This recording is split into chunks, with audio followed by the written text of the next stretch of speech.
is a presentation of the iRacing Esports Network.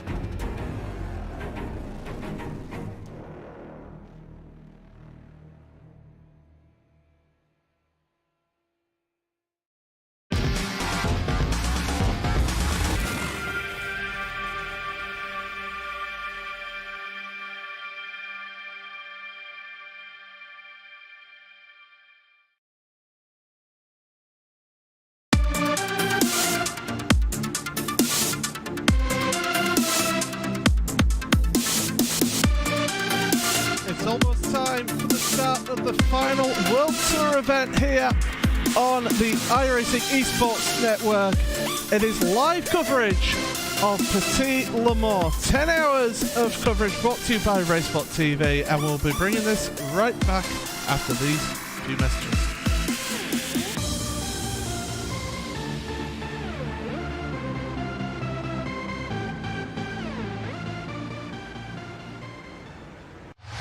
To the front bumper, and he hits him again now. Rayon Fowler into the outside wall. He's going to pass nearly 3 cars down that front straightaway, and he's going to get them all done with. What amazing. Lead to the inside goes Logan Cloudman is going to touch in. Pit press. He saved it. What a save. Look to the outside as Cronkite goes off. De Jong into second place. Going for the switchback. Oh, pinpoint driving. It's Howling down to the inside. Trying this contact though. As the line left of the racetrack, Chris Venner drives it back down underneath, and he takes that second spot right back. Joker goes to Garrett Lowe. Garrett Lowe should take victory with all that contact. He's going to try and make the move around the outside the parabolica. That's not going to work, but he's going to try and get the cut back here. Get the run out the parabolica. That's beautifully done there. Michael Schumacher, there's a little bit of door banging as well.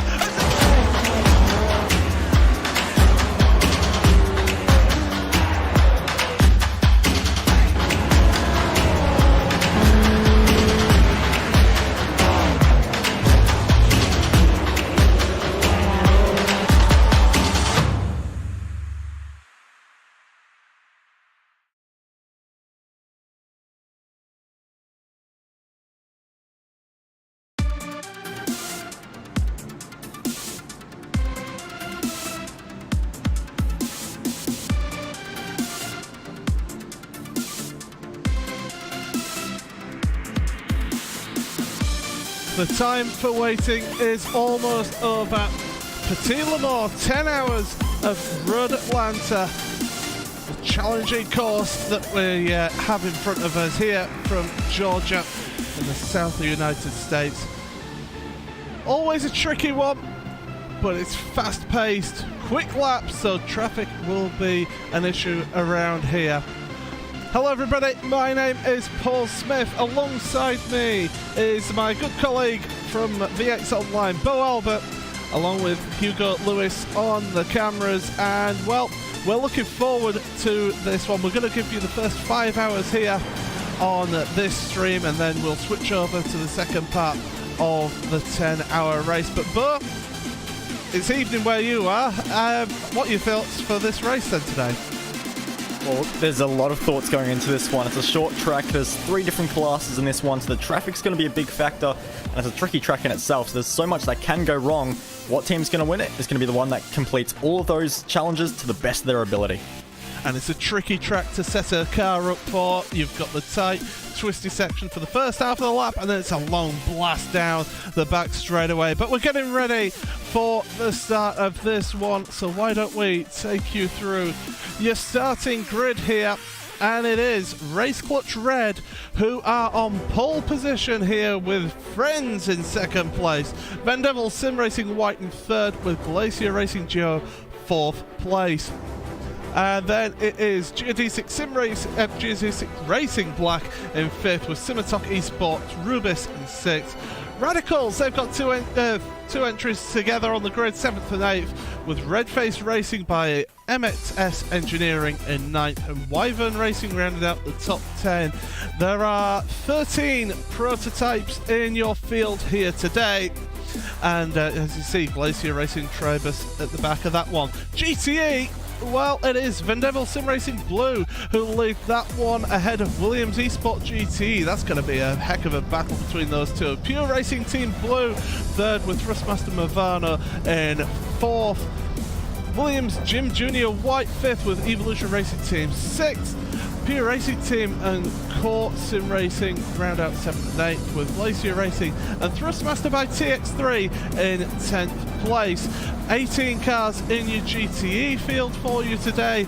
Really good split of drivers there. GT Ross SST Orange rounding out those GT cars. Then GT3, we have Williams Esport GT3 in pole position with Vendeville Sim Racing Yellow in second place. Team Bush Freak Racing Pink and Team RSO rounded out your second row with German Sim Racing Green and Talk Freak Racing Boaty Merc Boatface 6th place. Team Nicky Team is in 7th with Redface Racing in 8th and Sinister Racing Team and Atomic Motorsports Blue rounded out the top 10, and there are 17 GT3 cars here on the grid. So, but really good mix of drivers and of classes through this field. And as you mentioned earlier, that traffic is going to play a fact so early in this race compared to, say, Le Mans, where we had the last special event. Yeah, absolutely. It's a very short lap here at Road Atlanta. Of course, these cars will be lapping somewhere in the range of 1:14 in your fastest class, so you're not going to have many laps in clean air before you run into the back of those GT3s who are running some almost 6 seconds slower at around their circuit. So traffic's going to be a big talking point over the entire 10 hours, but especially in this first hour when it's all in a big pack. Yeah, absolutely. Just to compare the pole position time for prototypes, it's a 1:14.3. Go down to GT3, it's a 1:19.4. So that tells you the difference between those drivers and those teams in those classes. But we're going to have a really good event here today. I'm really looking forward to it, and as the drivers getting ready for the start here on their pace lap, what's going through their minds here, Bo, just before the start of this one? It's all about just making sure you get a good start and making it clean as well. It's a long race. You don't want to throw it away on the first lap. You'll obviously have a few teams looking to make up a position here and there, but it's all about survival, especially at the start of this race. So just keep the car clean, especially in the prototypes. Make it work in these opening few corners. Well, here we go then. The final few corners coming up here. And it's going to be a pole sitter, race clutch red, and Eric Andre behind the wheel. The pace car drops into the pit lane, and away we go. Then the green flag flies. 10 hours of racing ahead of these drivers. Down towards turn number 1 they go. The first two just getting away, but you've got the battle between second and third going on. Still side by side between the two of them as they go up towards the S's here. Tricky corner here.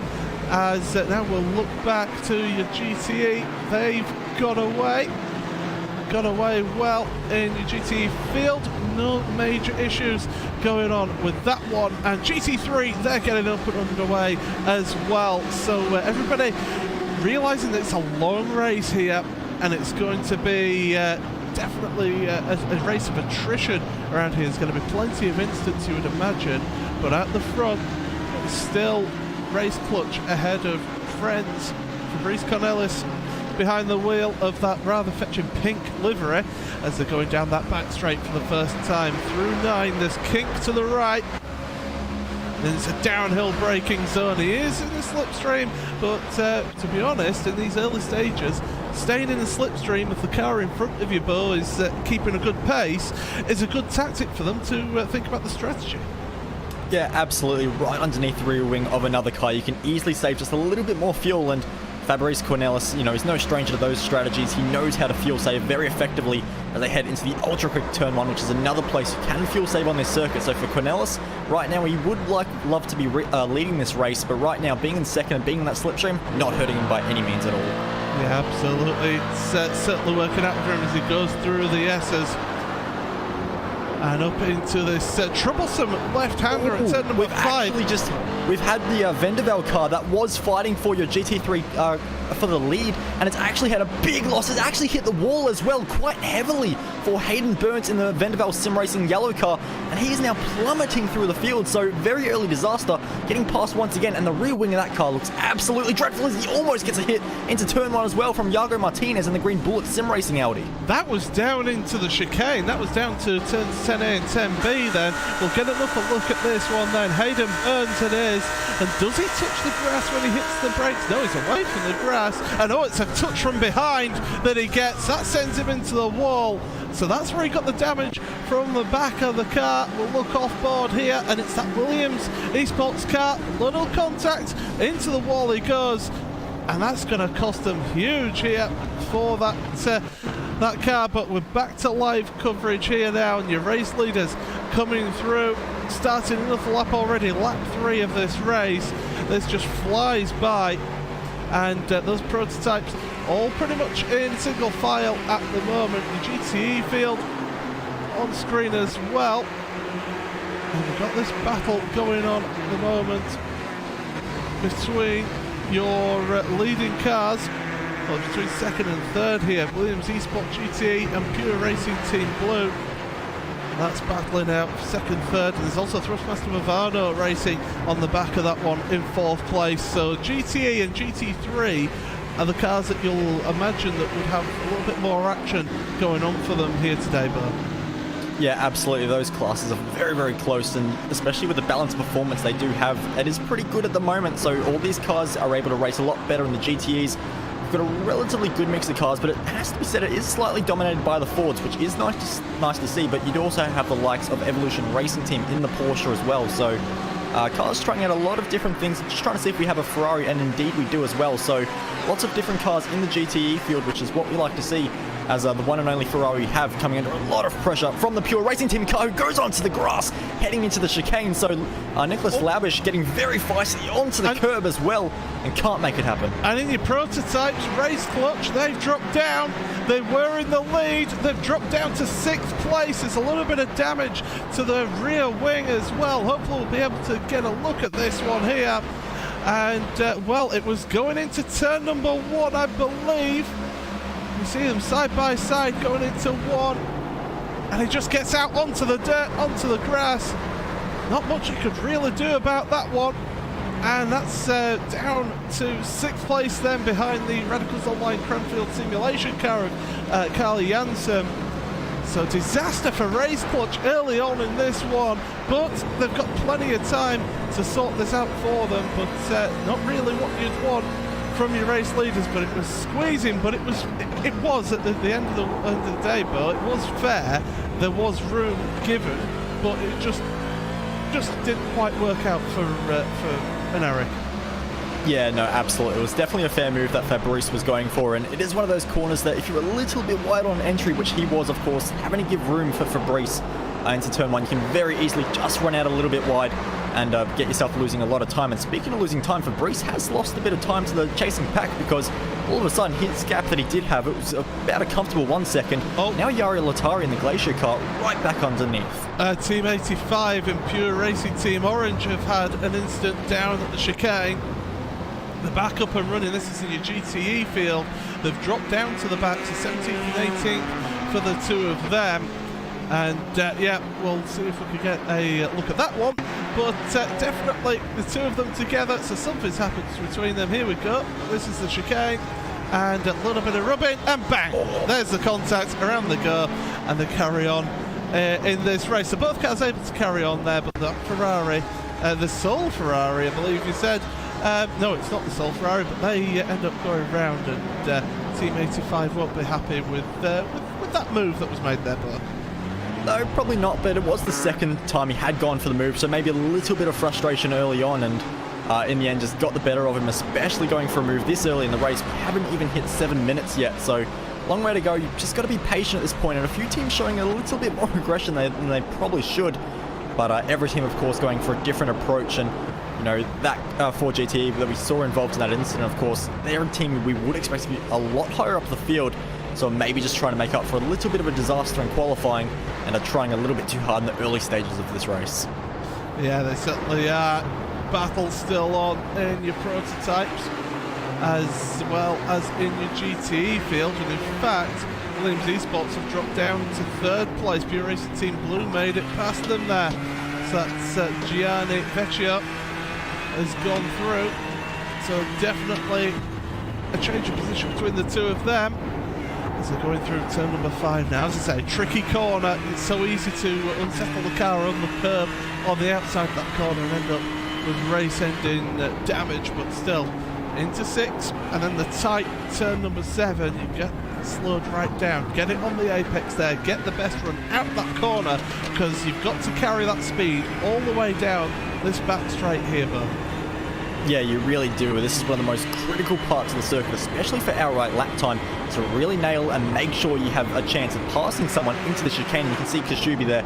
He's getting closer and closer. The DPs get extremely close once again, and Cornelis not having a fun time out the front at the moment. He was comfortable behind the race clutch car, but the second he's got fresh air in front of him, he hasn't been able to use it to his advantage, and Yari Latari having some really good pace at the moment, as he continues just to reel in some nice lap times and just keep Fabrice under pressure at the moment. And well, like we said earlier, with Fabrice behind the race clutch car, now Yari Latari, he's got the fuel advantage as he's now in the slipstream.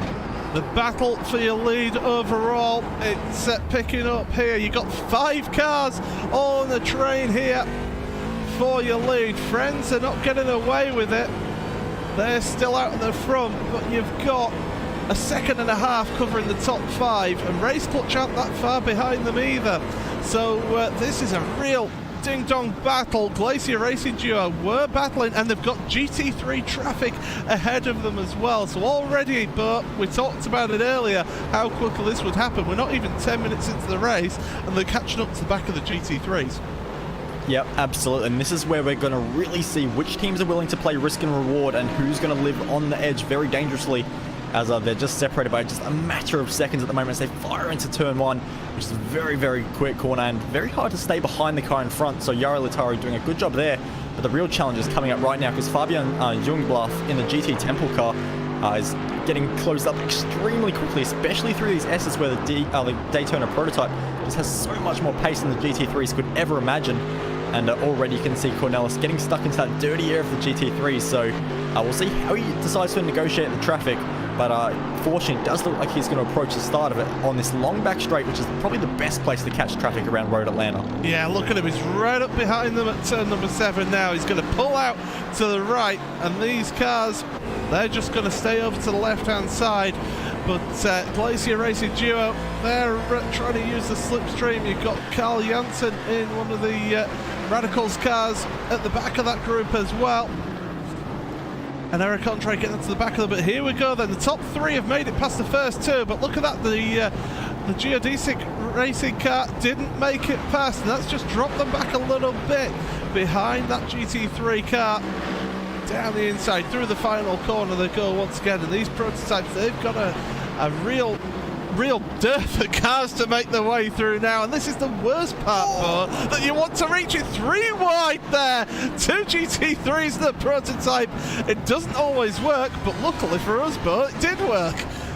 It did work somehow, some way. I expected that to end in tears, absolutely, but somehow they've managed to make it through, and so far so good, as they all still have a few more cars to clear, but it looks like everyone's being relatively patient, apart from the odd moment of 3 wide, which they're going to do again on the run into turn number 6, including the Radicals car and the Geodesic car, who fight for position side by side through this very cambered right hand, and the Geodesic car is going to go do some lawn mowing on the outside and somehow keeps it on the track and still just about in the fight for position, when Audi GT3 is just in the way, has to fall back in line, but maybe can get the move done into the chicane as well. Yeah, Geodesic falling behind Race Clutch, so and Eric Andre, after that mistake earlier on, he is trying to make the little bit of a comeback here. We are just over 10 minutes into this race already. You wouldn't believe it. Look at the size of this, and this is the problem. Normally in these endurance races, the traffic is a little bit more spread out than they are here today, but because you catch them so early, as GT Ross in your GTE have had an incident, and I believe that's at turn number 5, and the 42 car, we'll have a look at that one on replay. They've got a bit of damage to the right hand side, and it's going to be on their own, I imagine, here. And now that's exactly what I was talking about. Those bumps over that curb, you've got to be really careful with it, or else you end up with some serious damage, and that's what they've got there, Bo. Yeah, absolutely, and well, it probably went in at the best angle he could have hoped for, which was nose first. If you hit on the sides, you risk the steering damage and really affecting the car. He's probably going to get away with that with just a little bit of aero damage, but it's still not ideal, especially when you consider how early in this race he is at the moment, because that's just going to be hurting fuel economy for all the rest of the stint. So not ideal by any means, but also not the worst case scenario. Yeah, absolutely. It's still close racing between your top 6 and your prototypes as they work their way through your traffic. GTE, there's a 2.5 second lead between your leaders in second place, but Pure Racing Team Blue have got a queue of cars of 4 behind them as well, so we'll keep an eye on that one for you, as well as in your GT3s as well.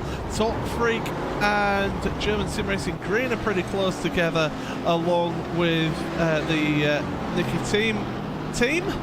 That's going to be so hard for me to say after 5 hours, that's for sure. It's the right tongue twister as that, but these guys are battling it out as your leaders now and coming to the back of them. Yeah, and that's where it's going to get a little bit tricky, and this is not the place you want to catch traffic. So Fabrice got lucky last time, might not get so lucky this time, as it's right in the middle of the S's where the Daytona can just carry so much more speed, but it can't use it when you're right behind a GT3. As you can see there, they're playing for keeps as Fabrice goes around the outside of Auntie Solomon and can't quite clear them all, so that it just allows the chasing pack of Fabrice to close up a little bit. Fabrice trying to go up the inside and makes it work as well. So a lot of respect being given by all around, and as I say that, I see one of the Mercedes in the background of that's actually Nicky Tim, who just goes on for a little bit of a tour of the grass as well and gets another 2 prototypes flying past him on the right hand side as well. And that's getting pretty feisty up in front as it's almost 3 wide once again, as that's the driver of Yari Latari, who manages to get past 2 GT3s in a single move. Yeah, not too bad really. It's nice when you've got that power and the top speed of that prototype, plus the cornering capability of it compared to that GT3 field as they go through the final corners once again, and Anti Solomon and having to just hang it out wide. And you're going to see this track rubber up as well throughout this race. It is a dynamic track, so the track gets rubbered up more and more. And it comes to a point where it stops getting grippier and it starts getting a little bit slick, and you'll be seeing that towards the end of the race. Drivers struggling with the grip on track. Just to mention, track temperature 43 degrees Celsius for you today. I don't know what that is in American, but for the rest of the world, 43 degrees Celsius. You understand that, Bo. Yeah, well, I can tell you what 43 degrees in American, and the answer is hot. That's what it is. This is the worst possible track condition. It's just absolutely horrible condition. Like you said, the track will rubber up and it will have a bit more grip for a moment and it will fall away. At 43 degrees, they're going to be sliding for most of this stint, and you can already see, especially with the GTE cars coming through the S's, you can really see the body language of the cars just moving around so much. So you've got to really hope that these teams have got a somewhat safe setup, because these are not comfortable conditions to be driving in by any stretch of the imagination. Oh, we do almost a quarter panel between Glacier and Race Clutch there.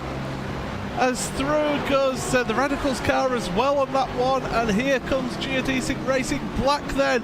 So that was pretty close to contact between the two of them. They're still side by side through turn number 1. Glacier Racing Duo managing to stay in front in 5th place, but you might want to have a look at that one again, because coming out that chicane there was almost a quarter panel and almost that Radicals car sent flying into the wall. We'll have a look at it again. It's that geodesic car, and then you've got the look at how close it is with Glacier onto the grass there. Race Clutch say thank you very much, and through they go. We'll look on board here now, and yeah, Bo, that's the worst possible place that you can be make contact with a car.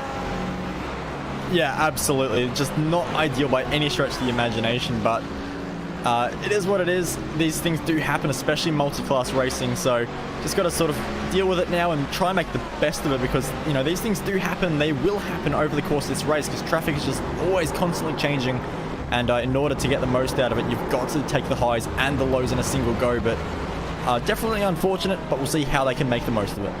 Stracker Sim Racing Yellow, we've just seen the leaders going past there, a lap down on the rest of the GT3 field. They've got damage to the front of their car, so that's been not a good one for them so far, but it is a long race. Your class leaders at the moment quarter of an hour has gone by, and it is Friends in the lead of your prototypes. Vendeville Sim Racing Blue in the lead of your GTE field, and GT3 is currently being held by Williams Esports GT3. So that's your class leaders at the moment. There you go on the left hand side, your top threes for each of those classes. But I tell you what, this battle on the prototype at the moment, I know we've focused quite a bit on the prototypes, but this battle up at the front is spread out a bit.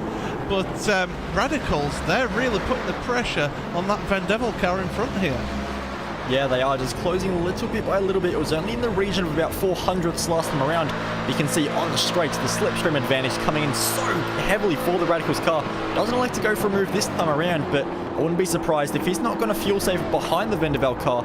He's probably going to have a very nice chance of getting past on this next lap, especially into the chicane, which is just the hardest braking point on the circuit by quite a long way. This section of the track isn't the best for passes, but if you're brave enough and if you're willing to go for a gap, sometimes turn one can be an opportunity. But Kyle just decides to sit behind for now, not quite close enough as well, as he makes his way into the S's section, where these DPs, they've got to be set up so specific not to go over those curbs and really bounce really badly, because with how low they run, it's very easy to pick up damage. You can already see a few cars just with a few battle scars from launching over those curbs just a little bit too hard. Yeah, absolutely. It's flying over that curb on turn number 5 there once again. We've seen how that's affected one GTE car, and you'll see it affect a few more throughout this race. Battle for GTA still going on. Second place, Pure Racing Team Blue, Gianni Vecchio versus Cake Schubert in the Williams Esport car.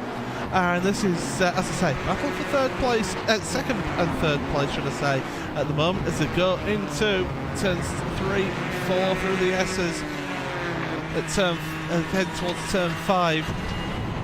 So when you get that section of the track right, it is absolutely rewarding. It's so wonderful, but 9 times out of 10, well, at least if your name's Paul Smith, you always get it wrong through there. So, but when you do get it right, it is good. Behind them, by the way, Thrustmaster Movano Racing and Pure Racing Team Black, they're pretty close on battle as well. So we've seen these close battles in your GTE, and they've still got a little bit of time to go before the leaders catch up to them here. Yeah, they do. So a little bit of time just to play and fight amongst themselves. You can see Heinrich getting closer and closer to the back of the Movana car, heading into the chicane, and Heinrich's been making pretty good progress, and he might be about to make even more as he dives to the inside, late on the brakes as well. The Movana car doesn't fight it all too much, just is willing to just sit behind, and now he's got the fuel advantage as well. So for Heinrich, another position made. Next target is P number 3 with the Williams Esport car just a little bit in front. Yeah, they've got about 2 seconds to catch up to that Williams Esport car, but that's the move done, and Patrick will be hoping that he can pull away now from that Thrustmaster Movano car. But Thrustmaster Movano, they've got World Championship drivers in their car as well, so it's not going to be easy to make it away as they bounce over those curbs at 3 and 4, heading through the S's in towards 5 once again. But definitely both teams going to be pushing hard in this one. They want to try and keep with those leaders in this GT field. As you see the two in front of them just spread out a little bit more now between the two of them. So at the moment it's calmed down a little bit in your GTE field. GT3 is spread out pretty much at the front at the moment, the best part of 2 seconds at the front of GT3. That is Williams Esports, Lauren Heinrich ahead of Team Bushfink Racing Pink, with Fraser Williamson behind the wheel there as they go through turn number 1. Of course, we've seen them affected by the traffic coming through to put laps on them in this one. A little bit of a close battle between German Sim Racing Green and Team Nicky Team. That's what I'm calling them, because well, I'm not pronouncing that name for 5 hours of this broadcast here, but no, not at all. I'm not even going to give that even a thought of trying to pronounce it. So Team Tim just for now, so that's definitely going to be a tongue twister by the end of 10 hours of racing. But I'm doing a good job at the moment, just trying to stick to the back of Patrick Perouse at the moment, and a bit of Audi versus Merc action as well, which is good to see, as most of the GT3 cars that can be selected for this race are out and show as well in top split. So that's good to see, but the Merc will be a lot quicker down this straight, especially in the slipstream. So I will see if Team Nicky Team can just make a little bit more progress, but no chance of a move just yet.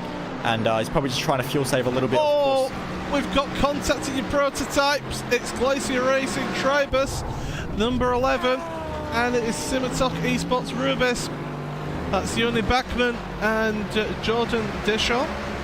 And it's in the chicane here. We'll have a look at this one again, Bo, but again, it's just a little bit of quarter panel contact, and this time it's your prototypes that are sending each other around. Yeah, it is, and you can see that just heading into the chicane side by side, and actually a very wide line by the 11, which means he has a much tighter line through the right-hander, and contact just made at the very end there. And the Simitok Esports car just ends up going for a little bit of a spin, and gets himself pointed back in the direction. You can see that the car just pushed a little bit mid-corner, and he couldn't really get the front tyres to react how he would have wanted, and straight into the side. So unfortunate for the Simitok car, but fortunately that wouldn't have done too much damage, and they can continue on their day. Yeah, so everybody's still going in this one. Just so far, one car sitting on pit road. That's that car of Hayden Burns in that Vanderbilt Sim Racing yellow GT3 car. They are currently taking repairs, but everybody else is out on track. It was a 48 car grid to start with, so 47 cars still going around this track. Of course, this track, it is 4 kilometers in length, so not the longest track here. As we've been showing how traffic can get involved in this one, and pretty much the gaps now, as you can see the track map on screen, there is a couple of gaps between classes there, but it is coming together slowly but surely, and that track map, I bet in about half an hour's time, will be just constant, no gaps, cars just going around there. Yeah, it absolutely will, and it will stay like that for the rest of the 10 hours as well, and that's what we see quite a lot with Petit Le Mans is after the first, half an hour, and, especially from the first hour onwards, it's just a constant stream of traffic, and you'll very rarely get an entire lap without seeing a single car, especially if you're in the DP cars as well. So for them, it's going to be very, very busy, and all they're running in clean air, which is, exactly what you want. You want to be in clean air with no traffic, just set your own lap times. That opportunity's already gone after 1 hour.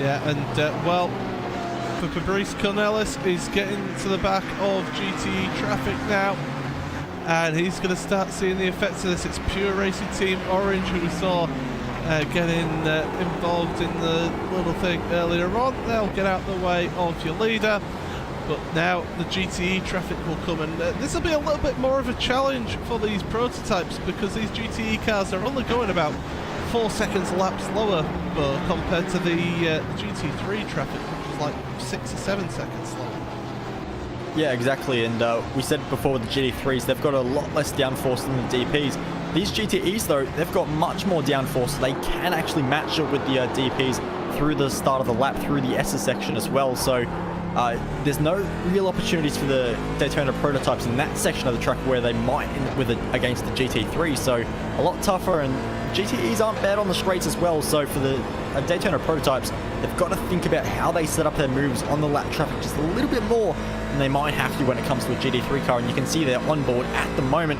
there is a whole gaggle of GTEs just waiting in front for Fabrice Cornelis. Yeah, he's preparing himself, mentally preparing himself. His team will be on the radio, not that much really, I would have thought, for Fabrice. He's a very experienced driver, and they'll be just giving him information. Right, okay, you've got so much gap to the cars in front, so don't push too hard through them. Pick and choose your places where you're going to make those moves. Race Clutch, by the way, in 4th place, putting the pressure on that Radicals entry as they're going through the S's. The Radicals are caught up to the back of that Pure Racing Team Orange car at the worst place really for them.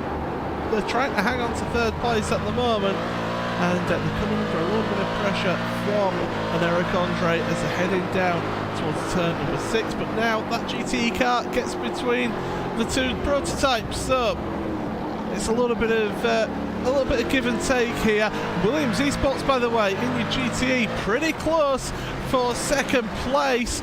They were looking to make moves down the back straight, not made any moves yet, so they're staying behind for the time being. But this battle for 2nd place now is picking up again. Of course, Kei Kashube did start out in front of that Pure Racing Team blue car in this race, and Gianni Vecchio was able to make the moves, but here they go. through in towards the S's once again, and these two, they've been battling all the way through the first 27 minutes of this race here, Bo, and it looks like this is going to be one that goes on all the way through to the first pit stop. Yeah, absolutely, and that might be where the Williams Esports car is able to get a bit of an advantage over the PRT car just in front, of course, being in the slipstream, able to save that fuel. But there's always a little bit of pride when you can overtake the driver in front on track. Just a little bit of, a bit of a boost for your mentality as well, heading into the stint after the pit stops as well. So Kashubi, he's saving fuel now, but I wouldn't be surprised, especially with, maybe 3 laps left to go until they eventually pit, if he really starts to put the pressure on the PRT car just in front and starts to look for an overtake a bit then. Yeah, the thing is, you don't want to be putting too much pressure on the car in front. They actually start going defensive, because you're going to slow both of you down here and allow your leader to pull away even more. There's 4.5 seconds between first and second in GTE, so they don't want to fight too much here, Bo, but at the same time, Williams, they do want to actually get past. Yeah, they are. You can see that even just into turn 1, just a little bit of a dart to the right just to get in the mirrors there and try and distract him as they head into the ultra fast turn 1, but now into turn 3, which is a very tricky corner, probably a bit of an underestimated corner as well, because a lot of drivers do struggle just to spot their apex. You can very easily make a mistake as the drivers just cut the corners a little bit through the S's, trying to get every bit of time they can. Now bounce their way quite viciously, heading towards turn number 6, and you can see there the PRT car reacted a little bit sketchily to the bump on the outside there, so a little bit has to be careful for him there, and it's just allowed the Williams Esport car to get a bit closer than it was in the lap before. And I don't think Kashubi will be wanting to go for a move right now, as you see this big gaggle of cars with your Vendavel DP and the Radicals car, who continues just to try and close, has to go around the outside, and then gets a lot of traffic for the Vendavel car in front. So a bit more ebb and flow in this Daytona prototype traffic at the moment as they make their way onto the back straight once again. You can see there, that's Fabrice Cornelis in the DP just in front as well. So the top 3 in prototype have really closed up once again. Well, I was about to say, look at that. At the start of the lap, there was 2 seconds between your leader and third place. Now there's less than a second between them as they go into the chicane, and that Radicals car, makes side-by-side contact with the GTE. They've gone off into the grass. Watch your re-entry to the track here, boys. Don't get involved in any more wrecks. They carry on, but there's substantial damage and even more contact now with that Glacier Racing Giro car. But there's damage to the left-hand side of that Radicals car, and Radicals, they would have expected maybe a little bit more cooperation from that GT, but at the same time, you've got to make sure that you make those moves safely, and you can go too wide through there. But that GT just looked like it turned in and didn't, expecting that prototype car not to be there. I've got to say, it actually, to me, looks like Simone Marie Marcheno in the Altus Esports car just had a bit of a wiggle halfway through the corner, and a bit of a snap oversteer which sent him into the Radicals car. So I don't think he was trying to turn into the corner. I think that was just a bit of a snap oversteer from the GTE on a bit of an unfamiliar line to him. Of course, he normally take the racing line, was a bit wider out than he would have wanted it to be, and just snapped sideways and straight into the path of the Radicals car, and another hit into the final corner as well. So not quite ideal for Simone, but also not at all for your Daytona prototype cars as well. Look at this absolute mess that's going on down that back straight there. We've got GTEs and the prototypes as well, all trying to make their way through. This is absolute chaos as they're going through the back section here and getting towards the end of the lap. And yeah, these drivers, they're really going to be they're going to be perspiring just a little bit here, Bo, because it's a highly stressful situation for them all. It absolutely is. They're darting left to right in every single direction possible down the straights, just trying to find a gap between traffic. The GT cars are trying to hide for safety on the straights as well. You can see there in the background, that was one of the Daytona prototypes getting very racy into turn number 3. This is the Radicals car. You can see on screen now as he goes through the up the inside through the S's, which is not probably the place you want to be passing traffic, but a bit of cooperation there makes it happen. So the 22 makes a bit more progress. The Mercedes fighting with the ERT GTE. 3 separate classes, 3 wide, that's a gap.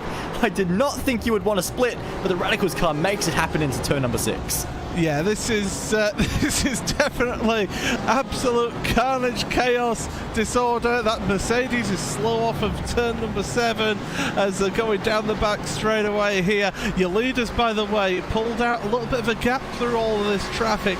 2.3 seconds now over second place, which is Race Clutch now in ahead of Vendevil Sim Racing White. Great move down into the chicane for an Eric Andres, back up to second place in this one, and he wants to start charging down now on Fabrice Cornelis to get his lead back that they lost through that little mistake. Great dive, great late braking maneuver from an Eric there, and that was great work also from Dakota Fripp to see him coming along there, Bo, and thinking it's best just to get out of this one.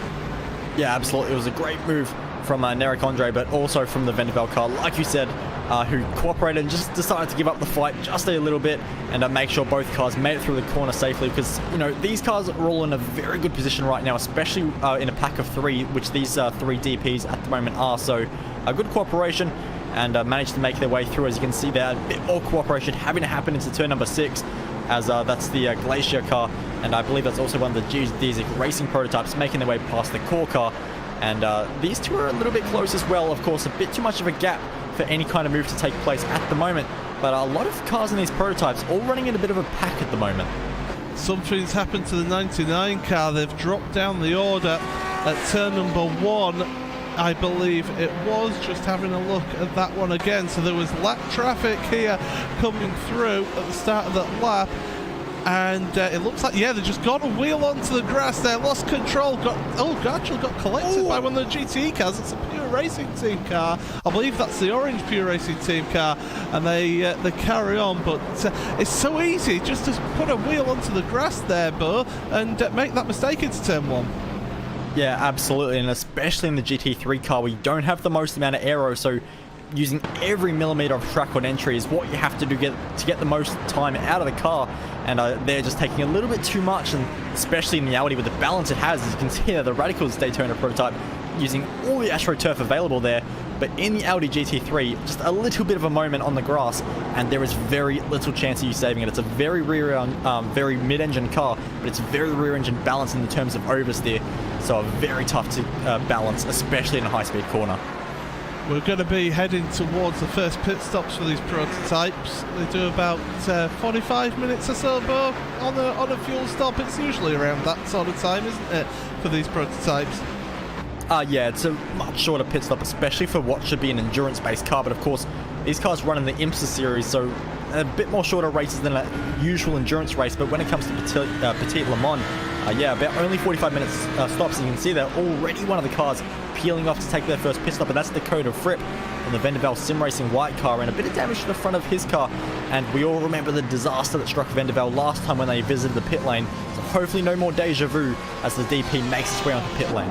Yeah, so Fripp probably going to get a new clip on the front of that car to fix that damage, but that means that Radicals car now up to 3rd place in this race, as Fripp now gets onto his pit stall.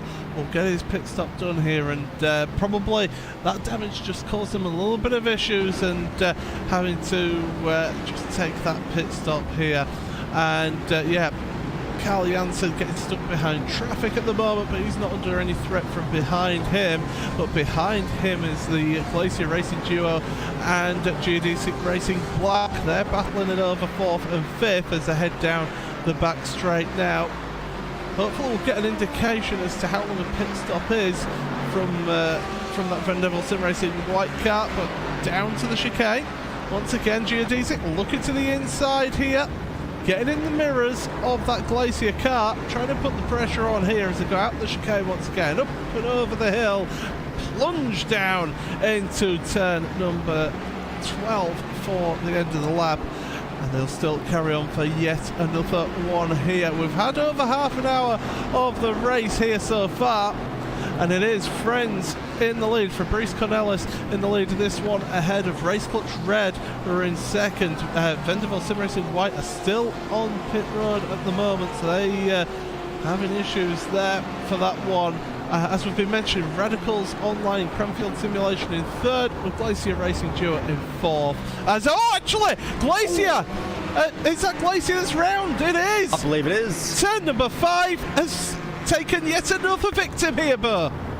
It absolutely has, and Yara Latari was doing so well, and somehow all the GTs avoided them, but the Thrustmaster by Alex 3 car just got the smallest little clip, but I think he'll get away with that. But very unfortunate for Yara Latari, another disaster, and turn 5 claiming another victim, and look how violently that snaps over the bump, and the PRT car got a hit as well. So Yara Latari, big damage, and that is 100% day done from what was a front-running team. Yeah, absolutely. It just shows how quickly this track can bite you. And that's gone from being a top potential podium contender to sitting on pit road. Absolute disaster for Glacier. Then we've got battling going on in your GT, although that's spread out just a little bit between your 5th place and 4th place cars. That's spread out a little bit there. Looking further back, Glacier Racing in your GTE field. They are battling away with Corsim Racing Orange.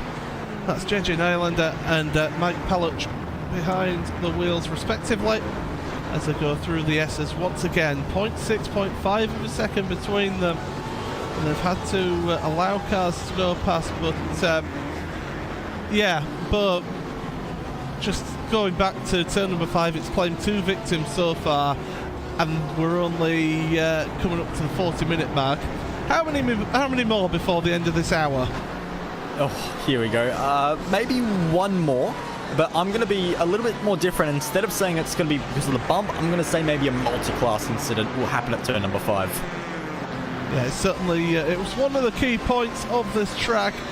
It's always one that teams fear. By the way, Vendevil Sim Racing White are back out of pit road. 2.5 minutes they were on the pit lane, and they've got a new front end. So as I said, they've got a new clip on the front there. So they're back up and running in this one. And you never know with how the battling's been going on in your prototypes. There'll be quite a few other cars getting repairs in this one. But we'll look at this battle now. 2nd place in your GTE. Williams eSport versus Pure Racing Team Blue. How often do we say about those two teams in your VRS World GT Championship this season? It was pretty good between the two of them, and once again Williams eSport now on the back here, 3rd place, looking for 2nd place in this race as your geodesic car goes past them in your prototype. So just splitting them two is the prototype, and they've got GT3 traffic in front of them as well here, but really, if you're Kei Koshube, you're just waiting patiently, biding your time, waiting for that opportunity to come. Yeah, absolutely, and traffic is always a good opportunity if you can get it moved, but he actually gets almost a hit into the back there by the Radicals Online car. That's Marco Mogren who goes through, but he actually almost got right into the back of Kei Koshube, so very risky stuff, as Mogren actually gets boxed in a little bit into turn number 1 between the GT3 and the Pure Racing Team car. Another hit, and the round he goes. And I've got to say, he was just being a little bit too aggressive with the traffic there, just getting a little bit closer than he needs to. And you don't want to be doing a flick spin there, and then decides to reverse around, which is a smart call. Don't rejoin there, and he's collected another car. Chaos at turn number 1. Oh, and the GTE car, the number 3, into the wall. Marco Mogren decides to park it in the end, but that is not the best way of returning back to the track there. And oh, Marco, oh, it's not what you want to see there. And you've collected, as I say, collected that GTE car. That was number 3, and that is Williams Jim Jr. White, and he's just come round. There's nothing that they could do there. Alex Arana, absolute passenger in that one, into the wall there. They'll be taking some repairs in the pits. They are still going, by the way, Williams Jim Jr. White. But yeah, not the best one. By the way, don't forget to get social with us today on your social media. Give us a like on facebook.com/RaceSpotTV. And also get in touch with us through Twitter. And I'm sure Hugo will be furiously typing what the hashtag is for this event today, because I don't know it. Because I didn't look into that one, so that's my fault. Is that for mentioning that and then realising I didn't know the hashtag as he quickly tweets it out. Hashtag IR Petit Le Mans is what you tag your tweets with there. We got there in the end. And also, don't forget that live timing is available for this race. RaceSpotTV /live, because of course you have got the World Championship Grand Prix Series going on as well at the same time, with Will Vincent, Jake Sperry and Jonathan Simon bringing you coverage of that one. But you want to stay with this because this is where the action is. This is where the chaos and quite frankly manic action is going on track. We've got a queue of GTE cars from 10th place down, all battling it out. You've also got a battle in between Pure Racing Team Black and also Thrustmaster Movano for 5th place as well. So plenty of action going on here, Bo, in your GTE field now. Yeah, absolutely. They are playing for keeps in this category at the moment, and 0.2 of a second, you know, that's a tiny margin between two cars, especially when you consider it's an endurance race. You know, they're not willing to, you know, just fuel save and sit behind the other car. These drivers are going for moves, they're getting aggressive, and they're throwing punches very early on in this race, which I think is fantastic to see. And one of the great things about endurance racing is these days, it's very much just a 10-hour sprint race, especially here at Petit Le Mans. And you can see that the driver of Dion Fialo, well, we're on board with at the moment, is trying to hunt down Patrick Heinrich, who's been doing a good job at the moment, but can he keep the Thrustmaster Movano car right behind him all the way to the start of the pit stop cycle? Yeah, absolutely. Two World Championship drivers going head-to-head here over that 4th place in your GTE field. Into 7 and out of it. How good's the run for Thrustmaster Movano? Not that good. They get up on the grass a little bit there, so not the best exit, so that they'll stay behind for the time being as they head all the way through. Now this is what gets me. I wouldn't call this a corner that they're going through right now. This is just part of the straight here. It's a curve, it's not a corner, and yet it's numbered corner number 9 as they head into the chicane of 10A and 10B. So whoever thought of the corner numbers, please have a word with me and I'll help you out here, because it seems to be a trend in American circuits that they put corner numbers where there really isn't a corner.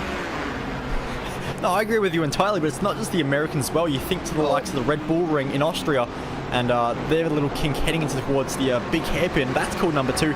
Really shouldn't be, as we can see there, the multi-class racing at its finest. Once again, all 3 classes into turn number 3. The Vendavel car slots itself ahead of the GTE, now has the RSO Audi, who politely gets out of the way and then politely shuts the door slammed on the Pure Racing Team Ford just behind it as well. So a big checkup once again, and on this next straight you can expect a flurry of activity heading towards turn number 6. As you can see there, the Thrustmaster Movano car pulls out, can't do anything with it though, as Blake Neck and the Geodesic Racing prototype tries to make a few more moves on a few more lapped cars. Yeah, absolutely. Is actually my former teammate from about first 12 hours is Blake Neck. That was a couple of years ago, but he's racing there for Geodesic Racing. That was a couple of years ago when he was still with Evolution Racing Team. Onto pit road is Carl Janssen from 3rd place with that damage to the side of the car. So they'll be spending a little bit longer on pit road, but we're hitting that 45-minute mark now, where you start expecting to see some of these strategic calls coming into play for your prototype. So Carl Janssen onto pit road. He's going to hit his stalls and take fuel and tyres and maybe some repairs as well here, Bo. Yeah, absolutely, and that's the best place to do it. Just get a few more repairs when it's on a scheduled pit stop, and just take this damage, especially early in the race. This is, if you're going to do any damage repairs, this is the time to do it. Early in the race, we have all the time to make it back up. But the interesting thing as well, with this, how short this track is here at Road Atlanta, these pit stops, of course, that was a much smaller, shorter one, for the Radicals driver, weighing at just 25.8 seconds compared to all the other damage repair pit stops we've seen so far, as he rejoins on cold tyres right in front of some traffic. But you can very easily find yourself, if you have a little bit of damage to repair, very quickly find yourself a lap down during the pit stops. Lap 37 for Fabrice Cornelis out front, going into turn number 1 in that pink machine. Absolutely, I don't mind it. It's like a pink camouflage livery. So if it ever found itself in a Barbie shop, you wouldn't find it. But as it goes through the S's here, once again. He's got a 2.8 second lead over second place, which is an Eric Andre, and they've been trading pretty similar lap times between the two of them. We have a look at that, and you look at how close their lap times have been: 0.031, 0.1.3, 0.051. So it's about 2/10 gained over the last 3 laps between an Eric Andre and Fabrice Cornelis. So that just goes to show how close these two drivers are in terms of pace here today, Bert. Yeah, absolutely, and it shows that, you know, they are both getting the maximum out of their cars because there's nothing between them. So this prototype being worked to its limits here between these two drivers of Cornelis and Eric Andre. And but just a little bit of luck with traffic can very quickly bring that that gap down. So that's what an Eric Andre will be hoping for as the gap comes down to 2.5 seconds. So looking like another quick one, but just as I say that, back at 2.6 seconds, it continues to ebb and flow. Yeah, absolutely. Across the line they go. 16.096 for Fabrice Cornelis, 16.034 for an Eric Andre. So another couple of hundredths or 600ths of a second gained by an Eric. So it is very close indeed. But certainly doing a great job there in your field. Wyvern Racing, by the way, Andre is battling with Redface Racing. This is over 4th place now in your prototypes. There's 0.3 of a second between them as they go into turn number 1. And we've not really mentioned Wyvern in this one, as Glacier Racing Tribe has headed up onto pit road now for their first pit stop. But this Wyvern Racing, they started this race out in 10th place, I believe it was. Yes, it was 10th place for them. And Syandra not doing a bad job here, picking off people as they go out of this race here. Then. Yeah, exactly. And sometimes that's what you have to do. Just, you know, play the long game and wait for everyone else to fall, and you can pick up the pieces sometimes. So I don't think Syandra is picking up the pieces.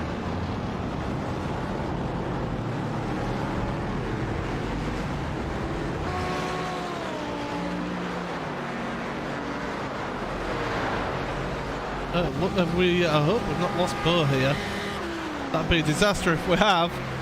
As we carry on here, well, we do seem to be having some problems with the connection with Bo.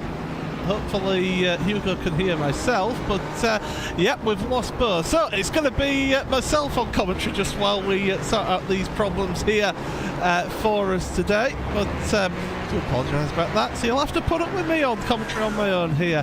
As now Redface Racing onto pit road, so to a Geodesic Racing. So 2 of your prototypes now onto pit road for their scheduled pit stops, along with Simitok Esports Rubis. Rounding out the 3 cars on pit road. The latest now as welcome back, Bo Albert. A little bit of technical problems, but hopefully you're back with us now. Fingers crossed. Gotta love Australian internet sometimes. Well, we've got 3 of the prototypes now on pit road here. Simitok, Redface and Geodesic. So we've seen Radicals with a call it 26-second pit stop. So that's sort of the time frame we're looking at for pit stops. 24.7 for Redface Racing as Joel Guez ends up leaving the pit lane. Creator of that very popular timing software is for Race Clutch and friends are on pit road. The 2 leaders on pit road, Geodesic Racing Black as well onto pit road. So your top 3 are making their pit stops now, about 50 minutes into this race. So as Fabrice Cornelis actually missed his pit box there, absolute nightmare for him. That'll cost him a second and a half, 2 seconds here, and there was only a 2-second gap coming into the pits between him and an Eric Andre. So we could see a bit of a battle on pit exit here. Let's wait. The both cars drop down pretty much at the same time. Will they pull away at the same time here? Fuel just finishing off. Friends pull away. So too does Race Clutch, and they're absolutely neck and neck on pit exit and Bo. That's what happens when you miss your pit box. It's one of the easiest mistakes to make, and it's also one of the most costly. And for Fabrice Cornelis, so much experience, especially in these prototype cars, a very, very rare error from him to see, and it's just made this race come alive for the outright lead in your prototype category. So Eric Andre, now with the help of some traffic as well for Fabrice Cornelis, has it all to do, and he's right underneath the back of Fabrice Cornelis heading into this next section of track. And Fabrice not getting any help from the Pure Racing Team car just in front. So for Eric Andre, if he wants to go for this race lead, this could be an opportunity coming up right here, right now. Yeah, he's got the run out the corner now, trying to use slipstream of the car in front. He's getting a good tow there. He's gaining on Fabrice Canellis as they're going down through 9. He's going to go to the inside of 9, but that gives him the outside for the chicane. Onto the brakes. We're seeing how Eric's good on the brakes. So too is the race leader, Fabrice Canellis. He's not going to give this one up without a fight, that's for sure. Up and over the hill once again, plunging down through the final corner. You battle for your race lead across the line, absolutely neck and neck between the two of them. Less than a tenth between them as they head into turn 1. They've got more traffic in front of them. That is a Williams eSport GT3 car, and they're staying in the way there. They're not jumping out the way for these two. Absolute nightmare for Canellis. He wants to get by. He's being impatient here and gets through and gets that GT3 car between the two of them there, Burr. Yep, and that was a critical move for Canellis because that gives him just a little bit of a margin to try and pull away from Andre, who only now gets past the Williams eSports Audi. So for Eric, a lot of margin to make up now. He was right underneath him, has to do it all over again. You can see he's going to have to put in some very quick lap times. We know he's got the pace in that car, and he's probably just about in the slipstream range as well. Just touch and go on that. But if anyone can do it, we've seen that Andre does have the pace here today. Now he has to prove it. Yeah, absolutely. He's led once already, hasn't Eric? He wants to lead again at this race as they're going down into the chicane. But look behind, because you've got a battle for third place. Radicals and Geodesic are side by side, heading down towards the chicane. No traffic in front of them, so it's the battle between Jensen and Vigo. Through the left, through the right. Looking for the cutback is Janssen even. I'll get these names right at some point. Through the final corner they go, and that's a change of position there. Miguel Vigo up into third place, but Carl Janssen not giving this one up without a fight down the inside. We've seen those Radicals cars being very aggressive on the moves here today. I've been on the sharp end of one of those moves as well in the past, but Janssen getting that third place back ahead of Vigo, and Vigo's got it all to do again, Burr. Yeah, he does, and he was pushing very hard in turn 1. You could see just for a little moment had to get back on the brakes because he felt he was going to go off into the weeds at turn number 1.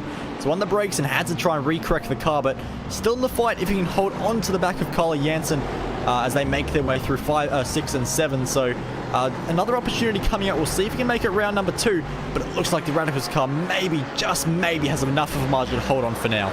Yeah, we've seen how this slipstream can come into effect though down this back straight, and he's gaining as Vigo once again. This battle's going to go on as down into the chicane. Carl Janssen's just feeling he has to defend that inside line early. Through the chicane, they're still side by side. Geodesic Racing, a little bit of a hit check from them there. Through they go, and Carl Janssen flashing the headlights. He's not happy with that move, but well, Vigo will be thinking, hey, I could get a bit aggressive as well, as back up into third place for Miguel into turn number 1 once again. But this is going to be a battle that goes on and on, because here comes Janssen now trying to get the run out of 1 because of that traffic. Not able to get by for the time being here, Burr, but look at that traffic in front of these two. Yep, and this is going to just provide another curveball for this fight as they make their way through the the Williams eSports car a little bit slower, and it's going to check them both up. And the Radicals car now right underneath, almost bumping the Geodesic car through this section of track, and right underneath as they have to pass. You can see how close he's willing to get. The Geodesic car goes defensive, and very much has to, because the Radicals car trying to potentially get a crossover here, doesn't go for it though. The Geodesic car doesn't quite meet the apex, but actually gets a very nice exit. And we'll see if Carl Janssen can do anything with the slipstream, but he's arguably even further back than the Geodesic car was last time around. But there's a lot of traffic. You can see that Geodesic car weaving left and right, having to go around the pure racing team car. And there's a few more as well, including the LX3 car. And we'll see if he can get him into the chicane. He can't quite do it. The Radicals car, so late on the brakes, closes all that margin in a single swift move as they now go through the rise and fall here at Road Atlanta. And the only rise and fall that Carl Janssen cares about right now is rising his position through the final corner and dispatching even more traffic. Yeah, absolutely. This is fantastic racing. Watching between the two of them. This is your closest battle on track, although your race league battle is not quite as close as this, but it is pretty close at the front. So we'll keep an eye on both of these as we go on into the brakes through the S's there. The GT3 car holding up the GTE, which holds up the two prototypes, and we've got a queue of traffic behind that car in front. And there's Carl Janssen running wide, almost a big instant for him, but finally Geodesic and Radicals around the outside make it past those two-lap traffic. But wow, these guys, they're having to work for this one here today. Yeah, they absolutely are. Oh, it's on for your race lead as well. It's on as they're going to go side by side into the chicane, and Cornell is so late on the brakes. That is as late as you'll see. Barely makes the corner, but this could set up an over and under for Andre if he can get the run, and indeed he does have the run, but can he make anything happen? The turn number one through the very fast final corner, you can see Andre all over the curb, trying to maximize every millimeter of the circuit, but that might have just hurt his speed a little bit, which doesn't mean he can make anything happen in the turn number one. So all of a sudden, this has come alive. Go back to the Geodesic Racing and the Radicals car, and not quite close enough either there, but it's on once again between your leaders, because this fight is just getting on, and it's going to get very feisty, especially if Andre thinks that he has the pace to deal with Cornelis and even pull away eventually afterwards. You'd think this was a 20-minute sprint race happening here with the way that some of these drivers have been going at it. This is a 10-hour endurance race. We're coming up to the hour mark in this race here, and I'll tell you what, this has been absolutely just pedal to the metal from the start here of this one. The two leaders just calming themselves down, but they've got slipstream going to come into effect here down the back straight, three wide as they go past the GTE and GT3 car. And here comes an Eric Andre. It's not going to be close enough to make a move at this time on Fabrice Cornelis, but yeah, I agree with you, but any later and Fabrice was out of control and off the track in that one. Yeah, that was absolutely the limit of what the prototype can do under brakes, and Cornelis found it. And I thought Andre probably would have got a little bit of a better run. Of course, he saw him take the slightly tighter line through the left, try and open up the right, but couldn't quite make it happen as they funnel their way into turn one once again, and the gap continues to stay extremely small, and down to just 0.3 of a second between these two, as looks like the fight between the Miguel Vigo and Carl Janssen has settled down a little bit for the moment. But Carl Janssen, he's still going in those headlights, a little bit of a workout. Yeah, absolutely, and we all know what that means. It means pull over. You're supposed to move out my way here, but Miguel, he is quite experienced under the fire here, and Carl Janssen giving it absolutely everything here. Through the left-hander at 5, over the curbs once again. The way that Carl's just sliding that car through 5, carrying so much speed there, is absolutely on the limit. But that's what you expect from these guys at the front. You want them to be absolutely pushing it. One of your first GTE cars is on pit road. That's Pure Racing Team Orange, so they're making their first pit stop in this race. So you're coming up to the hour mark here. We are expecting GTE and GT3s onto pit road very shortly, as in fact, that Pure Racing Team car's got the rear tyres spinning, so he's just keeping his foot planted without the clutch in, but there you go. Into the chicane once again for those two battles. Nothing happening between the two leaders. We've got battling between Evolution Racing Team, that's Johnny Gwindy, and Triton Racing, David Novkowski. Battle away side by side into that chicane between the two of them. Triton Racing, what a story it's been for them. Just slowly, quietly worked their way up through the ranks, and being able to compete in the World Championship GT Series this year of Triton, and they've made that position up on Evolution Racing Team. Glacier Racing, JJ Nylander on pit road now from GTE, from mid-pack in the GTEs. So that's a good one. Your battle for your lead though, still ongoing here. That is Race Clutch Red and friends. And it's going to be an Eric Andre looking to make the move into the chicane. It might actually have worked before then with the slipstream. Hard onto the brakes once again. Cornelis is over the grass there a little bit on the inside of that curb, trying to get the cutback as an Andre, but a little bit of a slide there on the exit of that chicane, and that cost him there, Bo, to get the run through that final corner, but it's not over yet. No, it's not. And you can see Andre there looking to the inside. Does he have the overlap? Will he be able to get it? He's going to go for it anyway. Side by side into turn 1 for your outright race lead. And Cornelis right on the curb. But he's got to be on the outside for turn number 3. So will he continue to fight it? Of course he will. It's Fabrice Cornelis. But the only answer he's going to get is a face full of cones. And position number 2 demotion for him. So Eric Andre, your new race leader for Race Clutch. He started in pole. He's worked himself back into the lead after an early mishap. And now it's up to Cornelis to find his way back into the lead and fight this all the way to the end. And Miguel Figo, by the way, is onto pit road for your prototypes. And I believe this is his first pit stop, is it? That surely can't be right. My time second. It must be a second pit stop, absolutely. So he's a little bit out of sync, is Miguel. Maybe taking a little bit of a shorter pit stop to start with, and then getting that as Williams Esports now on pit road. Kekashube in your GTE, they were battling for third place and second place in Williams GT3 as well on pit road. So 2 Williams cars onto pit road, but that Williams car was in the lead of GT3, and they're still sat waiting on pit road for their fuel and tyres to be completed as more GT cars come onto pit road now in this one. Geodesic, by the way, is really the race lead again. Yeah, absolutely. By the way, Geodesic, they're actually been on pit road for quite a while now as your race leading GTE car comes onto pit road as well. So pit road's getting busy here in this one, but Eric Andre under pressure. He'll be hearing the sounds of David Bowie and Queen in his ears, because he really is under pressure from Fabrice Cornelis through turn number 5, up and over that rise, down towards turn number 6 once again. And Bo, these guys, they're giving us one heck of a show here today. Oh, it's been fantastic to watch. We're an hour down and they're still fighting as if it was a 20-minute sprint race, like you said earlier. And you can see Cornelis getting a very nice run. He closed a lot of that margin up that he needs to. They make their way down the straight, of course, ducking, weaving around some GT3 traffic with the Mercedes, and Andre immediately shutting the door to get rid of the slipstream for Cornelis, who immediately then proceeds to go back into it. So a lot of games when it comes to trying to give slipstream and not get the slipstream down the back straight. But all that matters is Cornelis thinking about the inside. A late move once again. And Andre, just a little bit all too forgiving, opens the door and says, "Sir, please go on through and take the race lead away from me." That was a late dummy. So he dummied to the right, then pulls out to the left there. This is fantastic racing between the two of them. No contact between the two of them either. This is great stuff as we've got cars coming out of pit road. That's from the Pure Racing team, is it?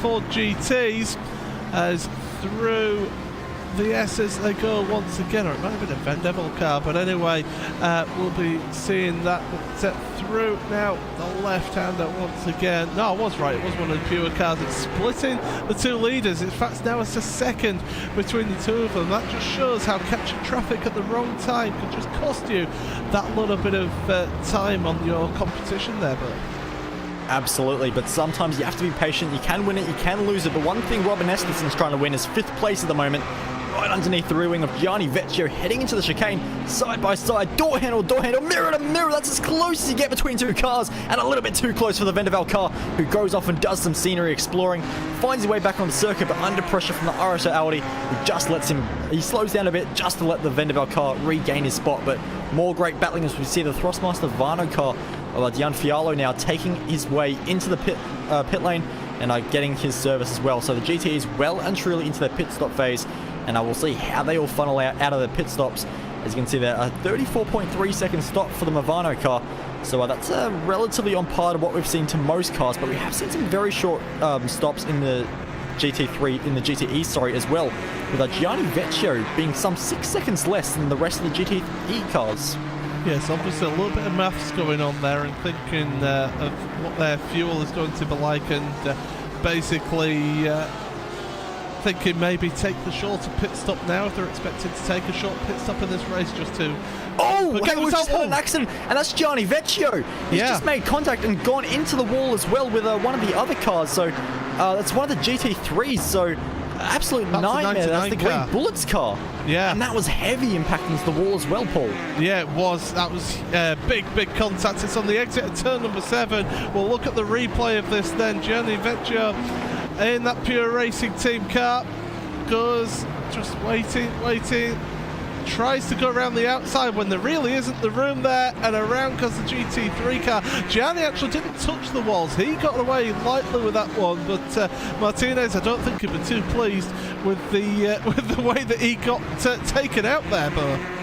No, not at all. And like you said, around the outside is not typically a move you would go for, especially when you know the GT3 cars are going to go back onto the racing line afterwards. So, bit of an odd one there, and they've actually found them. Oh, sorry, that's the other Pure Racing team Ford that they've found themselves with. But for Iago Martinez, not at all what he would have wanted, and maybe a little bit of red mist when the next time he sees one of the Pure Racing team Fords on track.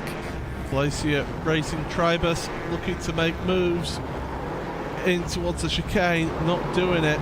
But it does mean that after all of that, that the Van Devil Sim Racing Blue GTE car is now in the lead of that field, ahead of Pure Racing Team Blue, with Williams Esport in third place. So that's interesting how that one's panned out there, and we'll have to see how that goes. We're just waiting for the final of your GT3 cars to make their pit stop at TNT Racing Golden now onto pit road, and Scott McIntyre jumping into that car. So we'll wait for that to all pan out before we give you the talk through your race. But look at your race lead once again.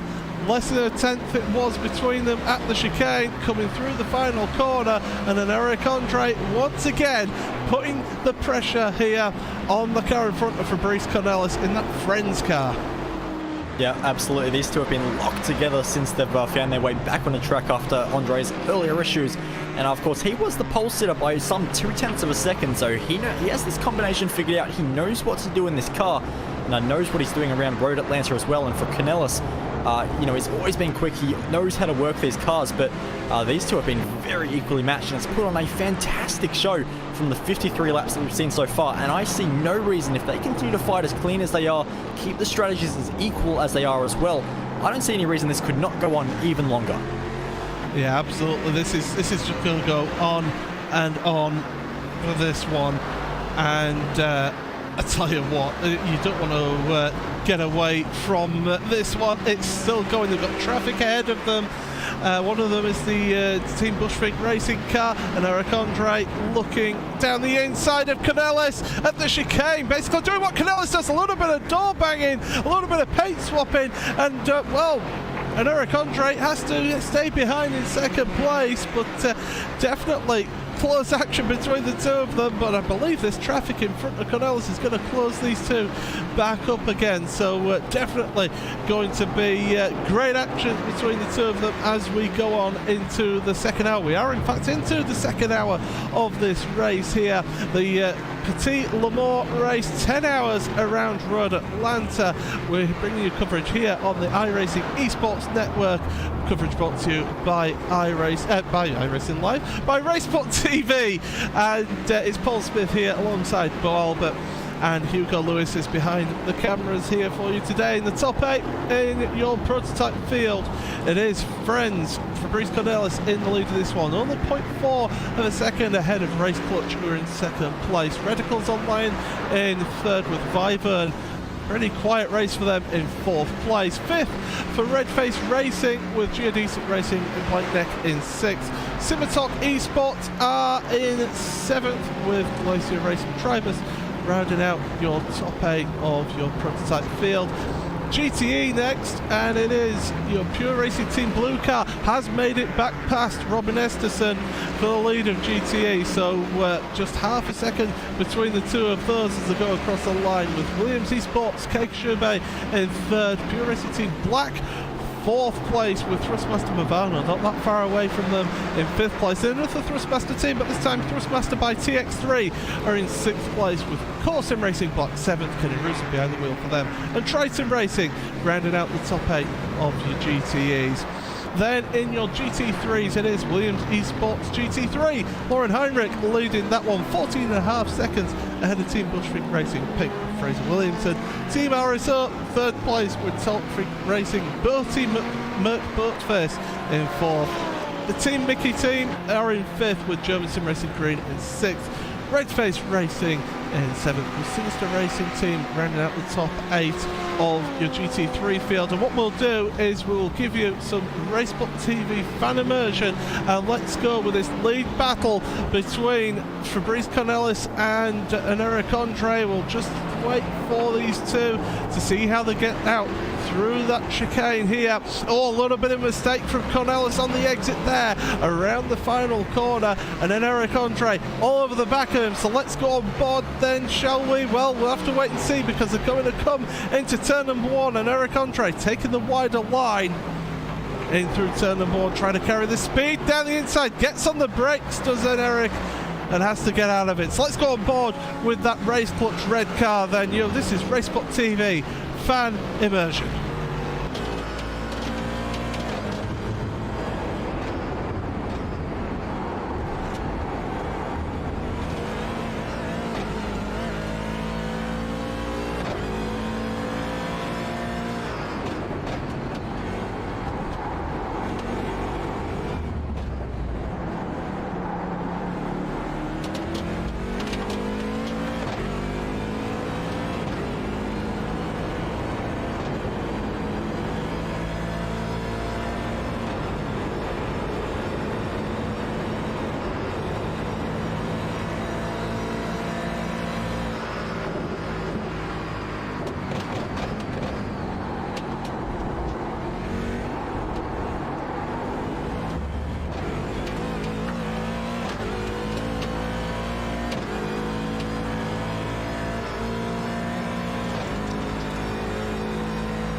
We're staying on board then with an Eric Andre between the two of them for this race lead. This is the hour number 2 of Petit Le Mans here on the iRacing Esports Network. Paul Smith alongside me, Bo Albert, Hugo Lewis on the cameras, and well, what a battle we've seen so far in that first hour and a quarter of this race. And it's still ongoing. Fabrice Cornelis just running wide through the exit of turn number 7. But Bo, I don't think we're really going to see this race settle down, are we? We normally get a bit of a settling down in endurance events. I don't think the Petit Le Mans knows any kind of meaning when it comes to calming down or getting into a rhythm. It's just constant action every lap after lap, and not just between multi-class as well, because we have a fantastic battle for the outright lead, as well as Eric Andre continues to apply the pressure to Fabrice Cornelis, and we're still 57 laps now into this race. So the laps are ticking down once again, actually now onto lap 59, sorry. So the laps continue to tick down, but the gaps do not. They continue to stay as close as ever as they make their way into turn number 1. A bit more GT3 traffic just in front, and that's Garrett Thompson in a Stealth Force racing car. And Cornelis not going to have an easy time just yet, but he's going to do what he's done so many times and think about the inside and gets the move done. So a great move there from Cornelis, and now that's going to allow him to build the margin on an Eric Andre, because once again, an Eric not being as risky with the traffic as races through the S's. Turn number 5 nearly claimed another victim just a moment ago. Glacier Racing Tribus, Jonny Bachmann, had a bit of a spin at turn number 5. Hopefully we'll be able to catch that on replay, but yeah, that was a moment for him. He thought he was going to be heading towards the curbs, towards the wall, but got onto the brakes nice and early and got that car stopped and got back up underway. So 9th place at the moment for Glacier Racing Tribus. We've not really been mentioning it much, but there is a battle for your GTE lead as well, and it's still half a second between Pure Racing Team Blue, Gianni Vecchio, and Robin Esterson in that Van Devil Sim Racing Blue car. So those two are pretty much been inseparable in the second part of the race here, so definitely we're going to be seeing this one just carry on and on. Don't forget, if you do want to get social with us, facebook.com/RaceSpotTV for checking us out on there, and also if you are tweeting us, use the hashtag Petit Le Mans to get in touch with us here in this event. And if you do want live timing, well, that is available also, RaceSpot.tv/live for your live timing for this event, because of course there is the World Championship Grand Prix Series going on at the moment as well. So great action here for you on the iRacing Esports Network as always, and this battle for the lead in GTE has been able to actually have a little bit of a battle here, because the lap traffic has finally just petered out a little bit for them here, Bo. Yeah, and they've actually got a little bit of clean running, which is exactly what they need. And you can see they've got one DP behind them of the Radicals car, but you could not see another car in the rest of the shot. So they've got a bit of time to play with, and for Robin Esterson, this could be a really good opportunity to get a little bit closer to the back of Gianni Vecchio, who's definitely made a name for himself as one of the masters of this GTE category. So for Robin Esterson, doing a great job at the moment in the Vendeville car, who Vendeville, it has to be said, have been a little bit more distant in recent months. Of course, we used to see them just dominating event after event. Hasn't quite been the same team that it once was, especially with the likes of Cornelis and Klotman all leaving just a few months ago.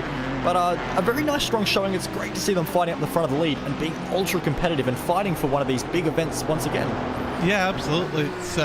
It's great here, and it's certainly worth keeping an eye on them throughout this event, because they are putting the pressure on the guys in front of them. Your race lead as well, that's pretty close, but no changes at the moment, so we'll keep an eye on this GTE battle for the time being. And it is half a second as our Pure Racing Team car going really wide through turn number 5 there, and we've seen how that's been catching out so much and so many people. TNT Racing Gold, by the way, on pit road, and have been on pit road for a minute and a half now, so they've obviously had issues in this one, and they are just sitting there getting repairs for the time being. And yeah, certainly it's been a little bit of a race of attrition. 4 cars out of this one so far, Bo. Glacier Racing Duo, Radicals Online, the 22 with Marco Mogren, Williams Jim Jr. White, the innocent victim in that Marco Mogren incident, and Van Devil Sim Racing Yellow Hayden Burns very early on in this race. Yeah, exactly, and it has, you know, like you said, there's been a lot of cars that have been ruined very early on in this race, and Hayden Burns, we saw that very early on in the race, that incident heading into the chicane and getting all kinds of out of shape with the wall as well. So that was a nightmare for him, and we have seen him have some great drives. We saw him actually take out the Daytona 24 at the start of the year, just a little mistake for him, and unfortunately that has pretty much ended their day. So for Vendeville Sim Racing Yellow, despite having the GTE car in the mix, their GT3 is most definitely not. So that's a shame to see, but they've still got that GTE, like we said, in the fight, and are doing a great job at the moment. As we've still got this battle now going on, 14th and 15th in your field, in GTE field that is, at simrc.de, Crimson and Altus Esports. That's Jürgen Frank and Simone Maria Marcheno battling it out here into turn number 1. Less than it's 0.2 of a second between the two of them, and they are definitely giving us a good show here. But as we've been mentioning, it's a long race here. We've still got 8 hours and 40 minutes remaining in this one, So plenty of time for things to happen here in this one, and plenty to go into this one for us today. And we're looking at, I'm just looking at the strategy here in your prototypes. That is actually there's a change of position. Geodesic Racing and Redface Racing swap positions in your prototypes. Blake Neck making it up ahead of Joel Guez. It's a change of position there, as your race leaders also pretty close together because of traffic down that back straight. But looking at strategy for your prototypes, Radicals Online, they're on lap 27 of their stint as your race lead. There's no real change there. They're on lap 27 of their stint are Radicals Online. So they came in early on that last stint. Get words out eventually. It's only been an hour. Whereas the leaders, they're on lap 24 of their stint. So about 3 laps difference there. Maybe they've been just counting in that little bit of damage that happened for them early on, but also maybe just also looking at the fuel numbers and thinking we've got a small pit stop to come up, let's take it a little bit earlier. Yeah, well, that's something you can do, is you can try and reverse engineer the race and try and work backwards and make sure you've got a little bit of fuel at the start, maybe, you know, pit a little bit earlier than some of the other teams, but then do all the longer stints from there on. So that might be what they're trying, and you know, it's great to see different strategies out in play, and different teams doing different things and different philosophies, and even different fuel numbers as well. Of course, some teams do choose just to run their race fuel saving most of the time, so, and whereas some teams, especially like these two Daytona prototypes out front, they're definitely not doing too much fuel saving, and Andre has a bit of a chance, but Fabrice Cornelis, who currently leads this race and is trying to hold on to it, not much opportunity to fuel save as they make their way into a big gaggle of GTE cars. And you can see that Cornelis having to get a little bit tight there through the chicane with the Altus Esports car of Simone Maria Marcheno, and now Eric Andre gets past as well, so really struggling to find their way through traffic. And now Cornelis is going to get held up through the final corner, which maybe can give an advantage to Andre, but he might not be close enough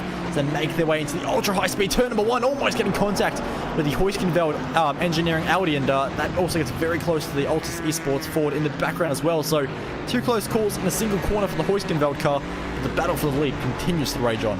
Yeah, absolutely. One thing I've noticed is Cornelis can take that first curb into the SS section, turn number 3, a little bit more than an Eric Andre. So definitely, maybe having his car just set up this a little bit slightly differently to be able to cope with those curbs a little bit more. Gets another car between the two of them. That is the SimRC.de Crimson car between the two leaders now. So the gap is just going to pull out just that little bit, 0.6 of a second. So I tell you what, these guys, they're not going to make a battle position this lap, but they're still staying together as we're heading towards a pit stop window as well. It was about 50 minutes last time. As we'll look at the battle now for your GT class, that is Thrustmaster Movano Racing versus Pure Racing Team Black. Dion Fiala and Patrick Heinrich battling out for 4th place in GT3 here. But yeah, we're heading towards pit stops for your prototypes in this one. You were talking about 50 minutes in that first pit stop, so we've got about 15 minutes or so before you see prototypes heading onto pit road here, Bo. Yeah, absolutely. So they're once again going to be having to take their pit stop, and very short fuel tank for those guys. That'll be interesting to see if there's a bit of nerves for Fabrice Cornelis, especially when he comes into the pits, especially after missing the pit box last time around. So he has to just work out his brake marker this time and make sure he nails it, because it's so nearly cost him the race lead last time around. And you can see the gap on screen at the moment, and Eric Andre being so much closer now, he can't afford any mistake when he does eventually drag that Friends Racing Team Corvette Daytona prototype onto the pit road. And well, you know, you've got to look at strategy as well. Do you quad stint these drivers, or do you just triple stint them?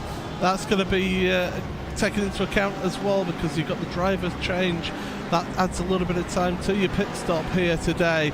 So you want as fewer driver changes as possible in this one, while still meeting the fair usage rule that is in fact in this race. And again, Cornelis getting held up a little bit on the exit of that final corner, and here comes an Eric Andre once again a little bit compromised with his line into turn number 1 because of that lap traffic. So at the moment, he's still putting the pressure on here, Bo, but he's definitely giving it a good go here. Yeah, he is really fighting at the moment, and that's good to see. We love to see these guys, especially fighting in an endurance race, because, you know, so many times in the past we have seen drivers be a bit more tentative. They've not been willing to fight too much, but that hasn't been the case here at Road Atlanta, and they've really been knocking the door mirrors off each other's cars and really going for it, which is great to see as our two leaders make their way through turn number 6, now into 7, and a bit of traffic for Fabrice Cornelis now on the exit, which might hinder him a little bit, but it looks like Eric Andre not able to make the most of it, and doesn't get the traction how he would have wanted. As still they go down the back straight. And still in Eric Andre trying to make those moves, getting onto the brakes again, so he's pulling out, and then that car behind, the RSO car, almost losing control and going into, but here comes an Eric Andre now, down the inside into the final corner. He's been stronger out that chicane on the last few laps. Cornelis up onto the grass, and well, that's going to be a change of lead then, and Eric Andre race clutch red into the lead of this event, and it was just that stronger exit that he's been having out that chicane here, Bo, and that's what's got him the lead once again. Yeah, absolutely. He's been really trying to set that move up for a couple laps now and hasn't quite been able to get it, but this time around he nails it and gets himself past Fabrice Cornelis. So now we get to see the true pace of an Eric Andre, see if he can indeed pull away now. So that's going to be the challenge for him, but the problem is there's just a little bit of GT3 and GT traffic in front, which could hold him up on the exit of turn number 7, and Fabrice Cornelis, who we're on board with right now out of turn number 7, this could give him an advantage, and he could get the slipstream, as we also had another... In contact! And Eric Andre making contact there with the GT3 car on the exit of 7. It didn't need to be run that close to that GT3 car, and here they come down in towards the chicane once again, and Cornelis is trying to make those moves. With that traffic around here, he decides against it, but down the back straight, making side-to-side contact with the GT3 car is not what you need there, Bo.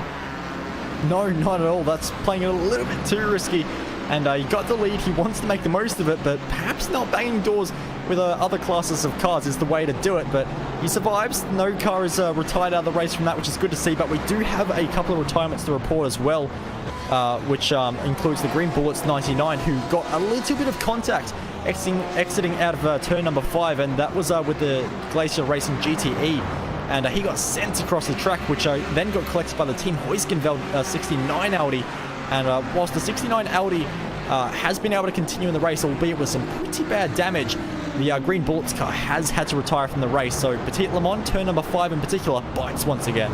Yeah, absolutely. It is a killer. Just like my my excited voice is a bit of an ear killer. Apologies for anyone who's wearing headphones at the moment, including my colleagues here in the commentary box. But yeah, we've seen some big drama early on in this race, and well, through the chicane go the leaders, so they've just separated out a little bit at the moment, and so we'll look further back, and it's that battle still going on, 14th and 15th, between Jürgen Frank and Simone Maria Marcheno, and that's in your GTE field. Your GT3s have all pretty much spread out a bit now in this one, so there's no real battles going on with them in this race. That's just all going to be about hitting the marks, keeping the head down, and basically just getting their fuel numbers as well, because fuel number really is the most important number that you need to get right in one of these endurance races. And any fuel that you can save is going to help you in the long run. Yeah, especially in that final stint where you can potentially run a much shorter stint than some of your competitors if you've been fuel saving all the way through. You can see that the GT is getting very feisty out of turn number 5, and Simone Maria Marcheno getting a bit of a run there on the Berlin car just in front, the yellow Ford GTE. So we'll see if he can make any kind of move into the next few corners, but it won't be easy as they make their way onto the back straight now, and Maria Marcheno right underneath the back of Jürgen Frank in the SimRC.de Crimson car, but a little bit of damage to the side of Simone Maria Marcheno from that earlier incident just hurting his straight line speed, and he's not closing as quick as we've seen some other cars, but still closing nonetheless. And we'll see if he's willing to make a pass into this next chicane, but instead decides to just hit that fuel number like we were talking about and save a little bit more fuel and help himself when it comes to the end of the race. Yeah, absolutely. So these two, it's going to be going on and on. It's like the Energizer Bunny or the Duracell Bunny, whichever one it is that advertises saying that the bunny keeps on going on and on. But through they go once again for another lap here. You see, but you're getting the full Paul Smith experience here, making obscure references during a race as they get pretty wild through there. By the way, Geodesic Racing have made a position up into 4th place overall ahead of Wyvern, so they've been pretty close together and they're carrying on. In fact, Wyvern coming under pressure from behind from Redface Racing. So as in fact car comes onto pit road, and that is a prototype, and it is Wyvern Racing Syandra deciding to make their pit stop here. And that car, it's been quite a quiet race for them, as we were mentioning earlier. And they're onto pit road to make their second pit stop. Robin Esterson, Vendeville Sim Racing Blue, what's happened to them? They are still running. They're just coming. Oh, they've had a whole gaggle of cars to go by or to be involved with here in this one, but they have dropped back quite a bit as that Vendeville Sim Racing car. Almost 13 seconds behind your race leading GTE, and they were battling for position earlier, so not been the best part of the race for Robin. No, it definitely hasn't. I'm just having a look at the lap times, and it's been relatively consistent, but there has been a few laps that have been quite slow, including lap 61, where it was some 2.5 seconds lost in a single lap, and that was just purely with traffic. Just got the worst timing imaginable, and really struggled to match the pace that he otherwise would have with a clean track. So for Robin Esterson, you know, those little bits of traffic, sometimes you win, you know, with the traffic, sometimes you lose the traffic, and he's well and truly lost. He has not been able to make the most of it, and it's just allowed Gianni Vecchio and the Pure Racing Team Blue do what they've done so many times in these special events and just eke out a little bit of a lead from the start of the race. And unfortunately, so many times we have seen them build on it. We'll see if Vendeville have any kind of response. Well, not only is it let the leaders pull away, it's also let Williams Esports GTE and Thrustmaster Movano Red catch up to them.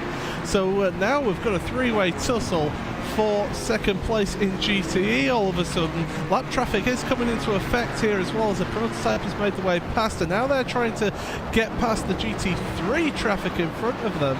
That is the Reunion Esports car of Kevin Ullman, and he's getting overtaken now by those GTE cars, but definitely those three heading into turn number 6 as Radicals Online now onto pit road with Carl Janssen. So they're making their second pit stop here, and we said that they came in about 3 laps earlier than your 2 race leaders. Well, here they are in before those 2. Carl Janssen stops his car as we keep an eye on this battle in your GTE field, and keep an eye on the timing screen as well. Carl is staying behind the wheel there for Radicals, but yeah, this GTE battle going on at the moment, and Robin not really having the pace at this stage of the race. Do you just get the feeling that can he hold on for another 26 minutes or so before they have another pit stop? I would probably say no. At the moment he's looking quite vulnerable. He's just not looking comfortable in the car anymore. Something's changed, and we've seen him have some extreme pace around this car and this track as well, and it's just not there at the moment. He's not looking as comfortable as he once was. He's not attacking as much either, so something's happening to that car at the moment. It's just not how it was once, and that's allowed Kei Kashubi out of the chasing pack with the Thrustmaster Movano car as well just close up so much, and they're sticking with him pretty easily as they fire it over the curbs at turn number 5, and you can see there on the in-car rearview mirror as well, the Thrustmaster Movano car looking to the right and then goes back onto the racing line as well. So we very well could have a 3-car fight, and a well and true fight, because they're not just going to sit around and you know, play follow the leader. These guys want to scrap. Now I know Hugo's got the little magic pen. I wonder if he still keeps it on board on that view. And just look at the front right of Kei Kashube's car. There's a little bit of damage on the front right corner of the car, and that just might be causing just a little bit of effect in top speed down the straights here, so maybe Cage is getting affected a little bit through that. By the way, thank you to Nilski on the YouTube chat for letting us know that Robin's had a few connection problems. There you are, the circle around that front right corner where there's a little bit of damage, but yeah, Nilski, thank you very much for the information there. So the team's helping us out here in the commentary booth, and we always appreciate the support of the teams. It's the teams that make this event, and it's always good to get them involved. And don't forget that people can drop by and say hello to us here on the broadcast, because certainly it is worth having a chat with us here. But looking through this field, it's still close between these two, but Radicals now side by side. They've had their second pit stop. Carl Janssen, getting a little bit out of shape through 6 into 7 now, and Carl, better exit out the corner, fresher tyres.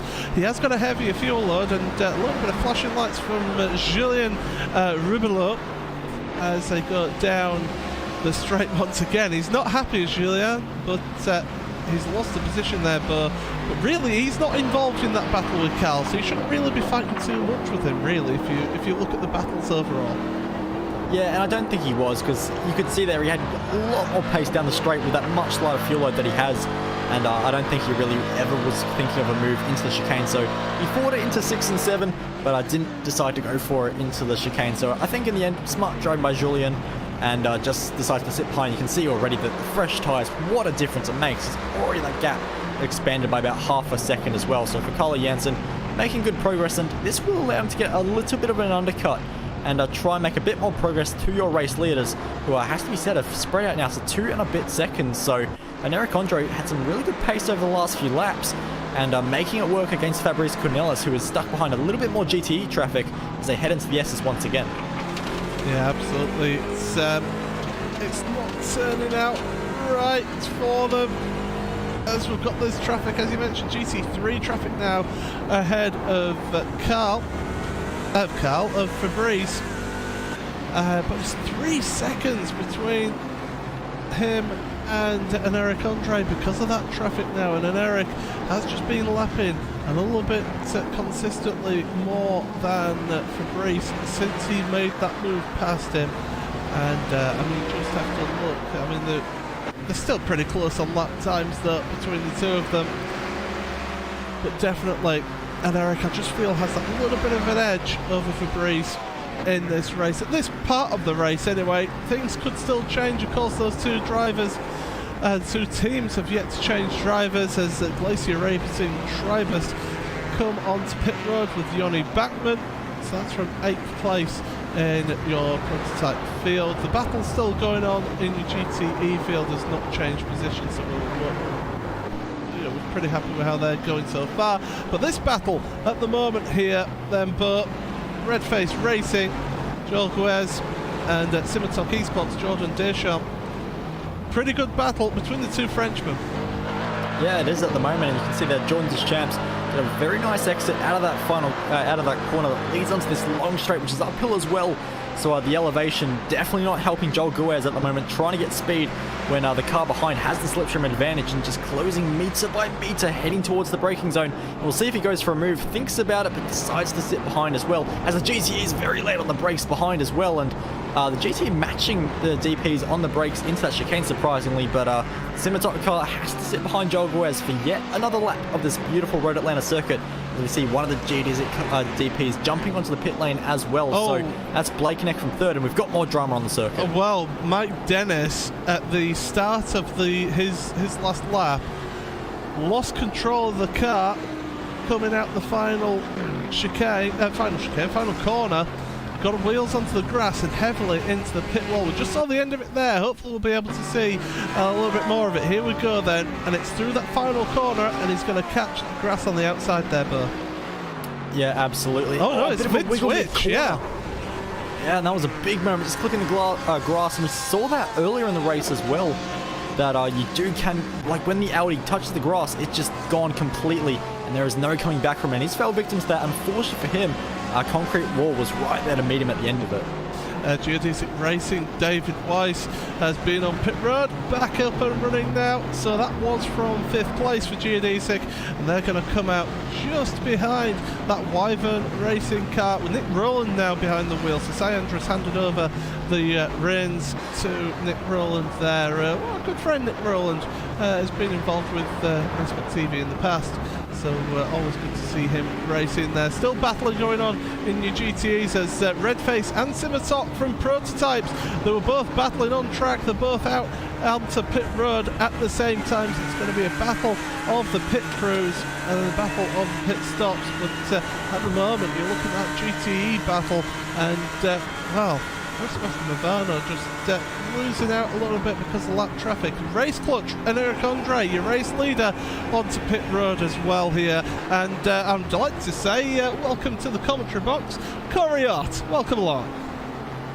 Hello. Coming to help guys today, but looks like we've had an interesting race so far.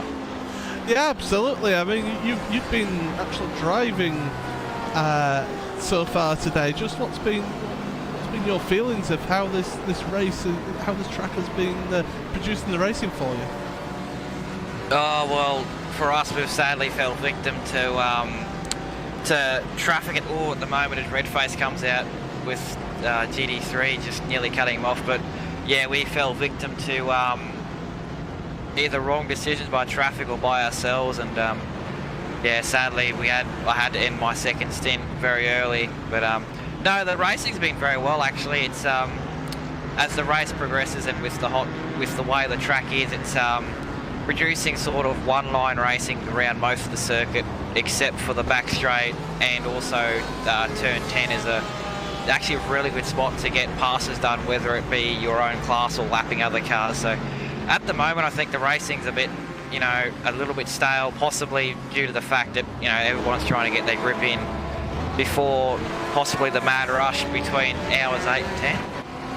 Absolutely. Well, we're just seeing Fabrice Cornelis now coming onto pit road from the race lead. He inherited the race lead when Eric Andre came on pit road, so we'll see. Well, he does a better job of reaching his pit box this time, and he'll be getting fuel and tyres. I expect him to stay in that car as well, so there's going to be no driver change for Fabrice here, and we'll keep an eye. Where is Eric Andre? He's coming just round that final corner now.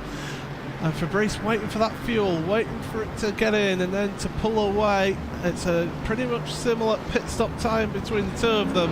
Fabrice just pulling away now from his pit stall. Out he comes, and he's going to be around 2.5 seconds behind Eric Andre. So he's caught up about a second overall in that pit stop phase because of his in-lap compared to Eric Andre. But he's getting held up by some GT3 traffic here then, Bo. Yeah, he is, and you can see that the gap immediately expands to about 3.3 seconds. He's still not even past the GT3. He will get it into turn number 6, but not what he needed on his outlap when the tyres are at their best. A little bit cold, of course, but they still will be working very, very well. So that's the lap you really have to maximize. You've got to be right on the pace immediately, and the traffic is not helping, but he has clear road now. Gap at 2.9 seconds on screen there for you down below. So he's got a bit of clear track in front until he gets to the Bushfink Mercedes in front. So I've got to use it and try and close that gap down to the Race Clutch red car. It's always nice to see that people are so welcoming of Corey into the commentary booth. So I just happened to see the YouTube chat. We'll look at this. So how have the conditions been then? Because it has been so hot on track, how has that been affecting these cars out on track then, Corey? Especially for the GTEs, it depends on how your setup is. So with our car, we were struggling. Well, after 7 or 8 laps, you start to feel the front of the car, really push through turn 3 and also through turn 5, and then during on the stint, as your tyres get older and that, around 30 laps in, your rears start to fall off, and then. I sadly couldn't do a whole stint without a damaged car, but for our car, the rear was very unstable over that hump out of 10A and also through that last corner. So really, these GTE cars especially are sort of not really liking the hot temps with their tyres, but sort of the good thing is that with that is that you can pit and take tyres and fuel at the same time. So every single team will be taking advantage of that. Yeah, absolutely, certainly will. We'll look at this battle on track. It is Corson Racing Black and Triton Racing battling it out for P7 on your GTE field. And there's also a close battle going on behind them as well between Corson Racing Orange and Evolution Racing Team. So the two core cars coming under pressure from their compatriots. In fact, looking at this now, and in fact Corson Racing Orange have been off at turn number 3 there, and they've ended up losing the position to Johnny Gwindick in that Evolution Racing Team car. So a little bit of a moment there for Mallet Peluch at turn number 3, and yeah, as we say, that Evolution Racing Team car able to move ahead, but it's so easy to make a mistake there, Bo, into turn number 3, because it is such a blind apex there. You just can't quite see the apex curve. Yeah, absolutely, because you come over that crest out of turn number 1, you go over the little rise of that little left-hand of kink, and right where you need to be braking, right where you need to be turning into the corner, you're over the crest and you can't see the curve at all, so you're just basically guessing. With the amount of laps these guys do in practice, of course, they will have that muscle memory. They'll be knowing where that corner is roughly. When you've got traffic thrown into the mix, when you've got other cars around you, it's all a little bit different. And then maybe just catching Mark out just a little bit through that corner, which is so easy to do. And we've seen so many cars do it already. Wouldn't be surprised to see a couple more before the race ends. Lead battle is now 5 seconds between the two of them, so when Eric Andre has been able to pull out those laps here since the pit stops here.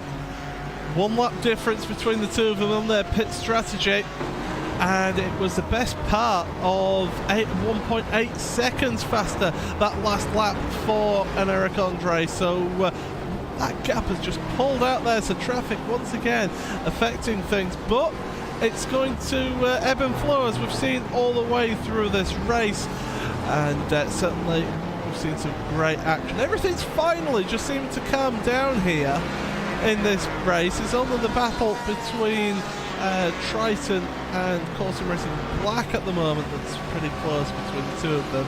So it's time to just take a breath, see how the race standings are going, and in your prototypes, it is Race Clutch that are leading this one, and Eric Andre 4.2 seconds now. See how that's just dropped down 8 tenths of a second just because of traffic.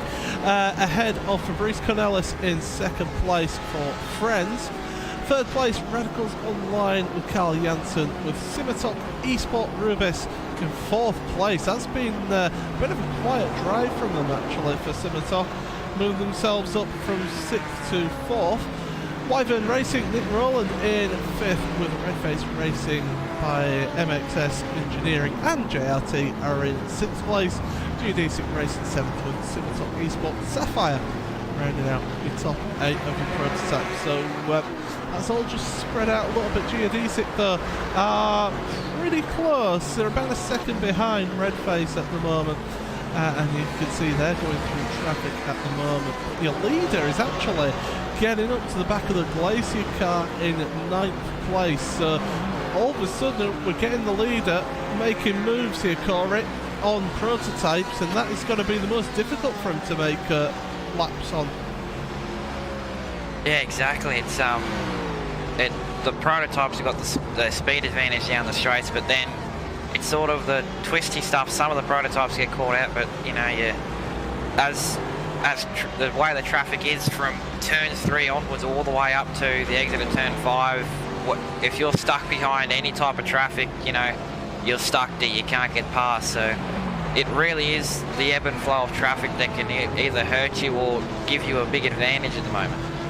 Yeah, absolutely. As we can see the top 3 from the rest of the field there, and just to mention that the graphic goes away, but it's Pure Racing Team Blue in the lead of GTE ahead of Van Devil Sim Racing Blue, Robin Esterson. Now only 10.7 seconds between them, so that gap has come down a little bit between those two. Williams Esport GTE in 3rd with Thrustmaster Movano actually on their tail in 4th place. 5th place for Pure Racing Team Black with Thrustmaster Movano by Thrustmaster by TX3 in 6th place, with Corson Racing Black in 7th. For Triton Racing, we were actually looking at the moment, Triton Racing in 8th place, David Navkowski,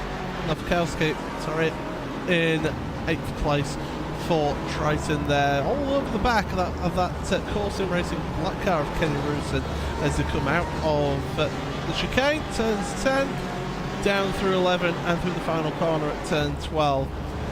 In GT3, by the way, it is Williams eSport GTE who will lead this one by almost 19 seconds ahead of Team Bushfreak Racing Pink, with Fraser Williamson there behind the wheel. Top Freak Racing Boaty Merc Boatface are in 3rd place, with the Team Nicky Team in 4th. Team RSO 5th, with German Sim Racing Green in 6th. Sinister Racing Team and Atomic Motorsports Blue round out your top 8 in your GT3 field. And as you can see, those gaps have come out quite considerably, especially amongst the top few in that field. That just goes to show how traffic can have an adverse effect on them, as well as the leading cars. And I believe we're having a few technical problems with Keiko Shube. He seems to be having a few connection problems this case, so not the best 4K here in this one. And he'll be carrying on, though. He'll be trying to keep it going. So, yeah, so not best for Williams eSport in GTE to be having those few issues. But anyway, we'll be carrying on here, but it's coming up to the hour mark once again. This first part of this race is just flying by so far here today. It's been action packed, and finally we're just getting everything sort of calmed down and a little bit of order coming to play. Yeah, exactly. It's taken us 2 hours, but we've finally reached that point where endurance racing feels like endurance racing, and the gaps have just expanded a bit, and now it's about fuel numbers, conserving the tyres, and driving as cleanly as you can around traffic. And it's definitely calmed down, but we know how crazy Petit Le Mans can get when it all kicks off. And I wouldn't be surprised, especially in the final 2-3 hours, when the prizes are all on the line, and the victories are on just in touching distance for some of these cars. You very well could see a lot of this action just pick up once again, as we're on board with David Weiss at the moment, who has been making some decent inroads on the red face racing car at the moment. 5 tenths, 2 tenths, and another 2 tenths last time around as well. So he's been making good progress, just inching closer and closer to that 6th place spot at the moment. And David Weiss, this is a driver we see quite a lot in these Daytona prototypes. He's very well known for driving them, and he's very competitive as well. We saw him earlier in the year at Daytona 24 with Evolution Racing Team, and he's done some very nice stuff in the 6 hours in some other races as well, hosted by some other drivers, and once again putting on a great show as we see one of the Mercedes at turn 1 doing a little bit of exploration and not taking the ideal line through there. It's a very expensive lawnmower, that's for sure. Just to point out, I was mentioning that Keiko Shube in that Williams eSports car was having some technical problems. Well, he has actually been disconnected from the race server, so absolute nightmare for Williams eSports in that GTE class. They'll be concentrating all their efforts now really on their GT3 category car, and yeah, definitely not ideal. Not what you want to see happen, because you want to see these guys be able to race and compete, but technical issues happen at Le Mans. They happen at any endurance race, and this is what happens here. Is actually looking at your field as well. Fraser Williamson, who's in 2nd place, has had looks like a little bit of a slower lap. Has he? No, he hasn't. I thought he'd had a little bit of a slower lap on that last lap, but he's been keeping going in that Team Bushfreak Racing pink car. We haven't really mentioned it, although he's nearly has an instant with the GTE Pure Racing Team orange car there, Corey. Yeah, he did actually run a bit wide through turn 5. Looked like got the curb on the braking, and just curb tried to drag him into the wall, but he's holding on to that car this lap and dropping a bit of time to the leader at the moment. Yeah, he's just been gradually just losing time to the leader in this one, as Williams eSports do get away. Andre Butcher is behind the wheel now, so he's been able to take a hold of the wheel and get going. Pure Racing Team Black, by the way, Alexander Thebe has made a pit stop. That's the 2nd planned pit stop for them. and they're back up and under for Pure Racing Team Black in that one. Down in 13th for in GTE, but we're seeing your race leading GTE car, in fact, to the Pure Racing Team Blue car onto pit road now. So Gianni Vecchio behind the wheel. Will we see a driver change here then, Corey? Because he's been doing this is his second stint that he's done, or will he stay behind the wheel and go for a third stint?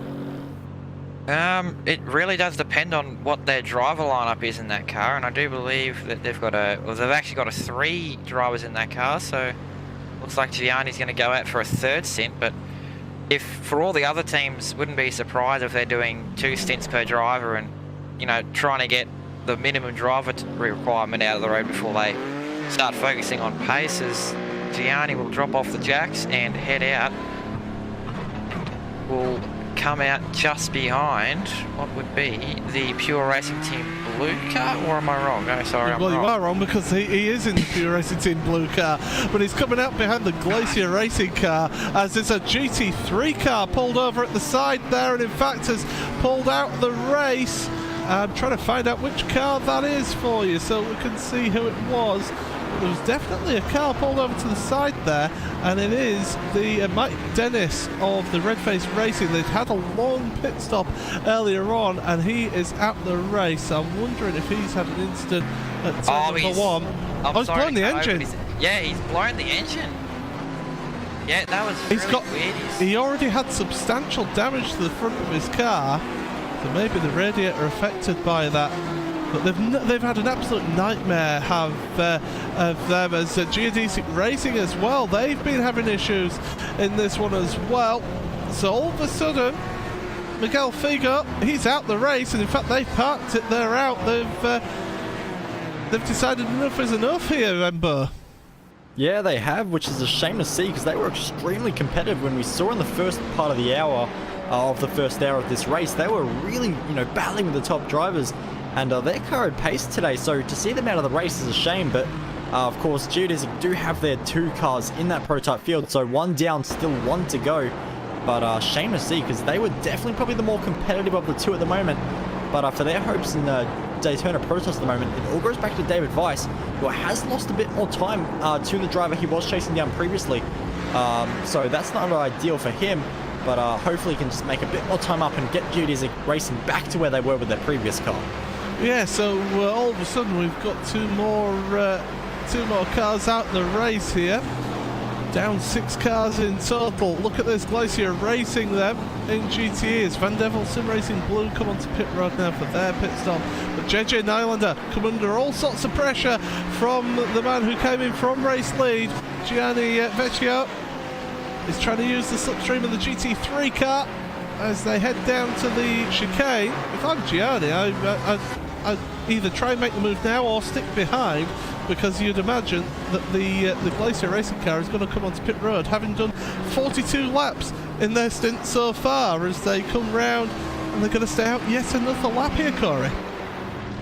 Very, very strange. That Glacier car must be saving a lot of fuel trying to extend the stint, because we've still got around 2 minutes until the top of the hour, so they might be trying to survive, get to the hour on every stint. But be very surprising if they possibly run out of fuel trying to complete that. But hopefully now, because they're behind the Pure Racing Team Blue car, save some fuel down the straight if they stay in the draft. Well, Juan Lopez gets behind the wheel for Van Devil Sim Racing Blue, so takes over from Robin Esterson. So he now is going to attack the circuit. And Bo, just talk to us about how difficult it is, if you've not been in the car at all, to then just get yourself into the car when you've not had any practice on these conditions, because the track is evolving all the time here. Yeah, it is, and so is the traffic as well. That's probably one of the harder things to deal with when you jump into the car for the first few laps. But like you say, the conditions as well, because you can do your practice sessions privately, but it's never going to replicate what you've got with the cars running around doing lap after lap with the rubber that they're laying down. It's very, very different to see where that rubber's being put down, and it's something you have to adapt to. But also the traffic, because all of a sudden you've gone from being in a single car solo, practice session to out of nowhere being rushed into a traffic scenario. You can see that cars darting all around you as the Radicals prototype dives through at the S's once again. So it's a very hard thing to do, especially if you haven't done much practice in the lead up, because these races that do go on for quite a long period of time, they're not always going to have driving stints at the optimal time for each driver. So it might be earlier in the morning, it might be late at night. It's very difficult to get straight into it and be on the pace. As we have been looking at the Team Nicky team car as well.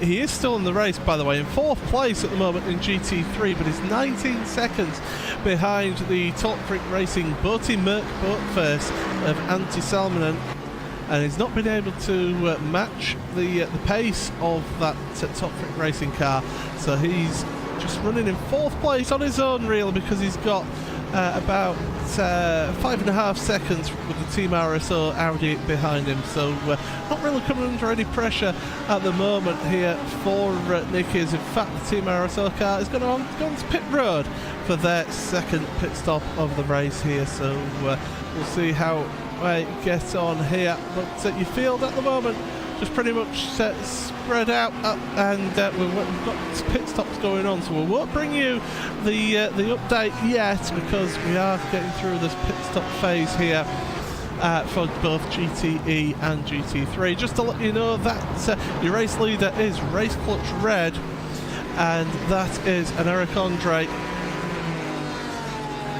with a 4-second lead over Friends, which is Fabrice Cornelis in 2nd place. 3rd place for Radicals Online Cranfield Simulation, that's Carl Janssen, and with Simitok Esports Rubis, Jordan Deschamps in 4th place. 5th for Wyvern Racing, Roland for that outfit there in 5th on their own, really, about 4.5 seconds ahead of Redface Racing, with Julien Hasnot in 6th, with Geodesic Racing David Weiss in 7th, and Glacier Racing Tribus rounding out your top 8. As I say, we won't go through the GT and GT3s yet, because they are going through their pit stop phase, and in fact Top Freak Racing are on pit road at the moment now, along with Team Nicky team, so they're both on pit road. Team RSO coming out of pit road now, and one of the GTE cars, Glacier Racing, JJ Nylander,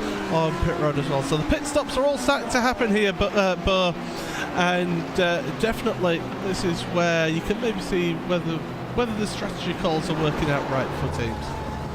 Yeah, exactly, and those teams obviously trying to get as close to the hour mark as they can, or maybe a little bit earlier if they're trying to make it back to the core car, looking everywhere to try and get past the traffic. Couldn't quite get it, had to go around the outside there into turn number 6, but lots of teams doing different stuff at the moment. We wouldn't see too many teams electing not to take tyres just because of the conditions at the moment, which have just been absolutely brutal as the track continues to rise at 43 degrees track at the moment. So the tyres being chewed up, so it's all about fuel strategy here today at Road Atlanta, and how you're playing that out and how far into a stint you can go, or how far you're willing to go into a stint, even if that means you are taking a little bit less fuel in one of the stops to get track position. That's what we're going to find out very soon, and see what teams have been calculating from the start of the race and how they're going to work back to the end of it. Bram Renier's pulling away for Top Freak Racing, full service for them. Team Nicky team, however, Andrei Rakovic behind the wheel for them. Shorter pit stop for them, 1 minute 6 seconds compared to 1 minute 21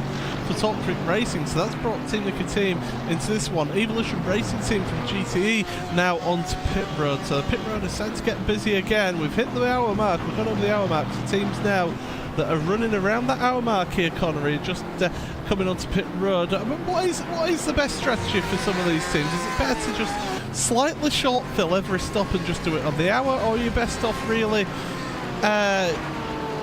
Corey, or is it better to go as a full tank, go as far as you can, and then just do your short stop at the end? If you really want to be pedantic about your strategy, you can pit on the hour every hour, and you basically can get home, with you can sort of short fuel at the end of the race. But if you do it wrong, you have to sort of resort back to the full fuel tank. But if you're going for one of either strategy, you have to be committed to it from the start, because if you go for the hour, if you go on the every hour, you can't really go full tank the next time around, because you could possibly either come short of the hour or go a bit longer and screw the strategy up. So at the moment, it's sort of a split in half, I think, of the GTE field of going on the hour or going until the tank runs dry. As the GTEs, well, they're still going on out there. Coulson Racing Orange now coming onto pit road. They've not had the best of second stints for them, so they're going to take their pit stop. Simicube, Inex Racing, PJ Sturgis. We haven't mentioned them at all, really, Bo, which is surprising, really, for a team of the stature of Inex Racing. Yeah, absolutely. There's been a lot of teams that, you know, should really be a lot higher up the order than perhaps they are at the moment, and Inex is one of those, floating around the 10th place at the moment, taking their second pit stop of the race at the moment. But they're a team that, you know, really are masters of the GT class. We've seen them be ultra competitive in the World Championship Series, come within absolute millimeters at Monza of taking victory in the World Championship Series as well. So they know how to drive, you know, GT cars. It's just not been working at the moment at Petit Le Mans for them, and you know, it's a long race, still plenty of ways to make your way back to the front, as we keep an eye on Kenny Roosens and David Nowakowski, who make their way into the final few corners now. And of course, Kenny Roosens, a recent signing for Core, and of course he departed from the SRT Esports group, who he actually led as a team. So that entire team at SRT is now disbanded, so a lot of good drivers on the market at the moment. But for Kenny Roosens, a great move for him to step up to Core. Now moves up to P number 2, and David Nowakowski moves up into P number 3 as a few more pit stops begin to take place after the hour mark. Yeah, absolutely. Thrustmaster by TX3 are making their pit stop. They've made a driver change now, so it's Gaetan Muda behind the wheel for them, and definitely up and running once again. Now is that Thrustmaster car in 8th place at the moment, but we're waiting for the final few pit stops in GTE to happen. There's Thrustmaster Movano out in the lead, Coulson Racing Black and Triton Racing all owe us a pit stop, as does Altus Esports as well, and as well as your Team Bushwick Racing Pink. Fraser Williamson onto pit road. He was in the lead of GT3 where after Alexander Voss had taken over from the Williams Esports car. So Fraser is going to change drivers, and Michael Davis is getting in for Team Bushwick Racing Pink. So they're going to have a driver change. So that'll be a full service for them, and they'll be waiting patiently for fuel and then tyres to go on. But as you see, Fraser Williamson has been in the car first. Now Michael Davis is getting in, and he's waiting patiently for his full service to happen. Williams Esport, by the way, the GT3 car with Alexander Voss taking over from Kei Kashube. He's just coming down into the chicane as he's got a prototype diving down the inside of them there for the time being. So these pit stops going here. We'll wait to see how this all pans out before we go through your standing so far. But you are watching Petit Le Mans 10 hours around Road Atlanta here on the iRacing Esports Network. Coverage brought to you by RaceSpotTV. Paul Smith, Bo Albert, Corey Ott in the commentary booth with Hugo Lewis behind the cameras and the graphics. And certainly it's been an intriguing first couple of hours in this one. Don't forget, subscribe to this network if you want to catch action like this, or the open wheels with the iRacing World Championship Grand Prix Series. You've got a whole variety. You've got all the World Championships here on the iRacing Esports Network. Who can forget the Royal Rallycross? Check that out. It's always really good action with Johnny Simon in the commentary booth for that one. It's always fantastic watching is that. But well, your GTEs now, Thrustmaster Movano Racing, Coulson Racing Black and Triton all onto pit road now to have their second pit stops, and Triton are going to change drivers there, and it's going to be Peter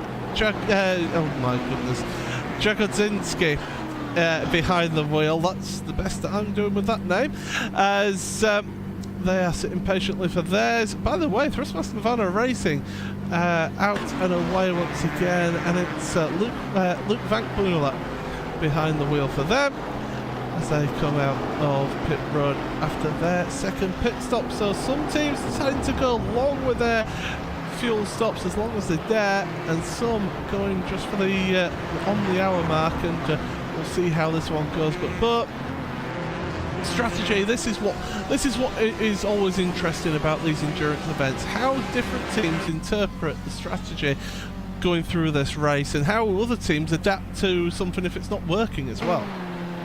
Yeah, absolutely, and they're always keeping an eye on the competition, just looking at what other teams are doing, if there's anything they can pick up, and perhaps using their strategy as well. But in the GT field in particular, we've really seen a big spread of strategies as well. We've seen some cars pitting before the hour mark, and we're still getting some cars coming to the pit lane now, including the Altus Esports car, who's recently changed drivers as well, to now Yannick Lapchin into that car as well. So they've had a driver change and getting back onto their way despite the damage on their car.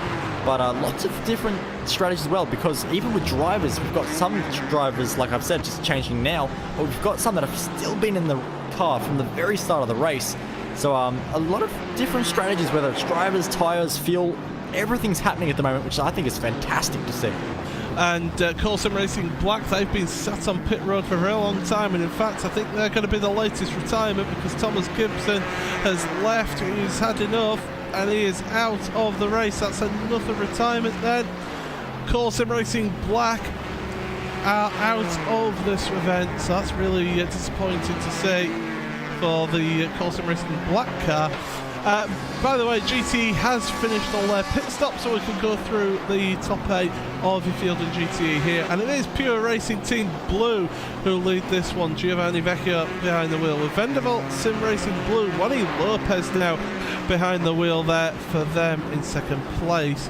Third place for Pure Racing Team Black. Alexander Thebe has jumped into that car with Thrustmaster Bavano Racing. I mentioned about them making a driver change as well.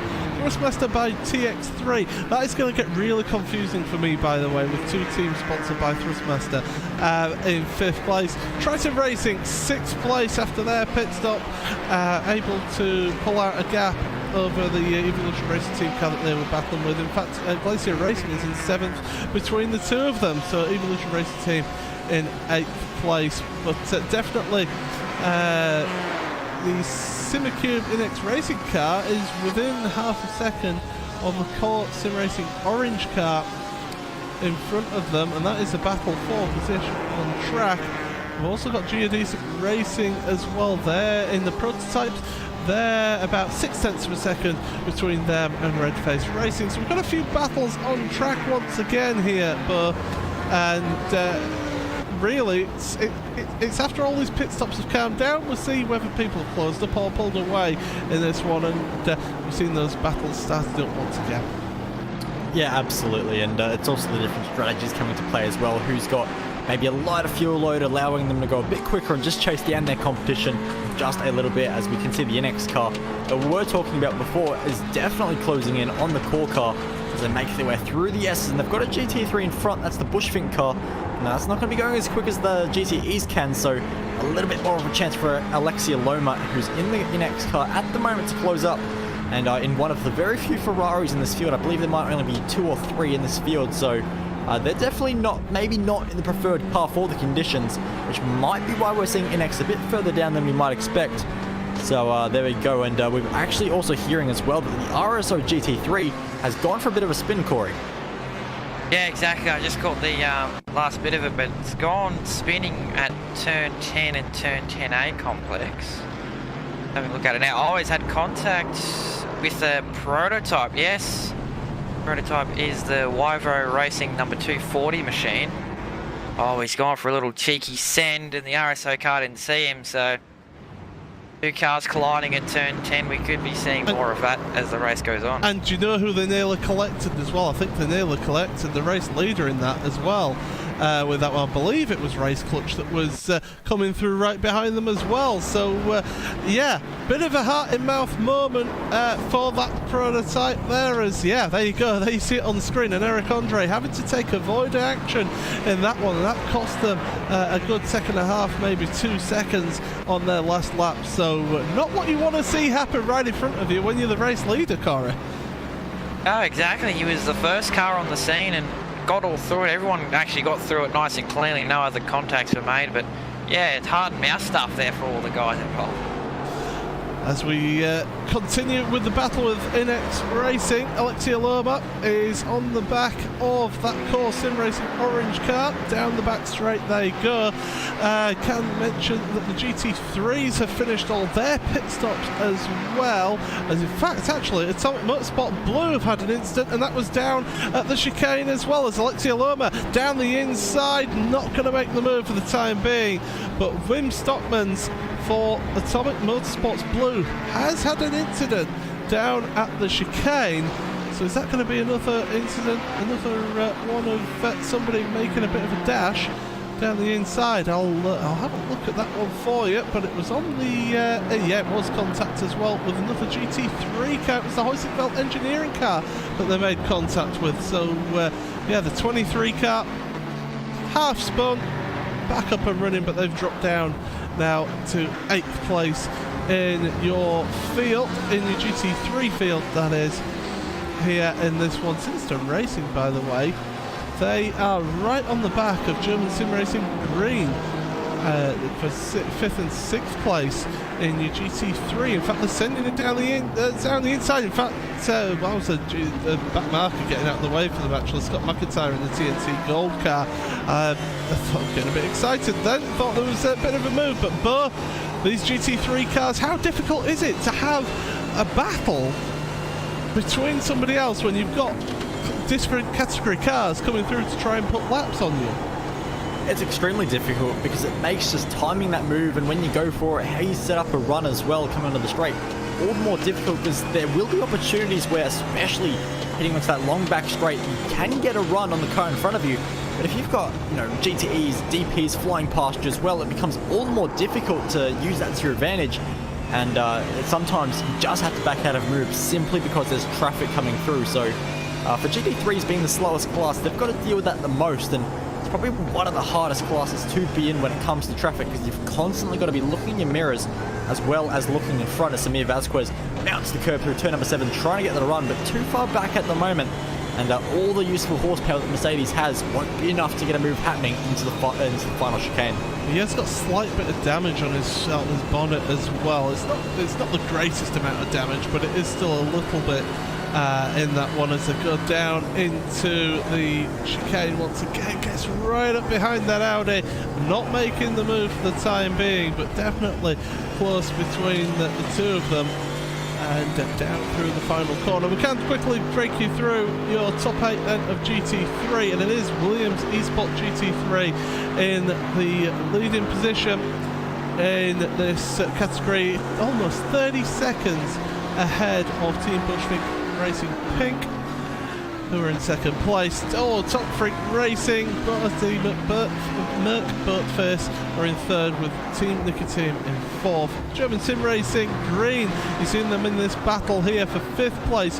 Sinister Racing Team, who are in 6th. The Team RSO Audi behind them, about 4 seconds behind them in 7th, with Atomic Motorsport Blue rounding out the top 8 of your GT3 field. As in fact the leading GT3 car, I believe that is right up behind these two battling. So your leading GT3 car has almost put laps on everybody bar 2nd, 3rd and 4th here, Corey. Yeah, exactly. It's sort of a very strong showing by Williams. Oh, here we go. Looks down the inside, side by side. Out breaks him. There we go. Nice and clean pass there. No need to do anything stupid, and now he's going to let the 67 car is going to let by the Williams eSport machine, so he's now a lap down on the rest of the GT3 field. So there we go. All bar 5 cars are now on all bar 5 are now a lap down on the GT3 field. Yeah, absolutely. The leader, Williams eSports, they're just imperious at the moment in the Audi. But it is a long race. It's 7 hours and 41 minutes remaining in this one, and we've seen how this track can bite, especially turn number 5. We've seen 2 retirements from that corner, but it's not just turn 5 that causes the issues here. I would say turn 3 causes issues, and that chicane as well. We've seen quite a few coming together with a little bit of miscommunication between drivers. Absolutely, we've seen drivers pretty much throw the car off the track at every direction as well. We've seen, cars retire from the final corner. We've seen cars retire from the first corner. every corner at Road Atlanta can be brutal if you don't have the car set up perfectly, if you touch the grass in the wrong spot, or if you have to let a Daytona prototype like we see on board now heading through the final corner. There's so many places around this circuit where you have to get close to the grass and braking zones, and we've seen cars already in this race just touch them a little bit and have catastrophic results as well. But Turn 3, which we're approaching right now on board, you can see it's a blind apex. You can see some of the Daytona prototypes struggling a little bit for grip through there, and that can be very, very difficult, especially with other cars around you. It's so easy to make a mistake. Yeah, absolutely. We're looking at that prototype in front of them, and it is that car of Red Face Racing. They are actually battling away with Geodesic Racing as they go through turn number 6. That Geodesic Racing car just a little bit compromised through turn 6, but through turn 7, get on the power, use the slipstream of that car in front, and it's half a second between the two of them as they go down the back straightaway here. And it's so important to make sure you stay in that slipstream to try and make it count. And, well, into the chicane. Not close enough this time for David, and having to stay behind in 6th place for the time being. But these prototypes, Corey, they've given us some brilliant action so far in the first part of this race here today.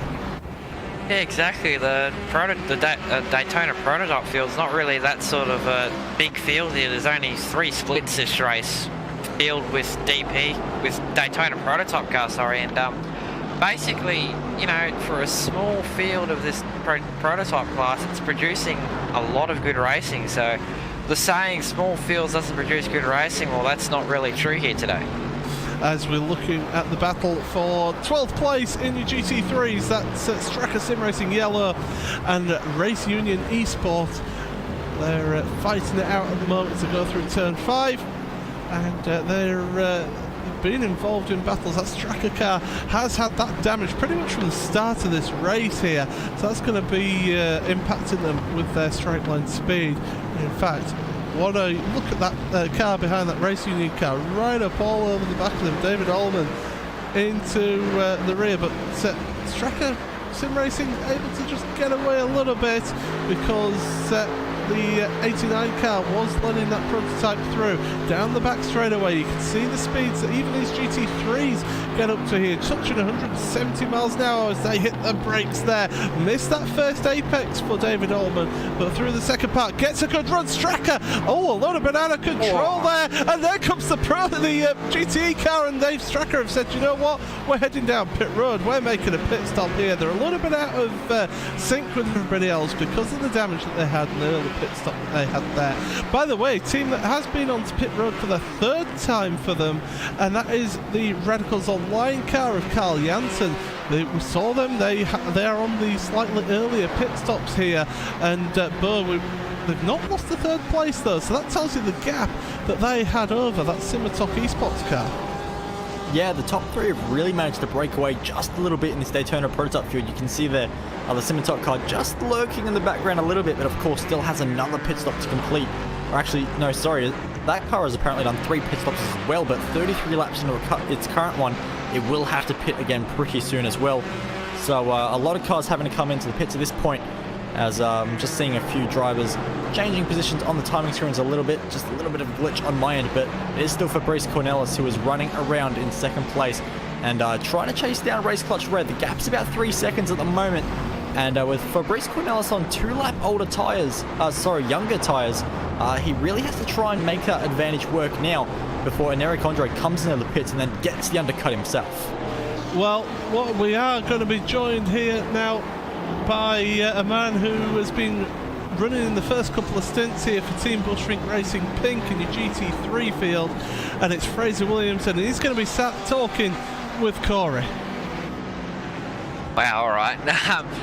Well, Fraser, it's top split GT3, 2nd place at the moment. How's your car been going at the moment? Well, you know, it's not too bad. The car's still going straight. We've not had any incidents yet.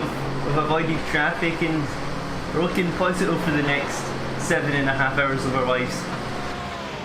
Yeah, exactly. And what is a 31-second gap to the Williams Esports? How do you going to try and keep your 2nd position, or are you going to sort of have a go at pushing to get the win? We've seen what happens when a TBR car pushes for the lead of races, Corey. Ends badly. We'll just sit here, we'll chill, and we'll take P2. Happy and just take it. And also another thing as well, you've got Michael Davies in there and Lewis Goodway as well to hop in the car. Has their pace in practice been near the point of your pace, or has it been I've got to hop back in the car and do more laps to keep the car in second place? You say that as if I know. Let's say we'll be fast. They're probably both faster than me. That seems like a good idea. Yeah, well, I think I don't really have any other questions. Boys, you got any more questions for Fraser? Oh no, I'm enjoying listening to you trying to understand Fraser's accent. That's why. Yeah, that's why we give him the nickname Subtitles. So. Well, before you go off then, Fraser, how are you looking for the rest of it? It's a tough race. You're obviously going to get jumping back in the car. Are you looking forward to it, or are you sort of just,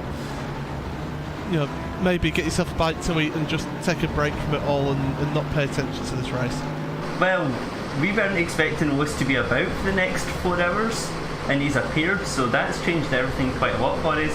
So I was expecting to do double off, double on for the next 4 hours, but now I can go get food, go do normal life things for a couple hours and come back to it. Alright, well, before you get off then, who do you want to give a quick mention to whilst you're in the box? But whilst I'm here, well, obviously you guys for bringing us all these races. Pixel Dust for the beautiful TBR Pink Mercedes paint, and Craig Setup Shop for helping with setups as always. Well, there you go then. Fraser Williamson, thank you very much from Team Bushwick Racing Pink, and all the best for the end of this race. Cheers, guys. So yeah, there we go. Fraser Williamson from that second place in GT3. I've been keeping an eye, by the way, on the battle between Pure Racing Team Orange and Team 85. There's only a couple of tenths between them in your GTE field. That's a battle for 14th in that GTE field, and but we've seen how these GTEs have been able to run close together and be able to give us some really good action. And again, we're seeing a Ford versus Ferrari battle out on track. That's Pure Racing Team Orange car not maybe performing quite as much as well as we'd expect it to. No, not at all. Of course, Pure Racing Team have probably been the standout team of 2018. Of course, just complete dominance all around, and the dominance is right on the brakes at the moment as they launch to the inside, side by side through the chicane. Room given both ways, just about gets very close on the exit as they come over the rise, and the Pure Racing Team Orange car will make that spot on the Team 85 Ferrari, which is confusing because its number is not 85, it's 52, but nonetheless the position is P number 14 now for the Pure Racing Team car, and you can see there a lot of room given on the inside there, so it was fairly clean and not too much room given on the exit, but they made it work through a chicane, which we've seen so many drivers come unstuck with those very late passes happening into this chicane all race long. Yeah, absolutely. We've seen those incidents going on throughout this race, but they're able to swap positions. Master Movano Racing have been closing up on Pure Racing Team Black, so the other Pure Racing Team car, they're coming under a little bit of pressure now, and this is for a podium position here, Corey, and Alexander Thebe really pushing it and really coming a little bit unstuck here, because now he's giving the slipstream to that Thrustmaster Movano car. Yeah, exactly. Last time around, the lap times between him were 4/10, so he's got some pace on the Pure Racing Team Black car at the moment as I head into the chicane, turn 10 and turn 10A, so he's closed up a lot then on brakes. He's now half a second behind, so we could see a move here in the next lap or two if he keeps his pace up. Well, with 7.5 hours of the race remaining, we are having to say goodbye to one of the guys from the commentary booth. Bo Albert, thank you very much for spending time with us here, and of course, all the work that you do with V8's Online here on the iRacing Esports Network, and make sure you catch you on another broadcast sometime soon. Yeah, absolutely. It's great to work with you guys, of course, watching all your broadcasts and to be a part of it. Very, very cool experience. and I wish you all the best with the remaining 7.5 hours.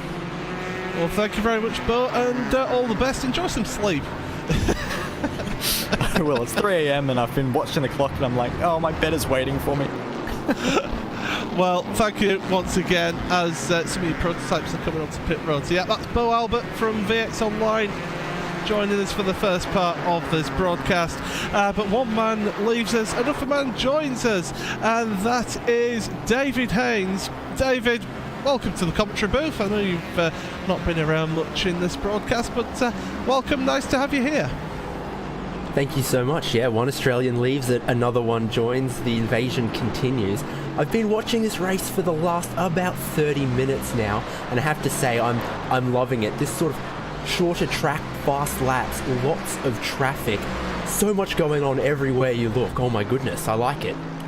And I'm feeling very outnumbered right now at the moment, so as we go into the next part of this hour here, and it is pit stop time for some of your prototypes out in your field. So we've seen Radicals come into pits about 7 laps ago, but you look at this Simitok eSport Rubis, you've had Red Base Racing, Geodesic Racing, Glacier Racing, Tribus, Vanderbilt Sim Racing White, and Wyvern Racing. In fact, Wyvern Racing, long pit stop for them as Race Clutch come onto pit road for their stop. So from the lead for them, I'm just trying to find out what's happened with that Wyvern Racing. I think it's just getting a little bit of repairs done to their car, so that's why they're a little bit longer on pit road. In fact, are they? Yeah, they're still there. So, but yeah, race leader and Eric Andre onto pit road, and he's going to hand over that car now, Corey. And it is Johan Harf now. Will he be able to keep the pace up that Eric has been doing for the first part of this race? Well, the gap they had before the pit stop was just around the 3-second mark, so we're going to find out in the next few laps after Fabrice has made his stop. So they're now waiting there for fuel, and now they're off.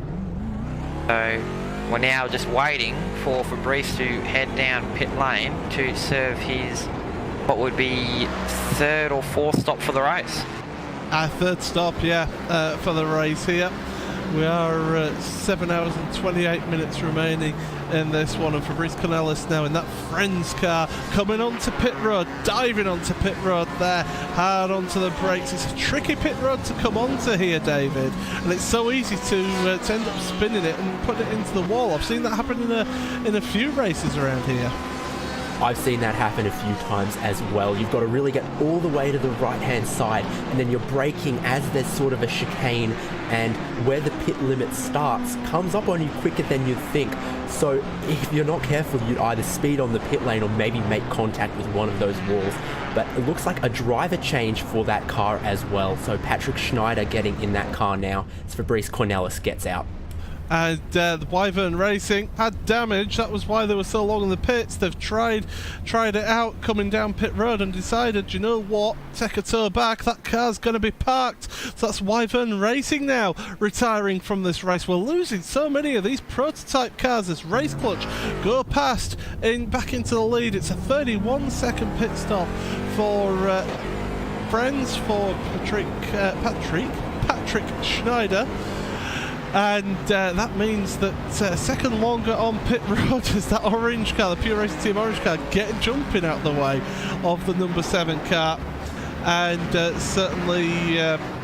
certainly not going good for the prototypes here. We started off with 13 of them. We're now down to 9 prototypes, and even worse news is that Hugo's dropped his lunch all over his keyboard. Hopefully it's a pretty dry lunch, maybe a good sandwich or something, and not something like spaghetti, because that'd be a nightmare to get out of your keyboard there, Corey. Yeah, it's I haven't actually personally happened to me, but I think we're all hoping for Hugo's keyboard to get well after that little incident, but...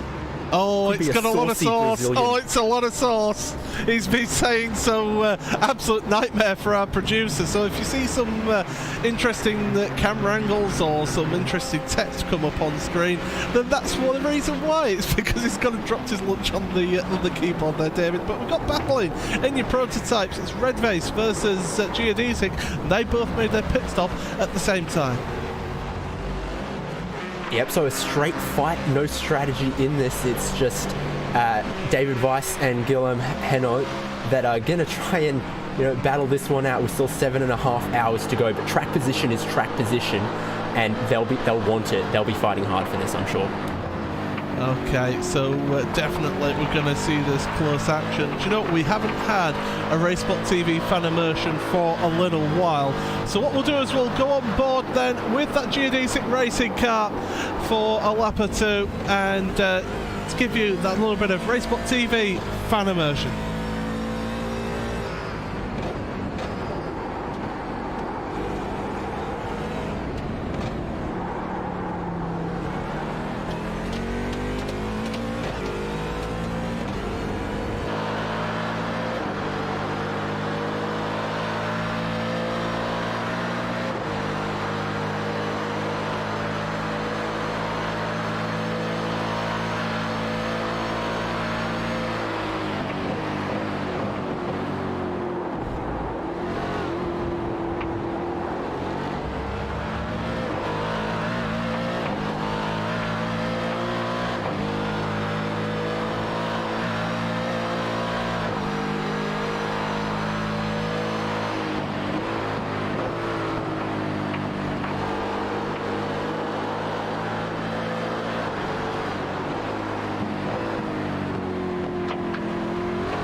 So there we are, a bit of RaceSpotTV fan immersion as you see this battle ongoing between the Red-Face Racing prototype and Geodesic Racing as well. And we're joined in the commentary booth by Jonathan Simon, who's going to give us a quick roundup of what happened in the World Championship Grand Prix Series. So if you don't want any spoilers, you might want to mute your audio for your next 5 minutes or so. But yeah, Jonathan, take us through what happened in today's World Championship Grand Prix Series. Yeah, it was a pretty hectic race out there. It was from lights out. Already at the start of the event, we saw. Are we allowed to actually spoil the like what happened during the race and the results and everything? Well, I've just told everybody to mute, so go ahead. Okay, I can do it. For those of you who don't care or are too lazy to watch the event, I can give you a quick good roundup here. Straight away from lights out, technical issues for Mitchell de Jong. Didn't even start the race, and that's critical because he came into the round obviously in mathematical contention of the title, along with Gregor Hutu. Gregor Hutu's unrealistic though. But Mitchell de Jong had a chance to beat Kroenke to the title, and yes, already a lap behind after the first few laps, so Mitchell was pretty sore about that, talking to him after the race, so certainly not happy with the luck involved. But then after that, a whole lot of chaos ensued. By the end of the race, yada yada yada, like they say in Seinfeld, we go all the way down to the final laps, and it's Kroenke first, Bakum second, Hutu third. Now, would you believe me if I told you that none of those drivers finished in any of those positions? Because Kroenke, for some reason, started to back off the pace a little bit. Now, mind you, with about 5 laps to go, the gap was 4 seconds regardless. Hutu's always been quick towards the end of the stints. He's very good at conserving his tyres. That's what helped him obtain race victory at the Nürburgring just a few rounds ago. And what we saw here was Kroenke backing off. We thought he was trying to help Mac Backum, his teammate, right, Paul? Give DRS. Wouldn't you do that to everybody at Team Ad, wherever you're racing? Exactly. See, Paul Smith's a gentleman. Martin Kroenke's a gentleman too. Then what happens? Final lap, final corner. We're calling Martin Kroenke a possible champion here. He's about to win the race. What's happened? Kroenke backs off the pace. Backum goes through at the final chicane, final corner at Spa, around the outside. Backum wins the race. Not only that, but Hutu absolutely screams through the final chicane and knocks Kroenke off the racetrack. Kroenke had no idea he was going to be that close, and Hutu steals P2. and Kroenke ends up third. Now, I believe if Kroenke finished second, now we don't know what the points calculations would have been. Obviously, it's all over the place. But as we see, Simatok passes Geodesic. I can't even pronounce these things. Well, Simatok Esports and Geodesic Racing. Yeah, I think it's Hugo. He's got sauce on his keyboard. Yes, Hugo's got sauce on his keyboard, so it's not doing very well at the moment. Okay. Well, I say endurance racing is fun with food. I know that. But anyway, point is, am I being too long with this, or can I keep going for 20 more seconds? I'd wrap it up if I were you. As the Atomic Motorsports blue car has gone around, by the way, at turn 1. It's a Petit Le Mans. There's probably like 24 hours left. There's plenty of time, guys. Relax. So what's happened here is now we all thought Kroenke was fuel saving. I think personally that they just mucked it up. I think Kroenke wanted to let Mack win the race, and Kroenke wins the championship in P2. But now it goes down to Kota, so it's been a bit of a stuff up. But I'll take their word for it. If it was a fuel issue, we'll say so. But possibly one of the funniest chaotic finishes I've ever seen in the series. Funniest because of just the way Gregor Hutu somehow just slotted himself in a P2. And most of all, Paul, with this finish, no one interrupting people too many times, we can probably use this finish in one of our iRacing promo videos. Yay! Fantastic. Without broken earphones or headset. That's what we want to hear. But yeah, thanks a lot for that roundup. As in fact, the 23 car was pushed around by the third place Pure Racing Team black car. But well, Jonathan, you've made it a full house of Australians here in the commentary for us here, and certainly it's great to hear your beautiful voice. What about your podcast? Any news about the Simon Racing Report? The Simon Racing Report. Thank you very much, Paul, for pronouncing my name correct, by the way. You're possibly the only person at RaceSpot that does so. I appreciate that. And I'd like to say, yeah, definitely some good podcasts coming up in the future. I don't want to spoil anything, but the only one I can spoil is that I know you're coming on in the next week to talk Formula 1. So I guess that's the only spoiler I can give. For sure, after this Spa race, there'll be a full analysis video. I'm trying to get another World Championship driver onto that. When I say trying, I've got one in the lines. So we'll definitely have that coming out. Pole position comparison video as well with another qualifying lap. We'll get that out soon. I don't expect the timeliness of that to come out in the next few days on the Simon Racing Report, but just a bit longer this time. There's a bit of a break. We just had back-to-back races in the IWC GPS, so a bit more time, a bit more breathing room now. But if you haven't checked it out already, visit thesimonracingreport.com or subscribe on YouTube. Do whatever you got to do. And now we'll head back to Le Petit Le Mans. Yeah, thank you very much. And we've got the battle for P number 5. But Jonathan Simon, thank you very much for joining us in the commentary booth here. Pleasure. Okay, so that was a little bit of an update from Jonathan there on the World Championship Grand Prix Series. Always good to hear from Jonathan. Yes, we have got a battle on track at the moment, and it is between Redface Racing and Simatok Esports, and that's Julien Hesnot and Emmanuel Gallinier. And that was definitely really close battle between the two of them, and Geodesic Racing is involved in this one as well, and these three prototypes currently giving us some good action on track here, David. Yep, I love a good shot like this when they're mixed in between some traffic, but you can see all three of them in your one camera shot. Redface Racing leads Simatok Esports, leads Geodesic Racing 5th through to 7th in the prototype field. Oh, it's close, and I love it. And they're very, very close to that GTE as well. Redface Racing very lucky to not receive a tap from Pure Racing Team GTE there. Yeah, that Pure car just having to stay out the way for the moment. That's your third place GTE car. They've getting pretty close to the Geodesic car, and that's going to bring Thrustmaster Movano back to them in that GTE battle. But it's this prototype battle that we're keeping an eye on here as they've got more traffic. This time it's the RSO Audi.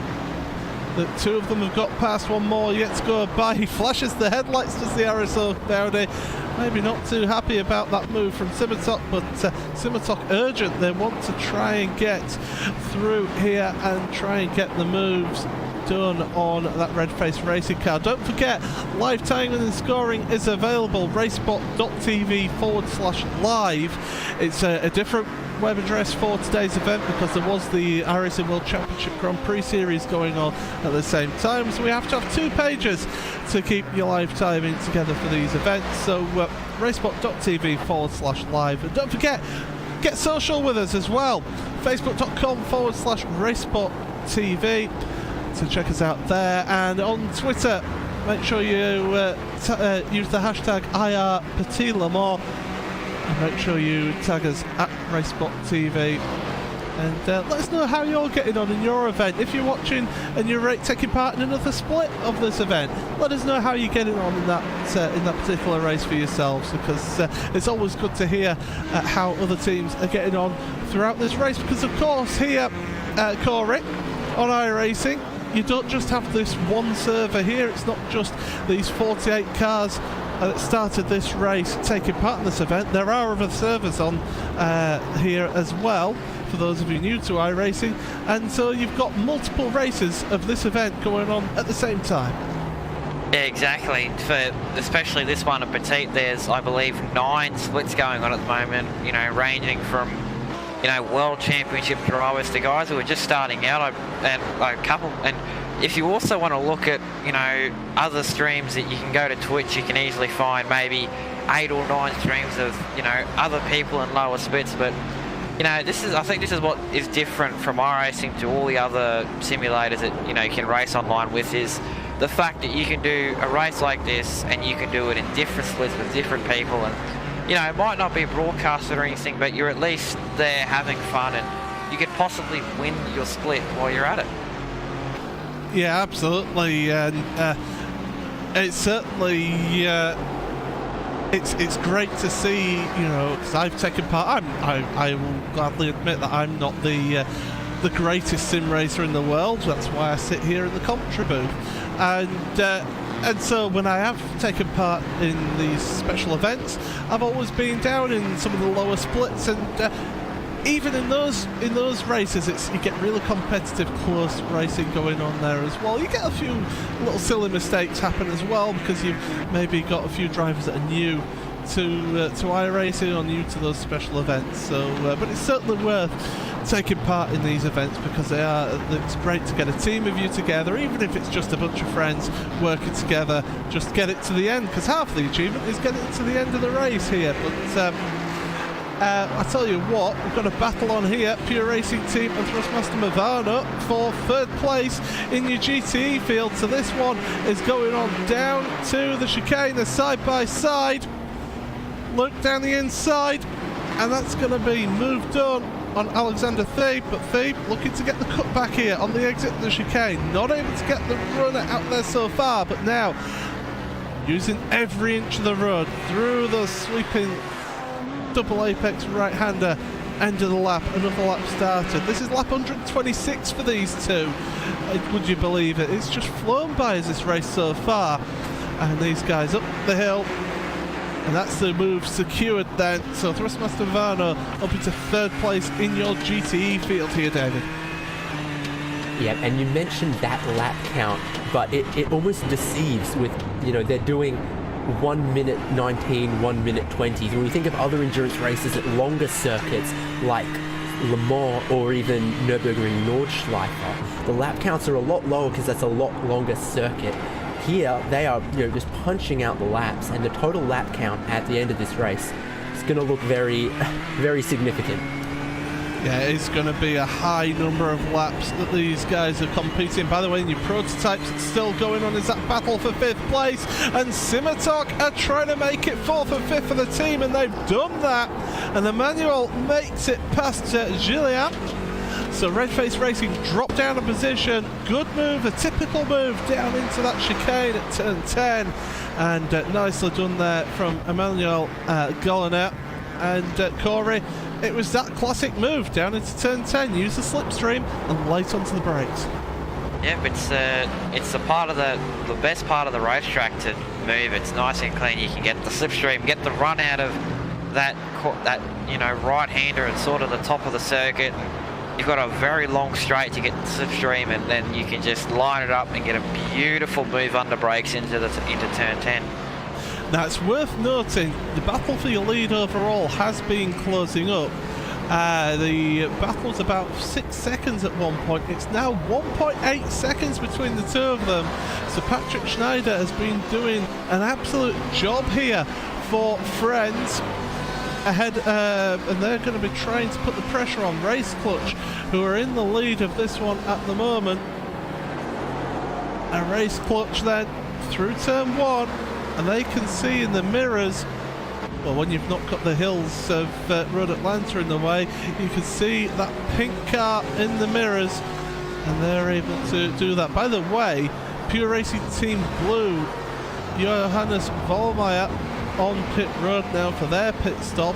That's 10 minutes short of the hour for them, although they were earlier in the pits last time by, so a little bit of strategy going on. But definitely we're getting that close battle up at the front here as away goes Pure Racing Team Blue. 31.6 seconds in their pit stall for fuel and tyres, and away they go again, down to 4th place after that pit stop, but the cars in front of them all owe a pit stop to them. But still, Schneider has been gaining again on this lap. That last lap though, Johan Haaf was a little bit faster than last lap. But let's have a look at the comparison this time by as they go across the line. So Johan Haaf goes across and does a 15.895 compared to a 15.868. So only 0.027 as you see there, David, and those guys are just really, well, they're just really pushing each other hard, and they're doing comparable lap times as we keep an eye on Geodesic Racing in 7th place. Yep, since Patrick Schneider got installed behind the wheel of that Friends car, he's really putting in some impressive laps, obviously dealing with the traffic well, and traffic's going to be key to this battle we're also watching now, where Geodesic Racing, having been passed by Simitok, are now catching up to Red Face Racing as they put a lap there on their team car in a different category. Yeah, they do. So that Red Face Racing Audi saw it having issues earlier on. They are in 15th place, 6 laps down on the next car. So they've had some long pit stops. In fact, actually, no, a bit more than that, because they've had 46 minutes in their last pit stop getting damage repaired on. Pure Racing Team Black, Alexander Thebe, onto pit road for their pit stop now on the 041 car. And definitely they are certainly working that strategy. 28 seconds, 28.1 seconds for them. It's a slightly faster pit stop than their teammates in the blue car for Pure Racing Team Black. But Geodesic Racing still keeping the pressure on David Weiss.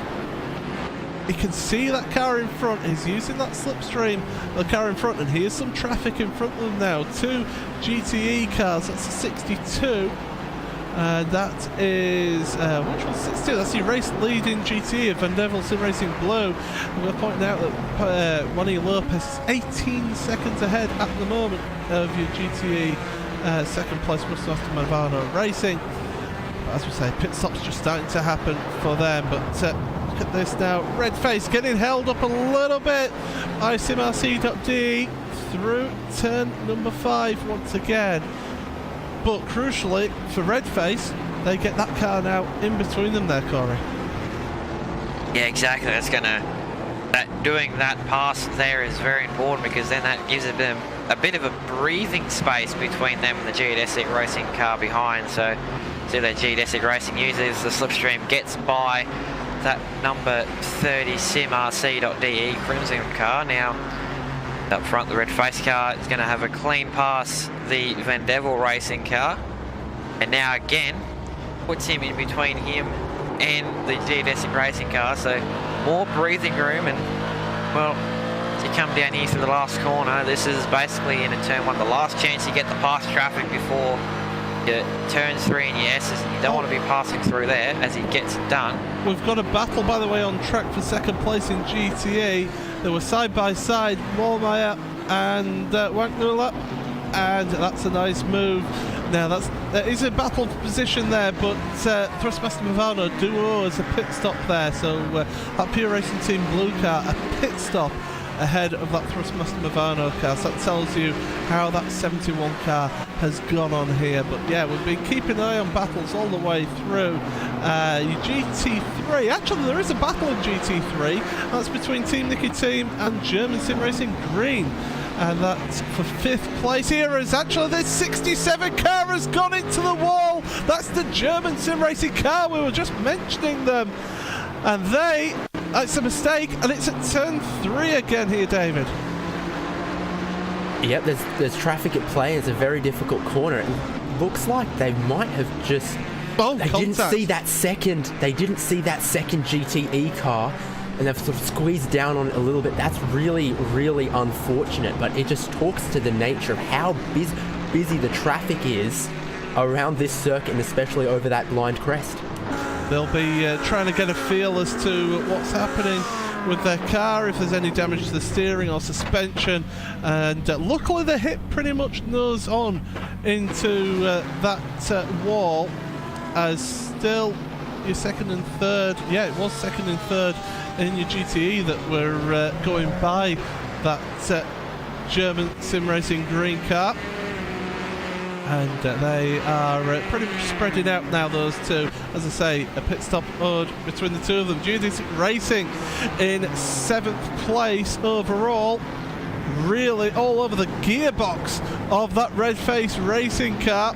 And Corey, David Weiss, it looks like he's had enough and he's trying to get a bit racy here.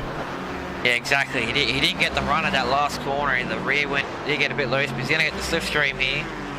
Closing really a lot of time here on that red-faced racing car, and backs off. I think he's saving fuel compared to the red-faced car in front, so if he was really feisty, he would have sent one up the inside, but saving fuel, thinking of strategy with only 7 hours and 4 minutes left in the race.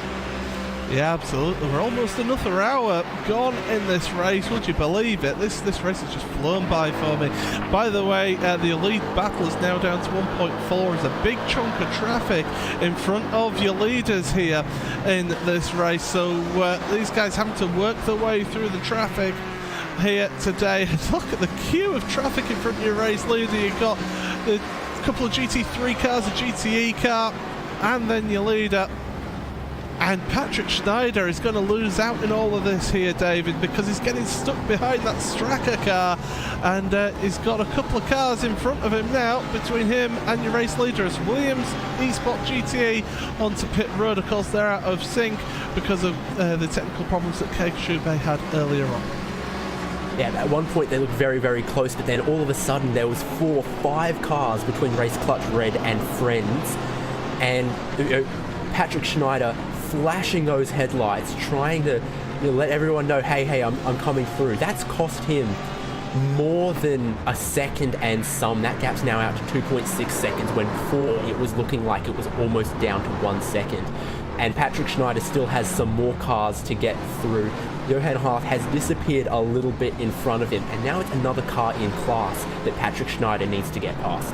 Yeah, and that's it. We mentioned earlier about how difficult it is to get past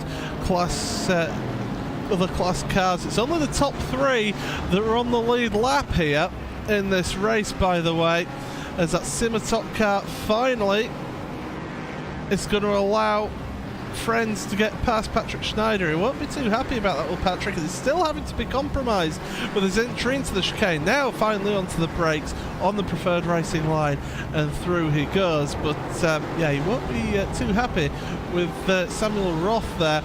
But yeah, only Race Clutch Red, Friends and Radicals Online are on the lead lap, and there's 13 seconds between them, so Radicals, they're still in play here in this race, Corey, as you know, still, you know, that's not really a huge gap in an endurance race when you're almost 3 hours into the race.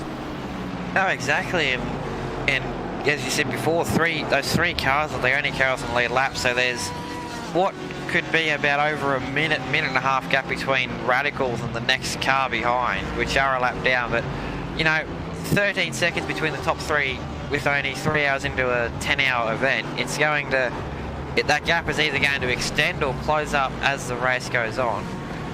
But now as you see there, the Race Clutch car got a bit held up, got a bit stuck up with the Thrustmaster by TX3 GTE machine, so that gave Patrick Schneider a couple of tenths, but not enough to really get that gap closed up. So now he's got to deal with him possibly through the S's, which is not the best place to catch a slower class car. Absolutely, it's not the best place at all to, as you mentioned, to catch those lower class cars. And well, we've got a minute before another hour is up. Would you believe it? This race has just flown by. What an event this Petit Le Mans has been so far. And well, as we're going through the first part, Team RSO onto pit road in your GT3 field from 6th place. They're making their pit stop now. So it's time for pit stops in your GTE and GT3s, and they're going to change driver, in fact, and it's Cedric Nebelski who's getting in behind the wheel for Team RSO here in this one. But yeah, you are watching Petit Le Mans, the iRacing Petit Le Mans, one of the World Tour events here on the iRacing Esports Network. Coverage brought to you by RaceSpotTV, and as we count down the seconds towards the hour, is Paul Smith here. Alongside me is Corey Ott and David Haynes in the commentary booth, with Hugo Lewis behind the cameras and the graphics, as we see friends trying to battle their way through. But we've seen some action going on throughout this event here, and as we're on the hour mark, we can quickly take you through the action that's gone on here. And it is Race Clutch Red who are in the lead of this one by 2.5 seconds ahead of Friends, which is a team of Fabrice Cornelis and also Patrick Schneider. Then you've got Radicals Online Cranfield Simulations in 3rd place, with Carl Janssen still behind the wheel for Carl in his 4th stint here. And then it's the two Simitok cars, Simitok Esport Rubis and Simitok Esport Sapphire, 4th and 5th, with Redface Racing by MS5 Engineering and JRT in 6th. Geodesic Racing right behind them though in 7th place, with Vendevil Racing and Sim Racing White rounding out the top 8. As you can see, the biggest mover there is your 5th place car, 7 positions gained for them, and Radicals actually gaining 5 positions in this race so far. In your GTE field, we are heading towards the pit stop phase here for them. It's Vendevil Sim Racing Blue who are in the lead this one at the moment, but they do, I believe, their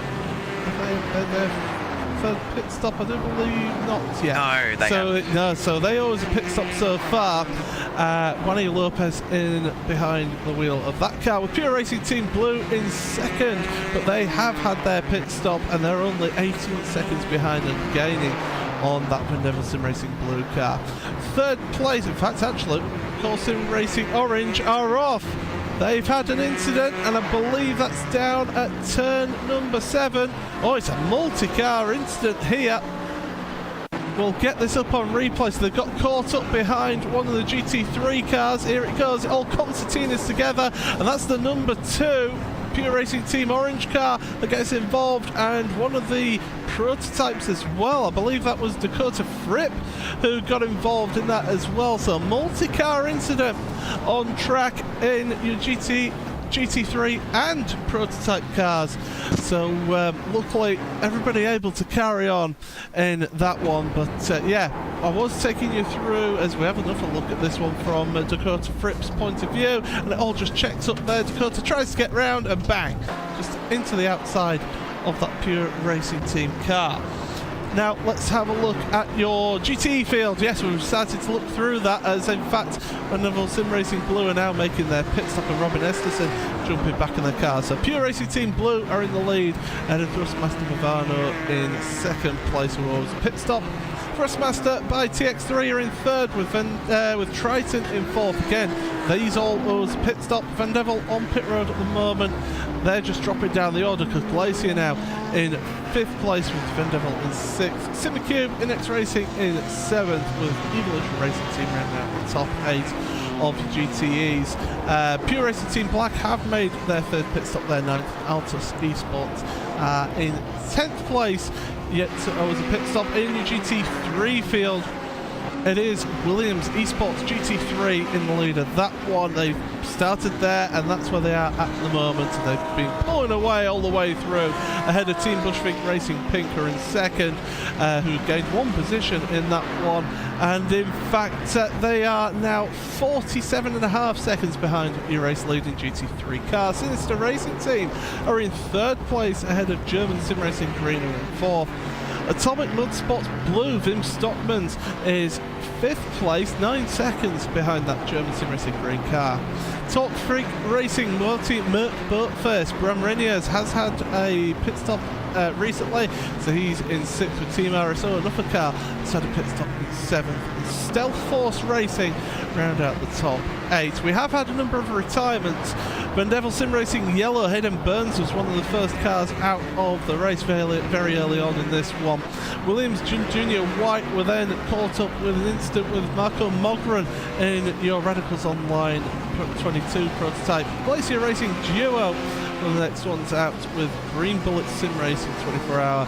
Another retirement, GAD Racing Black Miguel Vigo, and then Wyvern Racing, they had damage and tried to get it fixed and ended up having to park that one. So just 41 cars remaining in this race, and we're right in the middle of your pit stop phase. So why don't we have a look on board, this time from your let's have a look from the number 71 car, Pure Racing, in fact no, Simacubinix Racing, they're due a pit stop actually. So yeah, from your 71 car then, Pure Racing Team Blue, Jonas Vollmeyer in the lead of your GTE field. Let's have a look on board as we will take you for some RaceSpotTV fan immersion.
Welcome back then to live coverage of the iRacing Petit Le Mans here from Road Atlanta on the iRacing Esports Network.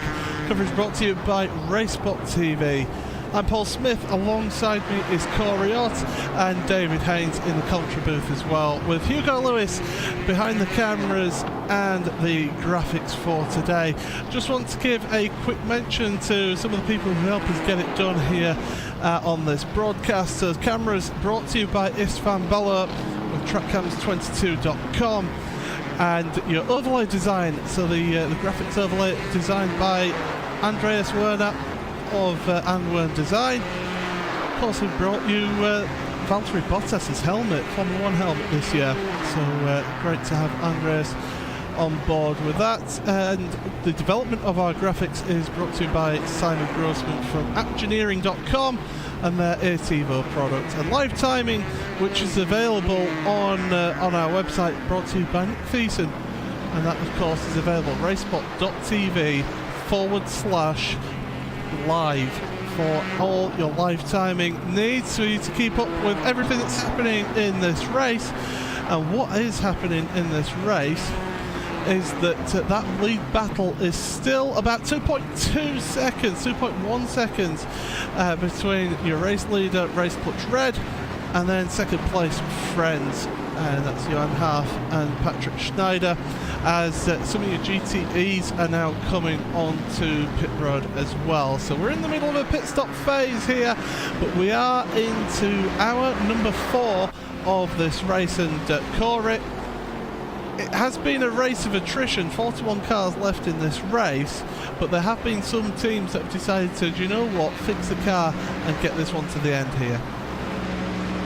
Yeah, exactly. It's just, as you said before, half of the enjoyment of this race is getting it to the end. And a lot of the cars at the moment, they don't really care where they are on track. They just want to get home and finish the race. And at the moment, you've got, I think, nearly half or all the cars have got some sort of scratch or dent on them. It's been a very hard 3 hours, and they've still got about 6 hours and 3/4 of it to go. So really, at the moment, it's all about consistent and keeping that car on track.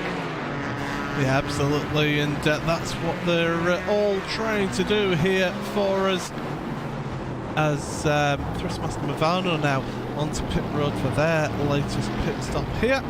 So they're going to be, they won't be changing driver because they changed driver at their last pit stop here in this one. But Pure Racing Team Blue, they've been doing such a really good job out in the lead of GTE, and they are just dominating that field out here today. And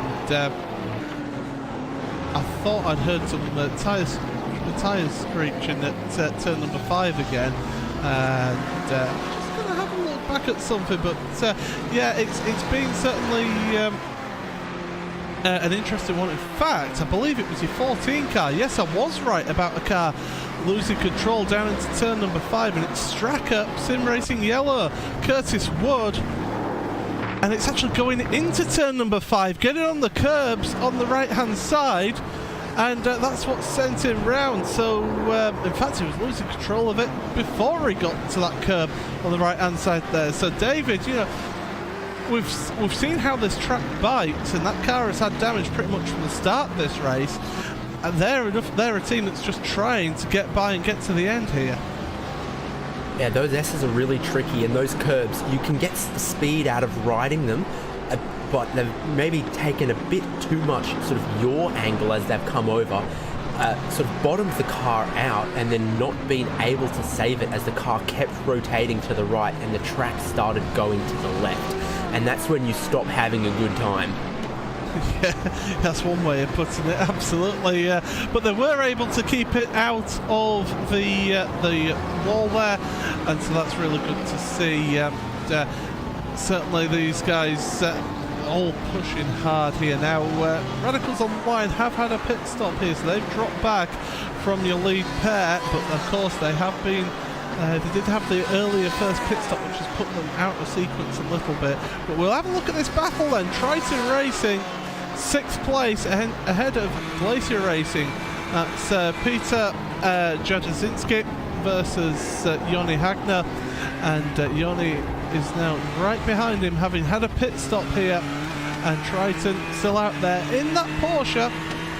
I don't believe there's too many Porsches out there actually today, and it's good to see just the two Porsches here today, Corey, but they always sound really good to those Porsches. Oh yes, we all love the scream of a V6 or a flat 6 engine. I think it's a V6 if I'm not mistaken, but I would have no clue because I actually don't know what is in the middle of that thing. But yeah, that when you hear that engine going up to 9,000 RPM, it's first of all it sounds crazy going to 9,000 RPM. Second of all, the sound is sort of replicating to a very annoying scream that your 11-year-old sister could do if she's annoying you on a Thursday afternoon. But it does sound amazing, and I think as well the Ford, you'll have to give credit to how good it sounds. It's a very deep, low sort of growl, but not as low as what a V8 can do. So fingers crossed though, as Bo Albert is a very good, he loves the Corvette so much. Hopefully we get Corvette into iRacing very soon. Yeah, absolutely. It would be nice to have that Corvette about. But I will say it's Spa-Francorchamps for the World Endurance Championship. That Porsche nearly definitely. When I was sat in the grandstand, because the sound was just reverberating throughout the stand there, and yeah, it was very, very loud as Glacier Racing now. Yeah, go on, David. I was lucky enough to hear it myself in IMSA competition, not here at Road Atlanta, but at Virginia International Raceway, VIR, and indeed you can hear it across the hills, across the other side of the track. That Boxer 4-litre opposed 6-cylinder that indeed revs very, very high. It makes a distinct noise that is definitely can be picked apart from the cacophony of all the other race cars out on the circuit. Yeah, it's absolutely fantastic. Yeah, we're seeing this, as I say, Glacier Racing. They're on the gearbox. They're not quite close enough actually to make it work this lap, but they're in the slipstream here, going down the back straight. So they're going to gain that little bit of speed. And if you are new to our broadcast and to iRacing, or even to racing in general, slipstream is when the car in front is affecting the air that you're going into, and if you can follow behind close enough, there's actually less air resistance, which means that you're able to go that little bit faster compared to if you were driving just on your own there down the straight. So it does affect the top speed of the cars behind. And that's why we're saying, getting that slipstream, getting or the draft as some people call it, get yourself closer to the car in front. It really does help you out here in races like this. And it also helps you with your fuel efficiency as well, because if you're not having to fight against the force, the friction of the air quite as much, you're able to be more efficient with your fuel as well. And in these endurance events, sometimes it's better off to just sit behind the car in front and then go a lap longer on your fuel and jump in with the pit stop. So that's some of the things that you'll see here if you are new to our broadcasts and to iRacing and to racing in general. That's just a little insight as to what happens here. Glacier Racing Tribus, by the way, are on pit road, and they missed the pit stall. They had to reverse, but they are now taking their service. And so too is Simotok Esports Rubis. They are on pit road as well. So changes happening all the time. Glacier not able to beat the traffic out of the chicane to keep on the back of that Triton racing car. So just that gap pulls out a little bit now.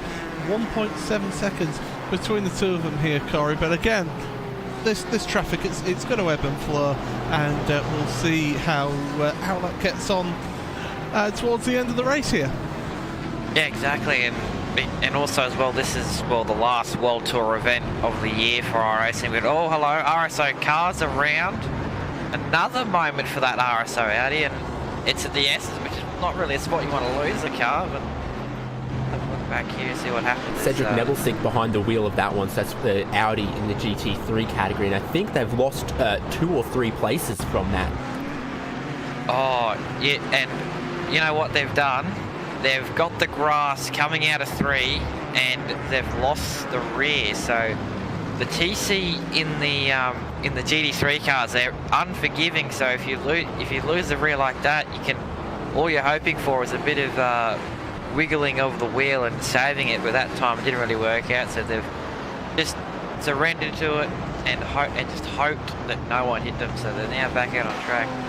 They've lost a lot of time, but at the moment they're P5 in class, so they're not doing too bad for themselves. They've dropped down to 9th, yeah. Alright, sorry. Yeah, the timing screen sometimes takes a little while to catch up with us here. But yeah, they were in 5th and they're just dropping down the order as the cars go by pit stall. And as I say, 9th place for them now because of that mistake here. And yeah, not ideal what happened there, but it just goes to show how close you battle for 6th through. Oh, and they've gone and lost it again! Around into the wall this time, and that was lapping the 10th place car. There's more contact has happened as well in that one, and there's a prototype has gone into the side of the Evolution Racing Team car who got into the side of the GT Temple Racing car. So multiple car incident there in that one, and the 305 got T-boned by that Evolution Racing Team car, and I'll be amazed if they could carry on with any sort of speed after that one, because that was a huge hit there, David. Paul, we see this kind of thing happen quite often, where a small mistake... Hang on a second, Simitok, they're out the race now. So the 707, they're one of the teams that got caught up in that incident, and they're actually going to be out this one. They're the one that sideswiped. Yeah, they got sideswiped and it actually got the left rear suspension, so it was actually crabbing down the straight after turn 5. So, wow, so very bad luck for them. And the thing with that is that also as well, don't forget GT3s, they've got ABS, so he was on the brakes. He could do nothing at all to stop that car. So it was just really hoped and prayed, and well, they all hit. Sadly, it's taken a car out of the race and hurt, well, three of the races. So it's that's what you call endurance racing there, my friends. And well, Evolution Racing Team having to come onto the road. Chris Lazarevic, he'll be having a look to see how long this is going to be, but it's not going to be a quick fix for them. By the way, friends are on pit road then, so they're making their pit stop because Race Clutch Red have already made their pit stop here. So Johan Haaf still behind the wheel for Race Clutch Red. Hopefully we can get the map up between the first two so you can see where they are on the screen. And well, friends, they're just sat there on pit road at the moment, waiting patiently for that pit stop. It's down from the jacks, away they go, and here comes your leader past once again Race Clutch, still in the lead of this one, but it's pretty close actually after these pit stops here. Oh, that was a close one. Patrick Schneider pushing the limit there with that core orange car, and crucially Patrick Schneider is about half a second now behind your race leader, but he does have the Pure Racing Team 71 car. But look at how close that was. He couldn't get a cigarette paper between the two of them there, Corey. That is pushing it to the limit. That is what you call finding a moment and taking it with both hands, and it nearly ended badly for him. But now, going down the back straight, he's just under a second behind, so he keeps it up. He could be under that wing and possibly beside him and will pass him at turn 10 in the next couple of laps if traffic goes his way. Well, this is it. Traffic has played such a big role in this race, and we've seen it all the way through this race as well here. And yeah, this battle, it's been back and forth between these two all the way this afternoon. It's been great to watch. Kazuki Umeshima, by the way, jumped into the Radicals Online car, but they're 27 seconds behind. So at one point they were 13 seconds behind these front two, and they've dropped back here. So not being the best run so far for that Radicals Online car. But look at your race leaders now getting caught up behind the Team Bushman racing car, and that's what traffic can do. And Patrick Schneider making the moves. He's trying to get the lead back here in that pink Friends car into turn number 7. Get the run out of here, Patrick, and you've got a right run here. He's in the slipstream here. This is what he can do. He can get up alongside in towards turn number 10 now. He could even possibly get the job done before turn 10 if he uses the slipstream enough, but he pulls out now to the right. He's looking to use the outside line down into that chicane once again, onto the brakes hard. Johan Half holding on to the lead for the time being, trying to get the cut back here, but Half just parks it on the apex of that second part of the chicane. Down, plunging downhill once again, through the final corner for another lap, start of lap 160 in this race, onto the brakes, turn number 1, turn in, and these two, what a show they've been giving us all the way through this one, Corey. It's absolutely fantastic to watch. It is a 10-hour endurance race, but they're making it look like it's an hour sprint race. It's just they've given each other, you know, enough room. But Johan, before you see the defensive moves he was pulling into turn 6 and also into turn 10, he knows he's there and he's going to give him. He's known Patrick is there. He's going to give him enough room. As traffic again's going to play into the favour of Patrick through turn 7. Let's try and get the run out. They're both going to try and get the run out here, but they've got slipstream, both of them. Johan pulls out. Patrick going to steal the slipstream of both. Double effect. Johan pulls back in. So you can see that the slipstream, he doesn't want Patrick to have any one bit of it. Here we go. Take 2. Goes for a look. Crisscrosses. Gets him. Will it be clean? Yes. Pulls it off. Wow. I think that's the definition of sending it right there. That was amazing. And he's going to pull away from him. Wow. This is the definition of a perfect display of the last of the late breakers. Both of these cars have done that move down into that chicane, and well, Friends are up into the lead. We'll look at the replay of it here, and again, it's the dummy. We saw Fabrice Cornelis do that earlier on in the race, and well, Patrick has gone, oh right, then we have a competition to see who can do the dummy. Well, here we go, I'll do it as well. And so Patrick Schneider now into the lead. He'll be trying to pull away from Race Clutch from Johan Half, but David, what a display from the front two. They've just been on another level compared to the rest of the competition in prototype. Yeah, with friends like that, Johan Half doesn't need enemies. Johan was defending. How long have you been waiting to say that? About 45 seconds. I thought of it earlier. But I think it's kind of apt. But Johan Half was defending like it was the last lap. Both of them wanted that track position.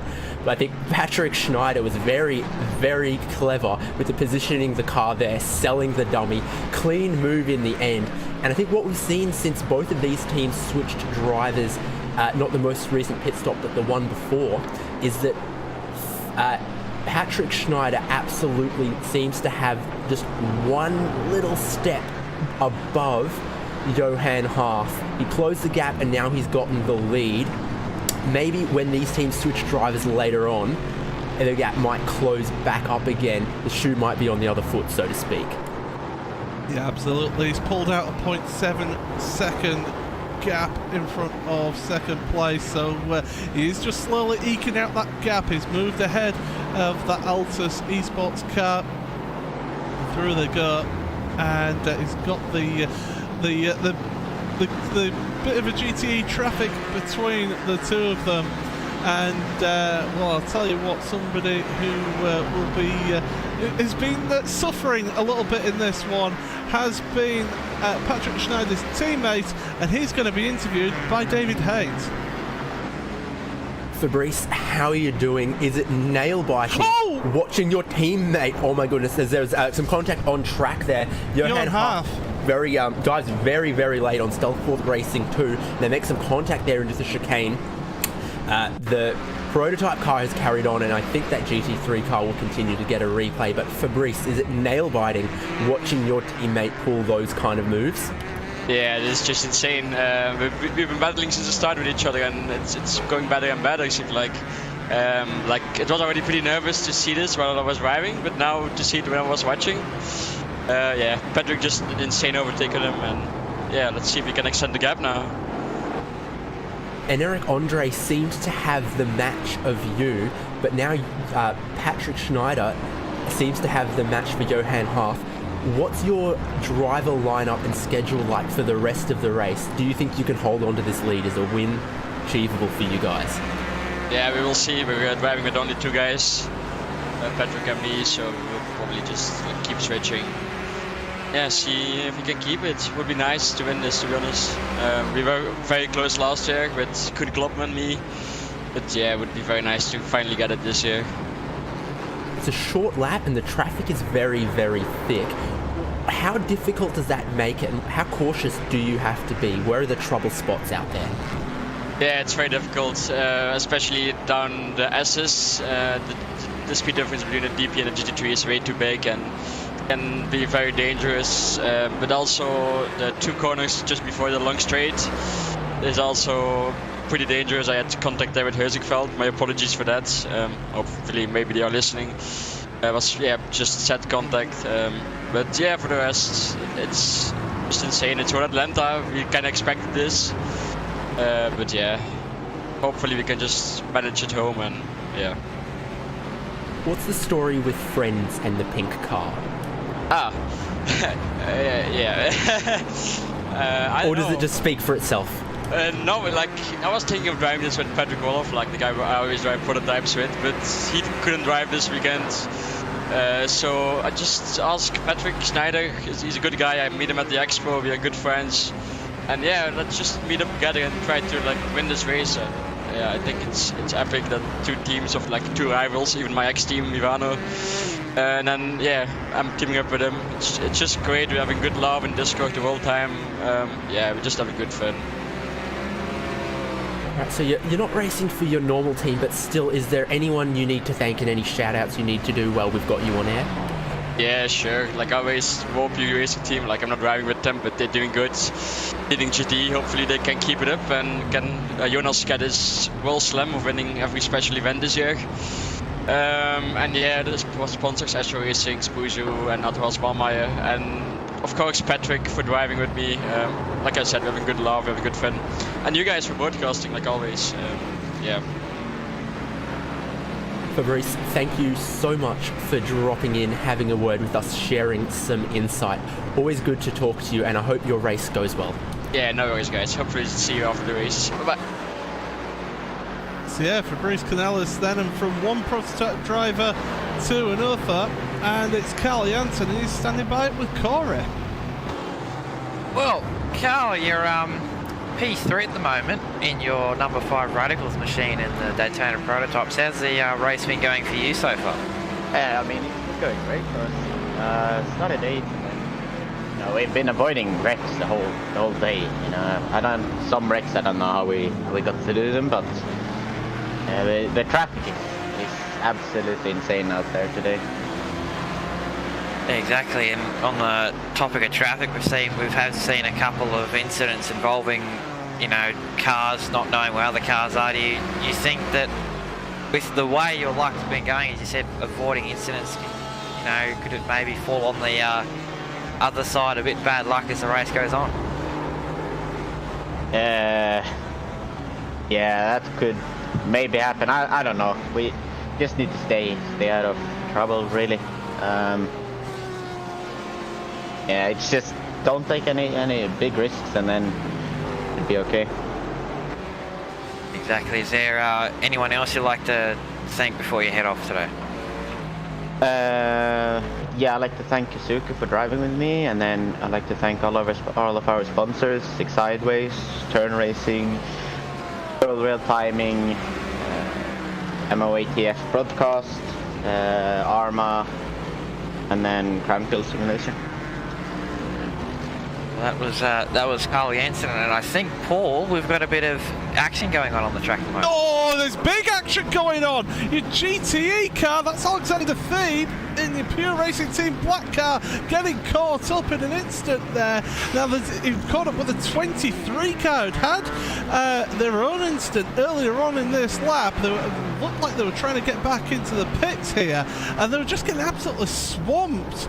And before you knew it, you've got a bunch of cars all getting together, 3 GT3 cars, a GTE car, a prototype, and bang, bang, bang, around they go. Oh, the prototype didn't help, and that's the ERC, that's the race clutch car that got involved in that. That's the second place driver in this race. So Johan Half, all of a sudden, getting involved in an incident in front of him. You're looking at it from on board here. The 3 cars in front getting together. The 23 car can't go anywhere. They're trying to get back into the pits. And that's going to be some damage to that number 10 car, and that could actually cost them a race victory here today then, David. Yeah, it doesn't look pretty for a few of those cars in there. That Pure Racing GTE got a massive hit from one of the GT3 cars that was further back, and now it was crabbing badly. But as you say, Race Clutch Red, they carry on. We'll have to keep an eye on their lap times, because that car certainly doesn't look optimal. They don't roll out of the factory with some of those creases that it's now got. Yeah, absolutely some substantial damage to that car. We'll see how it goes on, but we'll look at this on board here. It's coming up over the hill. All of a sudden there's a GT3 car in the middle of the road, and bang. And, well, big drama happening in the race here. And it's just all, this is a race that just keeps on giving us what's happening all the way through the first part of it. It is, keep on saying it, it's like it's a sprint race, is this. Everyone's desperate to get by people rather than having the patience of waiting and getting by. There is battling going on track though, and that's between Team Heusingfeld and Reunion Esports. That is for 8th and 9th in your GT3 category. There's also a close battle going on in your prototypes between Van Develsen Racing White and Redface Racing as well. So there you've got about half a second between the two of those on track as they head into turn number 1. And well, I keep on saying it's a race of attrition here, and that's exactly what we're getting here then, Corey. Yeah, exactly. It's a short circuit, very hot track temp. A lot of cars that have got, they make up their speed sort of in different spots, and it's one of the shorter team events, that endurance team events this year, and it's the last one, so everyone's trying to get in front, trying to sort of make a name for themselves on the broadcast, but at the same time, some of them, do involve a bit of contact. But one thing I do have to point out though, that Vendaval sim racing car in the Daytona prototype class was 8th position, and it's now fallen into 4th. So, and it's got, and the gap between 4th and 7th in that prototype class at the moment is around the 5 to 6 second mark. So it's going to be close here coming to the next pit stop. Yeah, it certainly is an interesting battle then for that 4th to 7th. And in fact, what we'll do is we'll just bring Cal back in, because Cal, one thing I do want to ask you before we do let you go off. This traffic, how and be honest with me, because I've raced with you, and I know you guys at Radicals can be thought of as aggressive, even though there are some fair moves put in there as well. But I know Rob will kill me for that, by the way. But how has it been working with the traffic here? Have you deliberately taken a more patient approach to it, or what's been the approach here? Well, everything haven't been patient, we can say. I mean, with the amount of time you lose behind GT3s down the S's, especially down the S's, you have to try to get through them as quick as possible. So you kind of have to take some risk to get through. But then as well, there's some too big risks that you kind of need to know when you are too far behind to, you know, go on the inside, down the S's, or do something like that. So you have to be smart with your overtakes as well. Yeah, because some of the GT3s, they are that slower on some of the corners, and it can catch them out with how fast those prototypes can catch up to them. Oh yeah. I mean, like the braking or the brakes on the DP is really good. So we catch them up a lot in the braking zones, and then we also have a lot of power out of the corners and speed through the corners. So, you know, 1 second we're there, another second, you know, we're past. So kind of need to have an eye in your mirror if you drive a GT3 all the time, I think, around here now. Especially with how fast the GTEs is as well. They come up on you very quick too. Yeah, absolutely.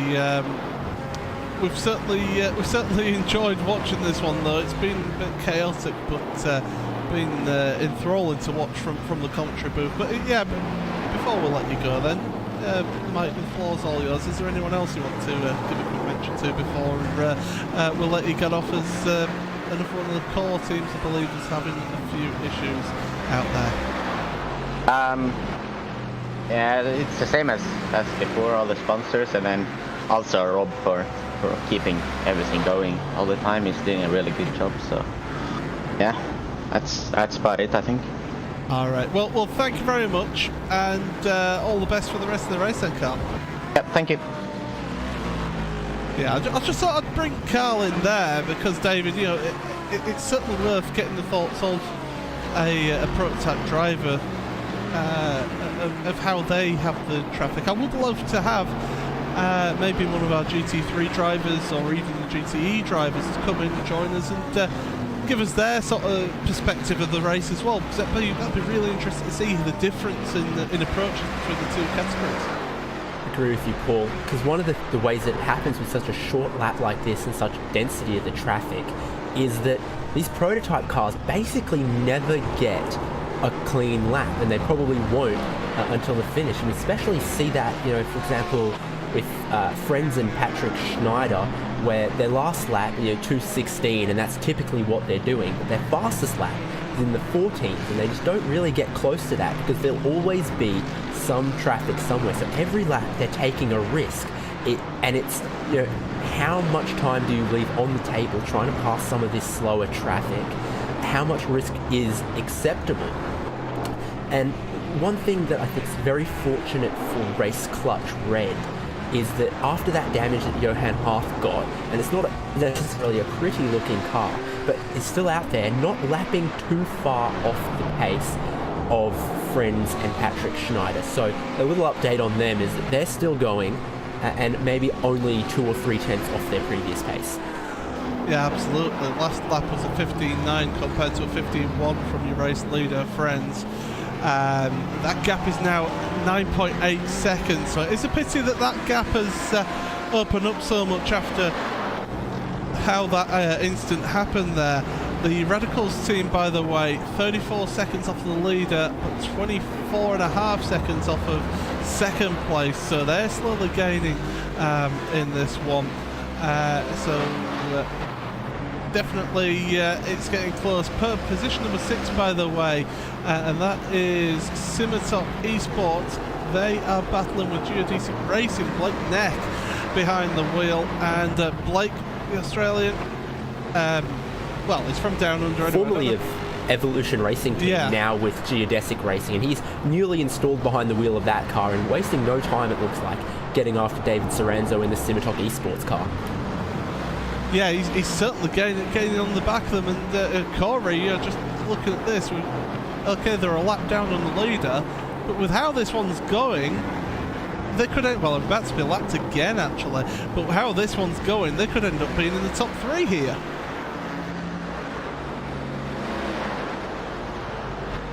I was going to say. My mic muted, yeah. It's 3:18 a.m. here in Australia, so we're going to start making some mistakes. But no, yeah, as you said before, it's all about attrition. You still got 6 hours and 15 minutes left, so if anything else to go by, you could see Radicals, Vendaval and Redface all possibly fall off, and these two cars come into the top 3, but as you see, they're battling traffic, and Blake is falling off, and now there you go, he's got lapped again, so now Patrick's going to start lapping some of the DP field again to put them 2 laps down. But another thing as well, that gap, that DP gap has extended out to 10.5 seconds, so that damage has made a difference to the red race clutch red car. But he's still keeping on pace. He's less than half a second, sorry, last lap between him and Patrick. So they've got to get that damage fixed to come back to possibly win the race. Well, that's one of the positives, is that they can get some of that damage fixed to help just gain them a little bit closer as well. So you don't count them out yet, but it's going to be a bit of an uphill battle for them, as Black Neck's actually just dropped back because of traffic from that Simitok eSport car, so dropping back now to about a second between them as Patrick Schneider puts a lap on Simitok eSport Sapphire. David Saranzo behind the wheel for them through the final corner, across the line. Last lap for them is 17.0, 17.5 for Geodesic Racing, so half a second difference there, and it's just shown. But as they're going up the hill once again towards turn number 3, this hour has flown by once again. Plenty of drama in this one. We've got about, looking at the timing screen, we've got about 37, 38 cars remaining in this race. So as we've been mentioning, a true race of attrition here today. Drivers not been enjoying this one. But we started with 48 cars, so 6 hours and a quarter remaining in this one. Still plenty of time for anything to happen here.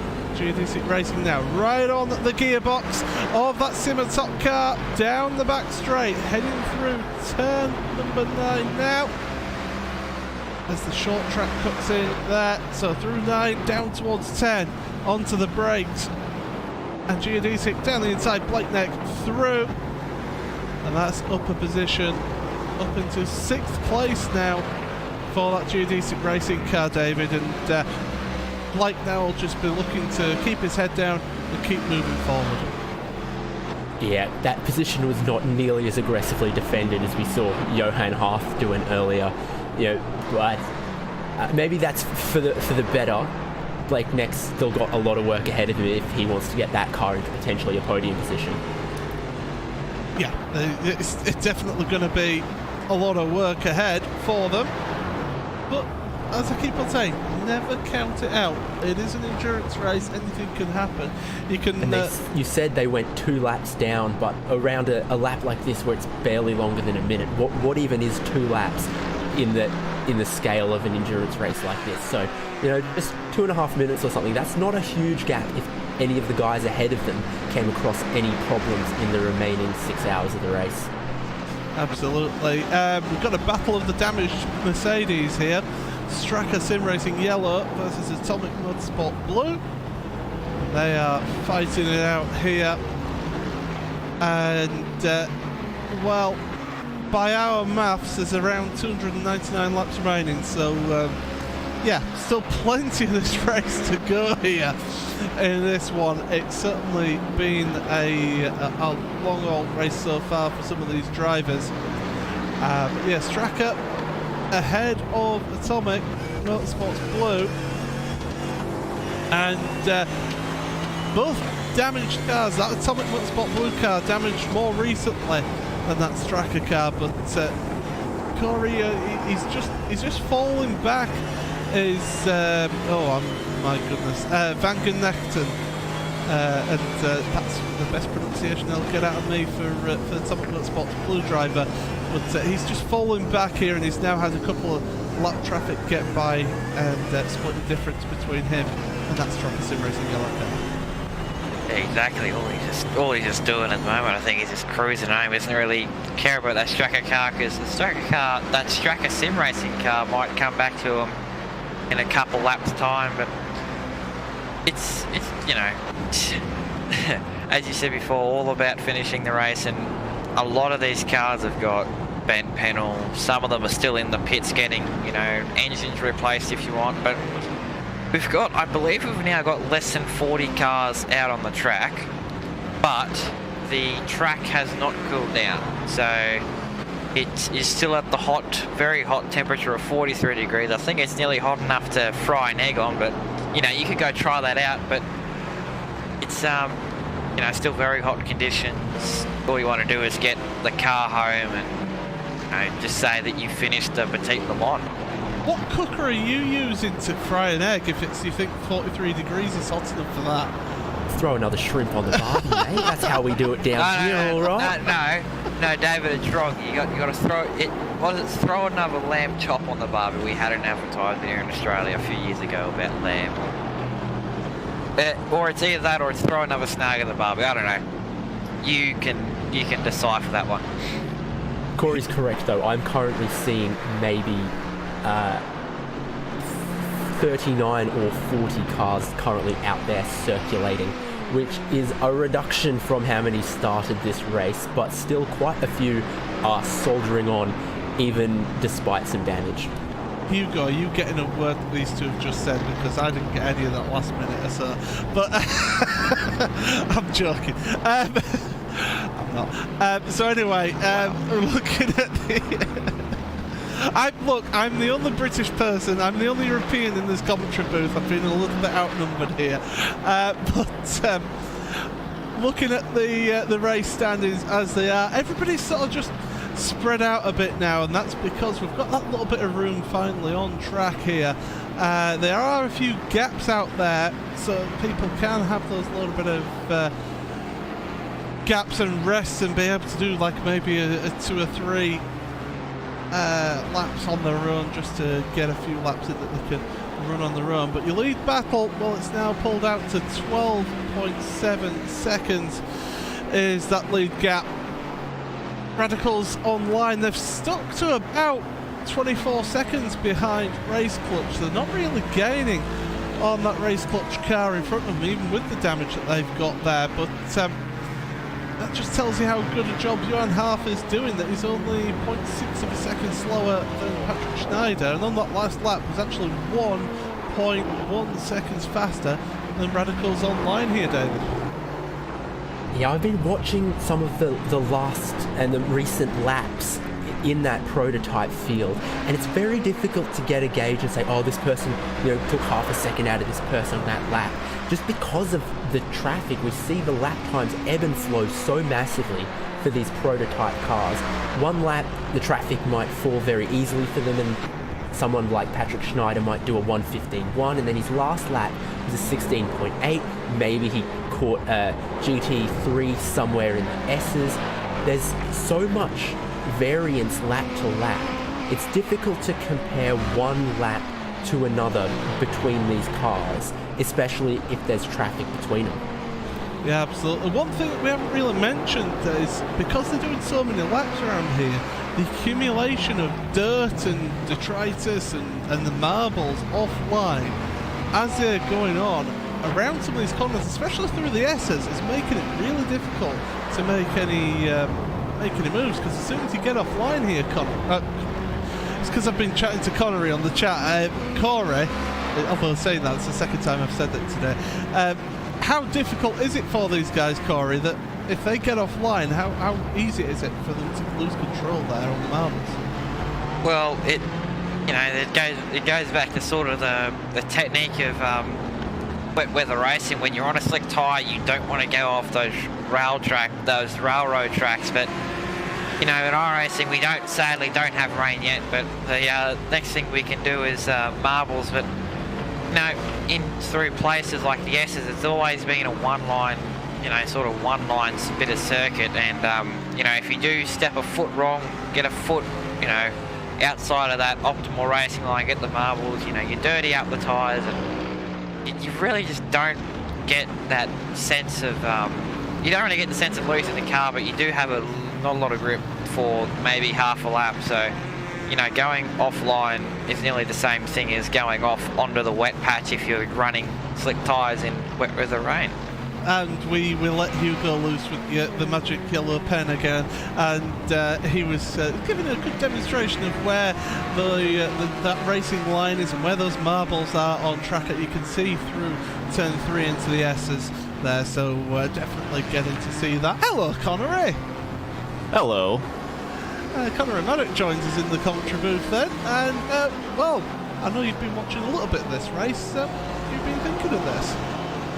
I think you've pretty much covered it already. This has just been an absolutely hectic race, been a race of attrition, as has been mentioned multiple times, and I also mentioned myself in the chat as well that this race is usually a race of attrition. It's a racetrack that doesn't sit well in terms of multi-class racing. It's very, very easy to get stuck behind the slower classes, and it's a racetrack where you do need a huge amount of patience if you're one of these faster classes, because it's better to just survive rather than just try to go for a move over a GT car and just end your race because of it. Yeah, absolutely. It's all about patience and everything, and how I haven't really spoken to you for a little while, Connery. We've got the McLaren Shadow coming up tomorrow.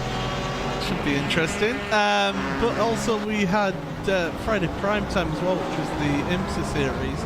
I mean, how good has that been so far this season on Friday Prime Time? That series has just been absolutely brilliant. We had our little preview event to the Petit Le Mans yesterday with the 1 hour sprint race, and well, most of the drivers here have been treating it like a 1 hour sprint race, let's just face it, but last race absolutely fantastic. We had a close battle for the prototype lead that unfortunately resulted in a little bit of incident at the front. That meant it wasn't close near the end, but it was actually Glacier Racing involved in that particular lead battle. And what could have been here in this race today if they hadn't had their issues early on, because in the Friday primetime race they were able to equal, if not best, what Fabrice Cornelis was able to do in the Friends car. So it's unfortunate that they're out early, but I think they could have been a huge challenger here in this race if they managed to keep it clean to the start. Absolutely. Well, the closest battle really that's on track at the moment, Williams Esport, they're trying to make a bit of a comeback drive here at GTE, and they are slowly gaining on the SimRC.de Crimson car. So that's a battle for 8th place in your GTE class. Kei Kashube and Andre Butch behind the wheel for this car. We saw, David, that Kei had those technical issues earlier on because they were challenging for a podium position at the start of this race, so dropping down the order down to pretty much last of this GTE field, and they've been fighting their way back up into 9th at the moment. Yeah, this is number 33 in the Williams Esports team. We know that they're very, very good, World Championship good. So we'd expect them to be right at the pointy end. And unfortunately, obviously, it's not gone exactly their way. But the car looks good now. The lap times look good. And, we've said it, Connery's said it. A lot can still happen, and a lot will happen. That's almost a certainty. So from here, you just got to put your head down, be clever, and get what you can grab. Oh, they've actually grabbed a position because Claudius Svide has had a bit of an issue down at the chicane. I'll have a look at on the replay now for you, and it is down into the chicane. It's going to be on the run here, Corey. He's all by himself indeed. Yeah, Corey, talk us through that. Yeah, he's actually just clipped the grass a tiny bit. Half the wheel got the grass under the brakes, and it just speared the car left. And good thing was that I believe he didn't hit a wall. No, he just missed that concrete wall, which is good. So he's going to drop a lot of time, but not hit the wall, which is good. So he'll get back on track and keep circulating. But that's being able to bring that Williams Esport car up into 8th place. By the way, Radicals Online have had a pit stop. Kazuki and Mishima back out. Full service, 24.3 seconds. Van Devil, Sim Racing White are also on pit road as well from 7th place here. And it's Alex Simonik who is getting into that car because they've had a change of driver on this pit stop. So that'll be a full service for them as well. Expect them to be leaving the pits any second unless they have a few seconds of damage. But no, they're away, 32 seconds. out and away from the pit stop. Well, they do drop down to 8th place temporarily because Glacier Racing Tribus have made it past them because of that pit stop. So we are in the pit stop phase now for your prototypes, and we're getting towards the GTE and GT3 pit stops. In fact, Thrustmaster by TX3 and Williams eSport GTE are onto pit road for their pit stops here. So we're at that point in the race where we're coming up to the hour and teams are going to be taking their fuel and tyres in GTE and GT3 because some of the teams have been working it to the hour and just going hour by hour, whereas some are just using the full fuel tank and taking that shorter pit stop at the end of the race here today. But we are coming up to the end of this 4th hour of coverage here on the iRacing Esports Network. This is the iRacing Petit Le Mans, brought to you by RaceSpotTV. Coverage today brought to you by us. It's Paul Smith along with Corey Ott and David Haynes in the commentary booth. Conor Maddox dropped by as well to say hello to us. Hugo Lewis is behind the cameras and the graphics, and yeah, we're counting down to the hour mark here, and it's time for those fuel stops and tyres as well. But what a hour that has been, another drama-filled hour. That the incident of race clutch red is what really is the talking point of that last hour. They're now 17.6 seconds behind the race-leading Friends car as they're heading towards the next pit cycle. They'll be hoping to get a few seconds of damage repaired on that pit stop, but it will see them just drop further back, and really not being a good end to that battle, because we could have seen that battle all the way through to the end of this race. I could just sat here happily and watched that to the end. But yeah, it is Race Clutch in second. Radicals Online in 3rd place. They've just had their pit stop, so they're about 1 minute and 4 behind that Race Clutch car, with Redface Racing in 4th place, Geodesic Racing 5th, with Simatoc Esport in 6th, Glacier Racing Tribus 7th, and the Devil Sim Racing in White in 8th place, because those are all the prototypes that are left running at the moment. You've got the teams of Simatoc Esports Rubis, Wyvern Racing, Geodesic Racing Black, Glacier Racing Duo, and Radicals Online 6 Sideways, all out on the track, out of the track here. They're gone. They've packed their bags and gone home. And I tell you what, this has been an intriguing race here. On the GTEs, well, they're just going through the pit stop phase along with the GT3, so we won't actually, we'll have a quick look at that. But it is Vendevil Sim Racing Blue who lead that one, and a Pure Racing Team Blue who had pit stop about 10 laps ago, so Robin Estes and Duzzo was a pit stop shortly. Thrustmaster Movano Racing are in 3rd place with Triton 4th, Glacier Racing 5th with Simicubinix Racing, PJ Sturgios, bit of a quiet one for them in 6th place. Thrustmaster by TX3 in 7th, and SimRC the Crimson 8th place at the moment because of those pit stops that we talked about. And in your GT3 at the moment, it is Williams eSport GT3, Alexander Voss leading that one 1 minute and 15 ahead of Team Bushfink Racing Pink. Sinister Racing Team GT3 are in 3rd place, a lap behind that Team Bushfink car. That's incredible to see that. Then German Sim Racing Green 4th with Top Freak Racing Boaty Merc Boatface 5th place. George Gruber behind the wheel for them at the moment, 5 seconds behind that German Sim Racing Green car. Reunion Esports are in 6th with Team Scheib in Raus. Sheed in Raus. It's German for push him off. Okay, there you go. I knew Google Translated help. In 7th place, and then Team Hoising Belt in 8th place at the moment. But as I say, pit stop's currently ongoing in your GT3 field. And I do believe Atomic Motorsports have been the latest ones to retire from this one. So we're down to 37 cars on track. because Redface Racing, who are the last running GT3 car, are classified still as 41st overall. We have got a battle on track here, and this is the Van Devil Sim Racing white car versus Glacier Racing Tribus, but that Glacier Racing car does owe us a pit stop anytime now here, David, but they'll still give us a good battle here, surely. Yeah, I think in terms of stint length, prototype cars are actually the ones with the shortest stints. I think it's just a 76-litre tank in these prototype cars. So they come down the lane often, but they're very quick when they are out on the track and exciting to watch as well. Audi gets a little bit in the way there, but that's the story of how this race goes.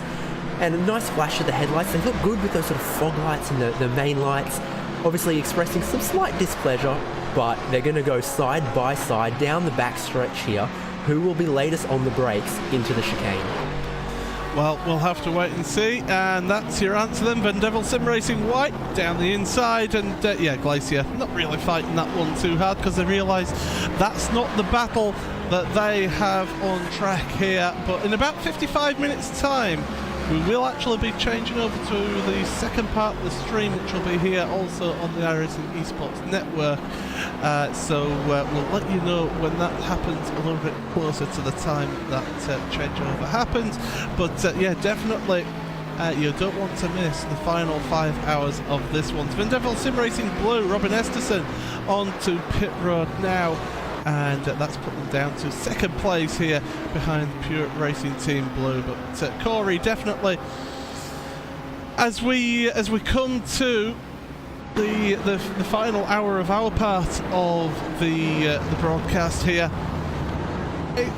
I mean, we keep on saying it's a race of attrition. It's a race of patience, and in some cases, lack of it. Yeah, exactly. It's a lot of people have been acting like this is the 1 hour IMSA races that have been on this week. It's track position is king around here, but sometimes in a 10-hour endurance race, you just really want to have a bit of patience. It's endurance racing, sometimes it comes up to how patient you are, and if you're patient at the right times, you benefit a lot from it. For example, that with Pure Racing Team Black, that incident coming out of turn 10A with, the 3 GT3s and that race clutch red car. If the race clutch red car, would have seen it and thought, all right, I'll back off here a little bit, it wouldn't have happened. But, it's all about thinking ahead, thinking a corner or two ahead instead of right then and there. So basically this is endurance racing in a nutshell. Absolutely, and it's been a little bit of a different special event here compared to some of the other events that we've had, David, over the year here. Of course, it started off at Daytona with the 24 hours around the Daytona International Raceway, and this track is just completely different to pretty much every other World Tour event that we have here on iRacing.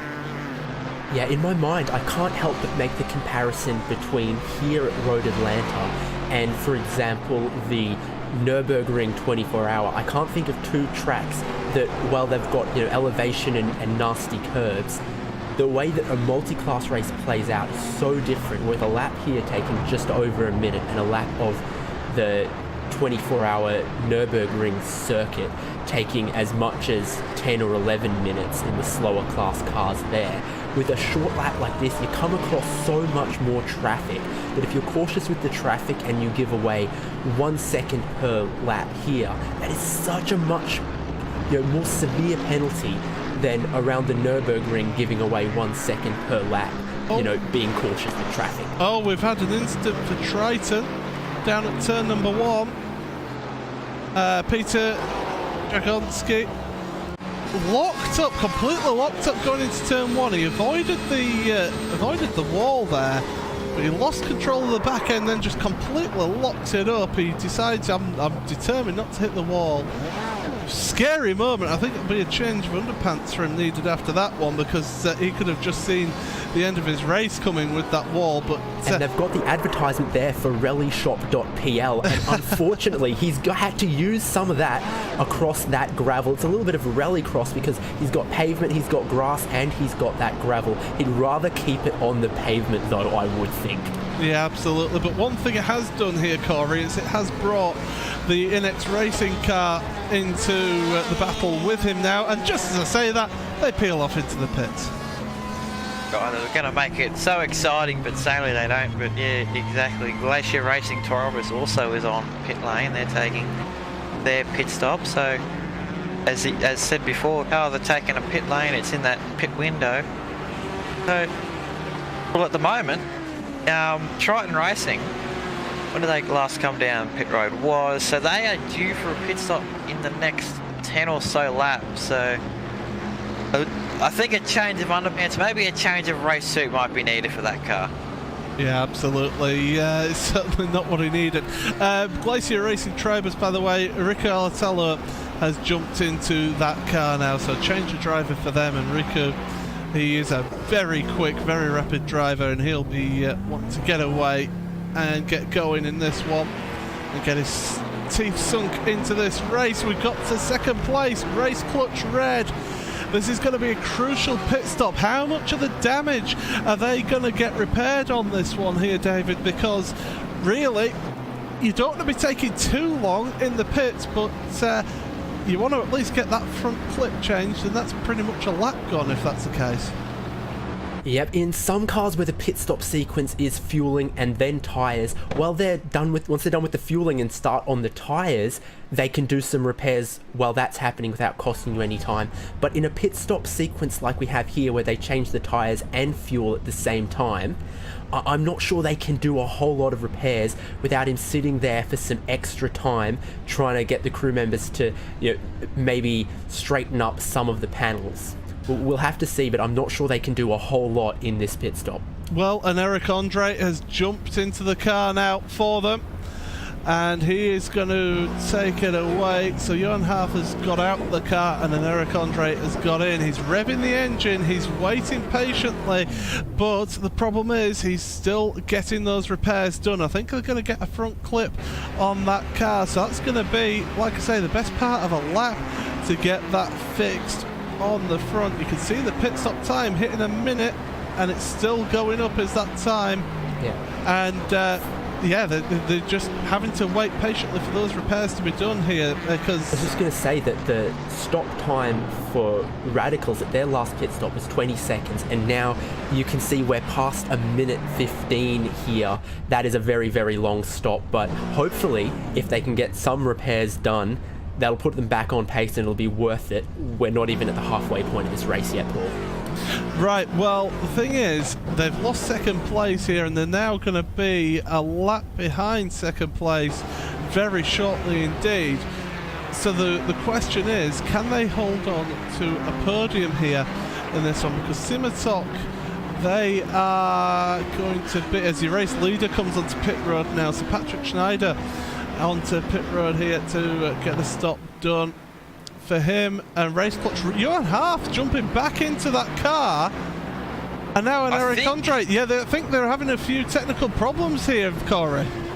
Yeah, I think it might not be releasing him out of the pits. We did see this in the Sports Car Open just a week or so ago with Craig Williams. Actually, he was no one else could hop into his car, so sadly it's happened again, but in a different event with a different team. It does take 2 minutes though to repair that front end, that front clip, as friends pull out of pit road.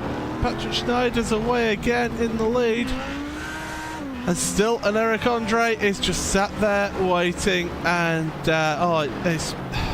it does make your heart sink here, just with how that's going for them, because it was looking so promising for them early on here, David, and it's just gone from bad to worse. Away he goes in the end there. 2-minute 56 pit stop for them.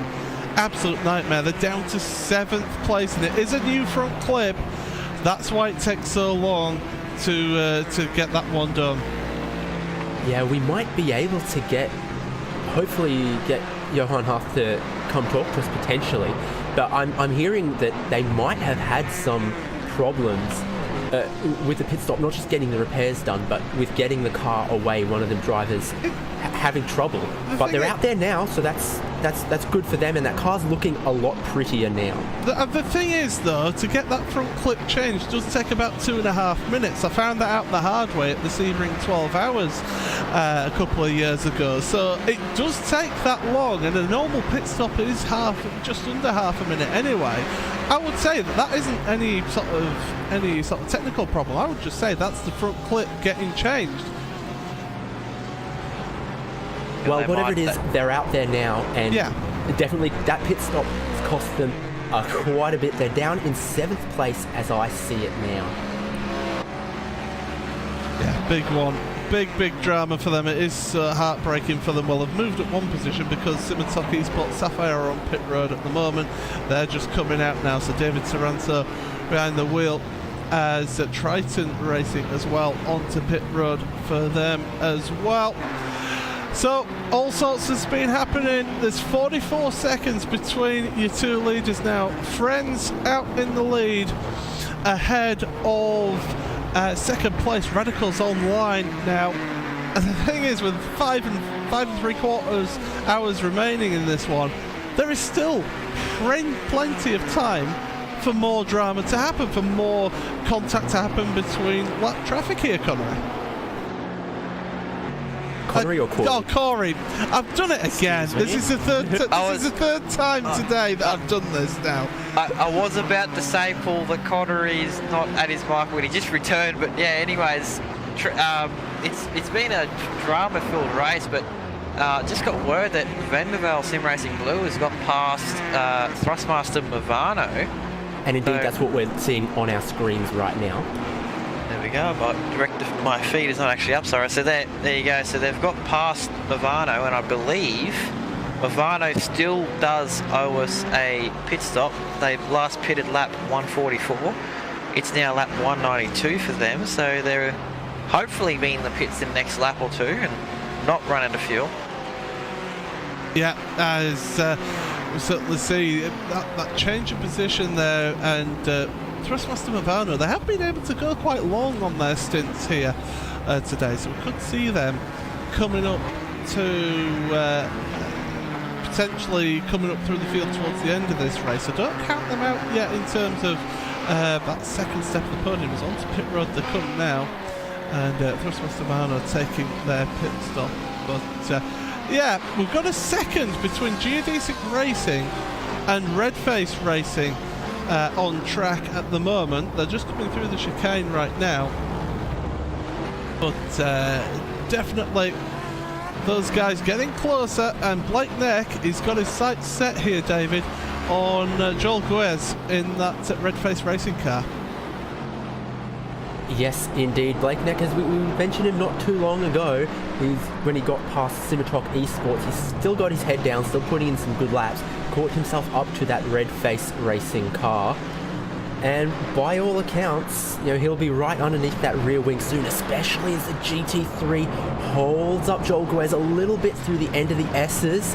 Doesn't get an optimal run, but Blake Neck will get through before the next corner, and they are right together. If he gets a good run out of these next two corners, he'll be in the draft going down that long back stretch, and again we might see another pass happen going into the final chicane.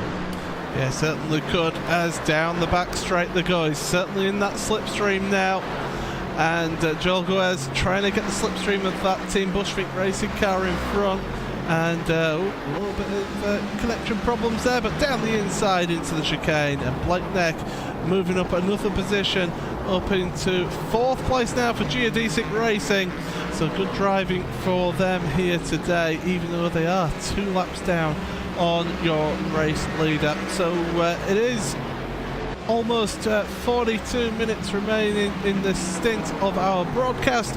So what we'll do is we'll give you one final RaceSpotTV fan immersion of this part. So why don't we stay on board with Blake Neck, actually, because we've been watching him working his way through. So let's take you RaceSpotTV fan immersion.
So welcome back from that fan immersion period there with Blake Neck, and what we have had happen is a couple of things. The one that we are going to hopefully bring up on the screen happened on lap 200 for this team, Vanderveld Sim Racing White, and it's going into turn number 3.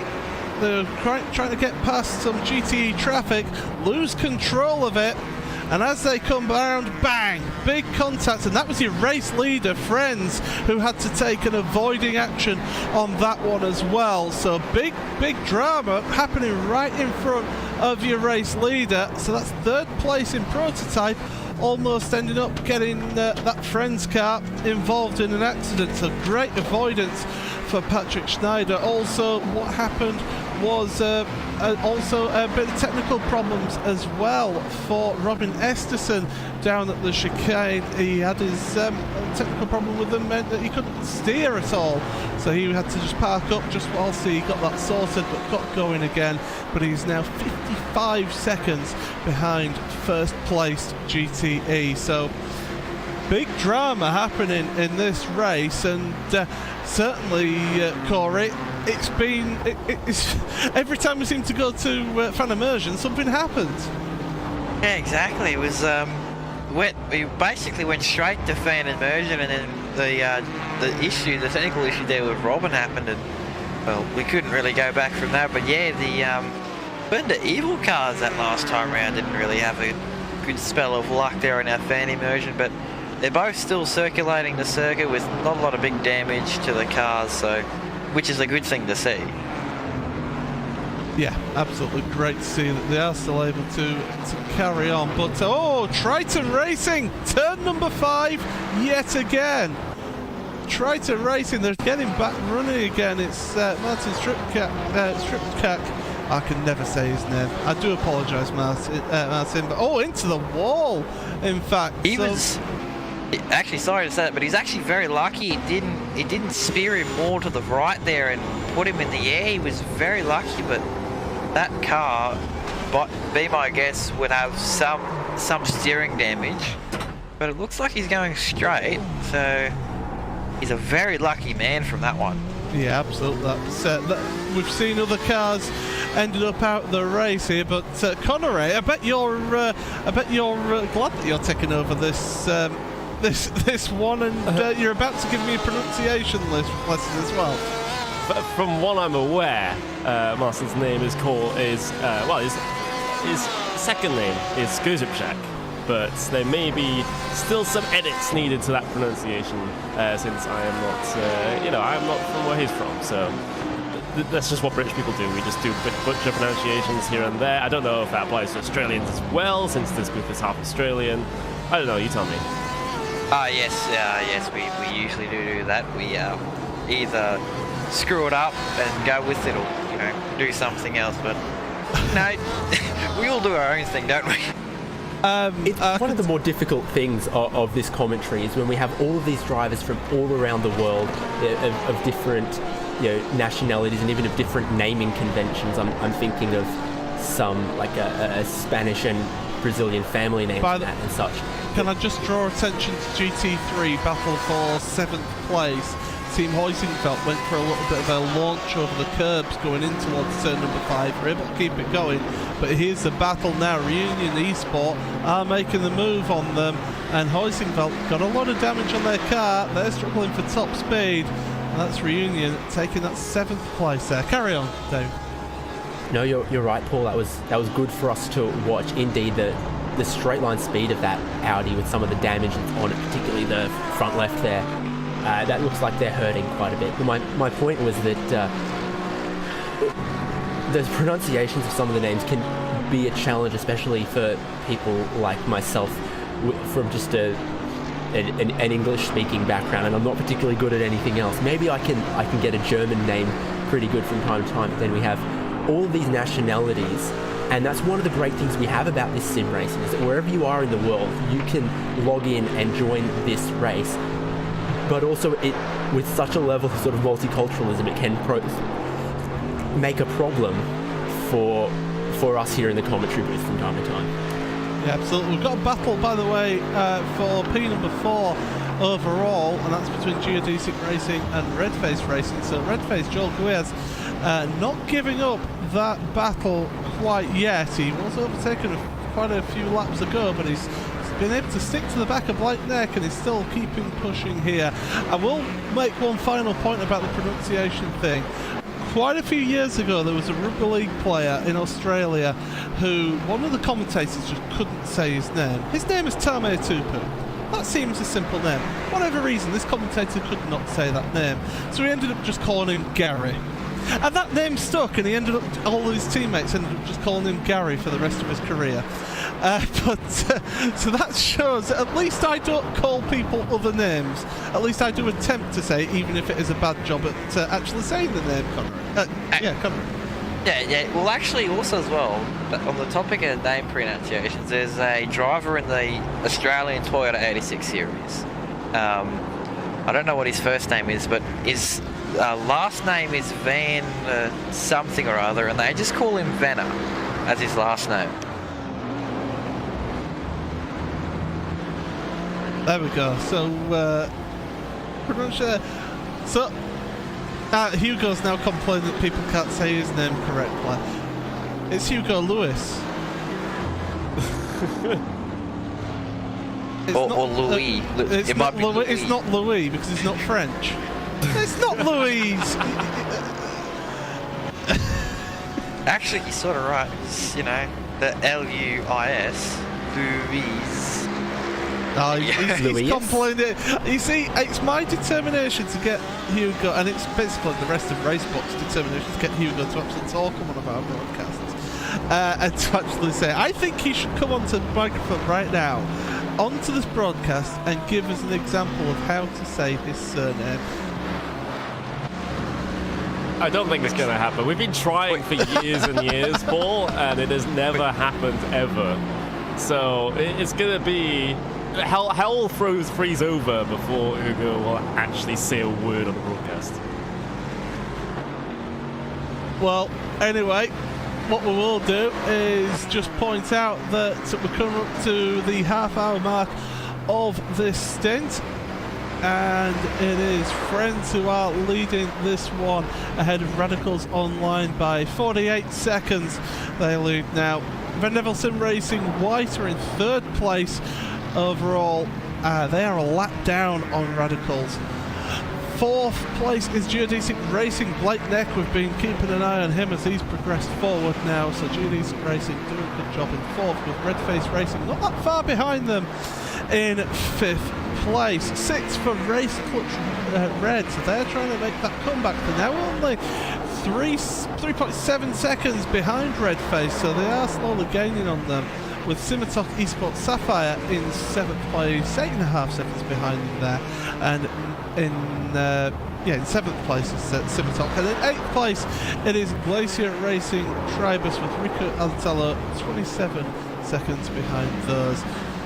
In your GTE field, it is Pure Racing Team Blue out front with Jonas Wallmeyer. He's trying to go for that clean sweep, is Jonas, and he's certainly in the correct position to be in to get that clean sweep of World Tour events this year. Second place is Van Devil Sim Racing Blue. Robin Esterson, who has had that technical problem in this last hour, he's in second place, 56 seconds, call it, behind your race leader.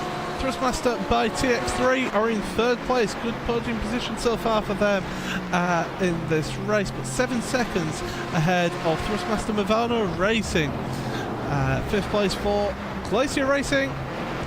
Miku Rascola is about 27.5 seconds behind that Thrustmaster car. Simicube in X Racing, Alexia Loma in 6th place. He's actually quite close, about 3.5 seconds behind Glacier here at the moment, but his last lap wasn't gaining on him. Triton Racing, we saw him having that big moment there in 7th place with Williams Esport. Nelsco rounding out your top 8, trying to do that recovery drive, but it's just not worked out for them here today. And then in your GT3 field, it is Williams Esport GT3 who lead this one. Lauren Heinrich is 1 lap ahead of second place team Bushfink Racing Pink.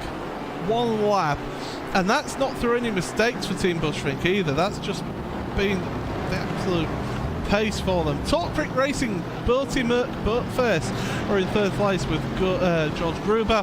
Sinister Racing Team fourth, they're 54 seconds behind third, with Team Scheib Ein Raus in fifth place. Sixth place with German Sim Racing Green, with Reunion Esports in seventh, and Team Heusingfeld rounding out the top 8 here. It is Road Atlanta in Georgia, in the United States here. It is Petit Le Mans, the iRacing Petit Le Mans here on the iRacing Esports Network.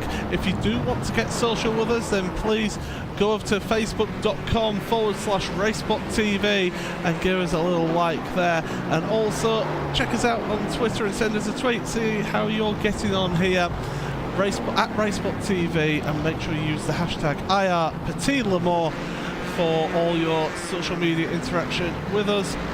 And don't forget that timing and scoring is available as well. RaceSpot.tv/live for this event, so make sure you go to that link rather than the usual timing link. It's RaceSpot.tv/live for this event here if you want live timing and scoring here. But it is myself, Paul Smith, Corey Ott, David Haynes and Conor Maddock in the commentary booth, with Hugo Luis in the camera, controlling the cameras here. I'm just making a point.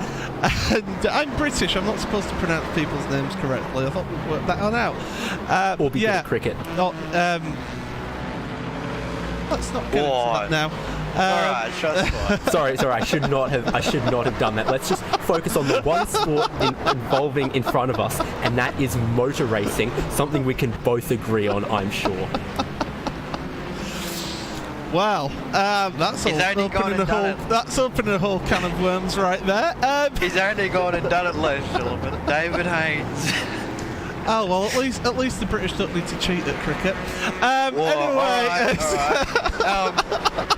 I'll devour your attention, Paul, to yes, please. DP, the Daytona Prototype Battle for fourth. Yes. 3-car battle. Geodesic, Redface, Race Clutch, with Race Clutch going for their comeback quote-unquote victory. They are now, the gap between them and Blackneck is under 2 seconds. They could get them by possibly the end of their stint or in a few laps, because I think it's around about 35 to 40 laps on a tank of petrol for this car. Yeah, and Hugo's just pointing out to us that the prototype's just killed a very innocent insect on the windscreen there. But he's got the pen out again. He's turning into Will here as Hugo with the magic pen. All right, you need to watch out for that. But one thing I will say, this battle is getting a little bit more intense here, because they are now down to about a second and a half between the three of them. Exactly. And hello, there's a car off the track with that's the Team Huntsville car. Yeah, they're out. Say that. And actually, I've got to say this. There's right more now, ahead. Just SST Orange also involved in that one, so it's, what's that contact between them? Actually, two completely unrelated incidents. That is a very interesting one coming down towards turn number 6, and it's 3 completely unrelated incidents since the Friends car got damage. Yeah, and the Friends are onto pit road then. This is your race leader. This is drama happening right in front of you. So what happened there? Friends tried to thread the needle and they got into the side of Team Heusingfeld. They've got huge damage on the front of their car. They're going to have to take a new front end on that car and possibly some suspension damage. And do you know what? Radicals Online, they've been just quietly going about their job here, and they could end up winning this one so far. But that was a huge instant for Friends there, and Patrick Scheider, he will be absolutely beside himself over that incident. That is absolutely just unbelievable what happened there.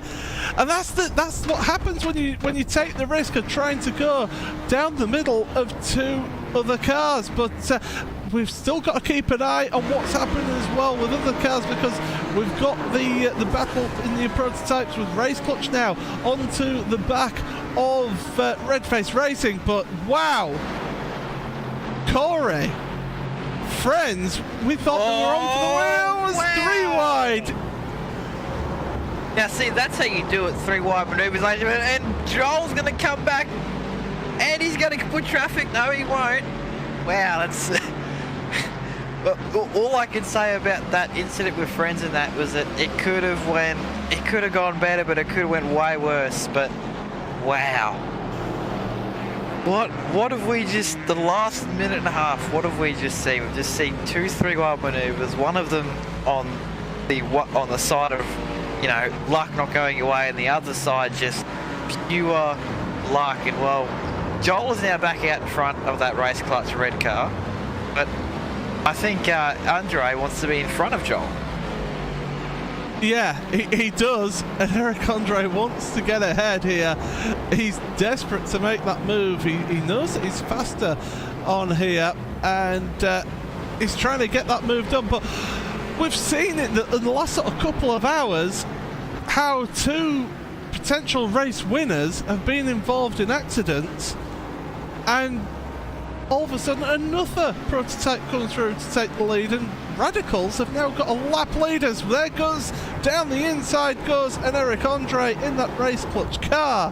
It's up to 5th place for Race Clutch here in this one. That's going to move up another position very shortly when they go past Friends after they get another lap put on them. In fact, they're going to go past now. So up to 5th place for Redface Racing, up to 4th for Race Clutch Red. By the way, Pure Racing Team, they're on pit road from race lead in GTE. They're making their driver change to Maximilian Venig now, who's jumped into that car. And Vendevil Sim Racing Blue, they're no longer circulating on track as well. They are out of this one, I believe. Oh, I think they've had... Yeah, do you know what? It's happened again. Robin Esterson had problems with his steering wheel, and it's happened again, and he's gone off into the wall. David, what have we done here? What's happening in this race? The lead of this motor race is cursed. I'm calling that because, you know, since I last got to get a word in, we've had Friends, you know, get thrown into the wall from the lead of Daytona Prototype, and things are absolutely not going the way of that other Vendaval Sim Racing Blues and Robin Esterson. I mean, we said, oh, the traffic is dangerous, but so is everything else here around this track, it seems like. It's even dangerous to be a bug here. Are we going to get any prototypes finishing this race at this rate? That's my question. It'll be like 2015. Our overall winner might just be a GT car at this rate. It's absolutely insane. And Corey, you know, we're heading towards the end of our part. We've got 20 minutes remaining of our part of the broadcast before we hand it over to Connery and Alvin. And well, I mean, I say good luck to them, because we've had everything happen in this part of the race. God, we've had things from lead changes to moves. Oh, Blake nearly spins the Dissing Racing car on the wall. Wow. Yeah, here comes Race Clutch. Here comes Race Clutch as well. Slipstream to the left, down the inside. I think Blake might give it here. No, he won't. He's going to fight it all the way to the braking zone. And Andre says, I'll take that, thank you very much. But Blake might be tight in tow, might have a move up in the 2-1. But I think that was, he was right out sideways, Blake Netwalk's coming out of turn 7. And Blake Nick can have a look. No, he won't. So, on the marbles. And you know what? I think I'm gonna jinx Williams eSport GT3 car here. That's the only class that hasn't had a massive, you know, anything really. They've been involved but not causing it yet. So I'm sorry to say this is the 66 car, but I think they're next. Well, it's 4th and 5th in GTE now. We keep an eye on as well as that battle in prototype, because it's Glacier Racing Mikko Raskola and Simicube Inex Racing with Alexia Loma. They're battling away now, 0.6 of a second between them. And maybe we'll get the last 3 laps up on screen as well, because on that last time by, about 0.2 of a second is what Alexia Loma took out of Mikko Raskola. We see it there. So it's going back and forth a little bit as there's some traffic, but boy is it close right now. And in the last 2 laps, Alexia has taken some time out of that Glacier Racing car. Yep, here we go then. So that Inex car right up behind him. They have got the Pure Racing team leading GT car right behind them as well, wanting to put a lap on them. But Alexia Loma will be looking forward here. It's Ferrari versus Ford, down the back straightaway, down towards the chicane once again. Hit the brakes hard. Oh, Pure Racing team, what are you trying there? Looking down the inside when it's not really on. But over the hill, down the hill once again. He's flashing the headlights, he's the leader. He doesn't need to worry really, because he's got such a gap out to second place. He doesn't need to rush this one here, David, because you know these two are battling for position. You're exactly right that Maximilian Wienig and Pure Racing team have a 40, 41, 42 second lead over second place. You know, he's going to need to get by eventually, but he doesn't need to rush it anywhere silly. There we go. There we go. It's official. The Friends team are out of this race, so only 7 prototypes remain in this one. Continue, David. So what he needs to do right now is he needs to drop back a little bit, get a very good run out of this corner, and then get past these guys down the straight. He can't follow too closely. He needs to make sure he gets a good run, gets in the slipstream. But these two guys aren't going to want to let him through. Alexia Loma's got the best run he's had in a while. He wants to get past. He wants to fight. He doesn't want to give up this opportunity and let the leader through. Indeed, he goes to the inside, and they're going to go side by side. Maximilian Wienig behind. Would be best to just wait this out. And indeed, he might get a run now to get past Glacier Racing. Yes, that was a good move done by Alexia Loma down into the chicane, and he was able white, to... black and blue in these cars. Everything we've got on screen, white, black and blue, isn't it? Well, you got Van Devel Glacier behind their teammate as well in the prototype Glacier car going by. So yeah, but I'll tell you what, that worked out really well for Inex Racing, because they were able to force the car of Mikko Raskola wide into that chicane and get that Pure Racing team car between them, and that just gave them that little bit of breathing space there. So certainly really good tactical driving from them.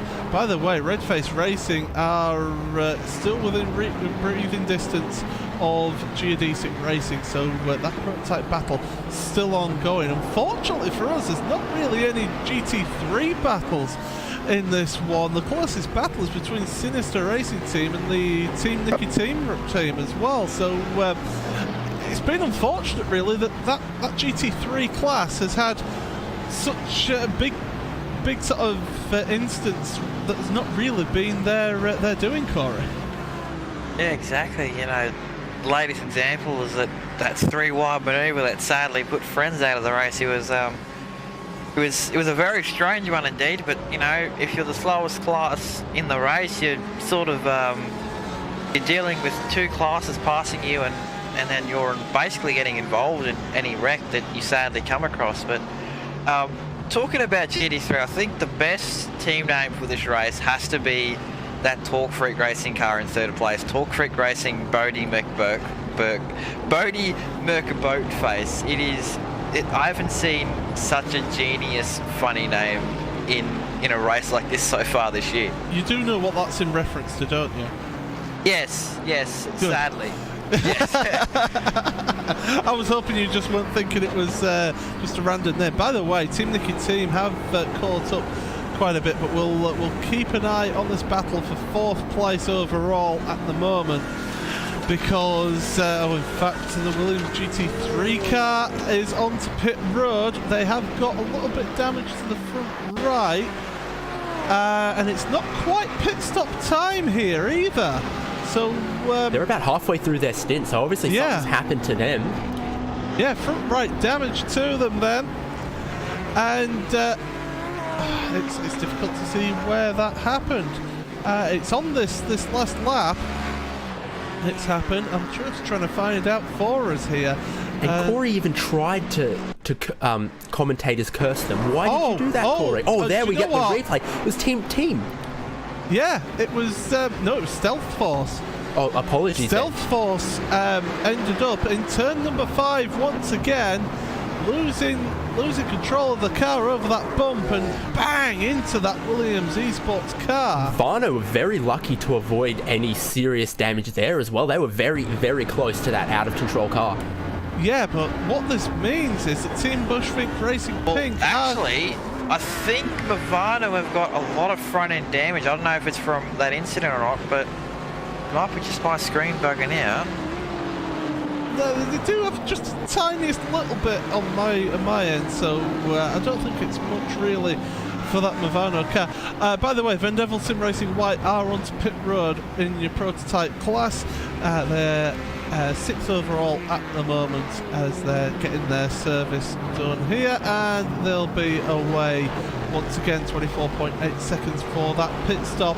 We're coming down to the final 12 minutes of this part of the broadcast, so make sure that when we go to the hour mark that you go over to the next stream, as in fact Redface Racing are putting the pressure on Geodesic Racing as they head into the turn 10 chicane, and through they go. Down the inside goes Redface Racing, so moving up in front of them. So yeah, make sure that you keep an eye on when we go from the end of this part of the broadcast. Make sure you use the link that's in the chat to watch the second part of the stream. Just get it up ready, because in about 11.5 minutes we will be switching over to that one. David?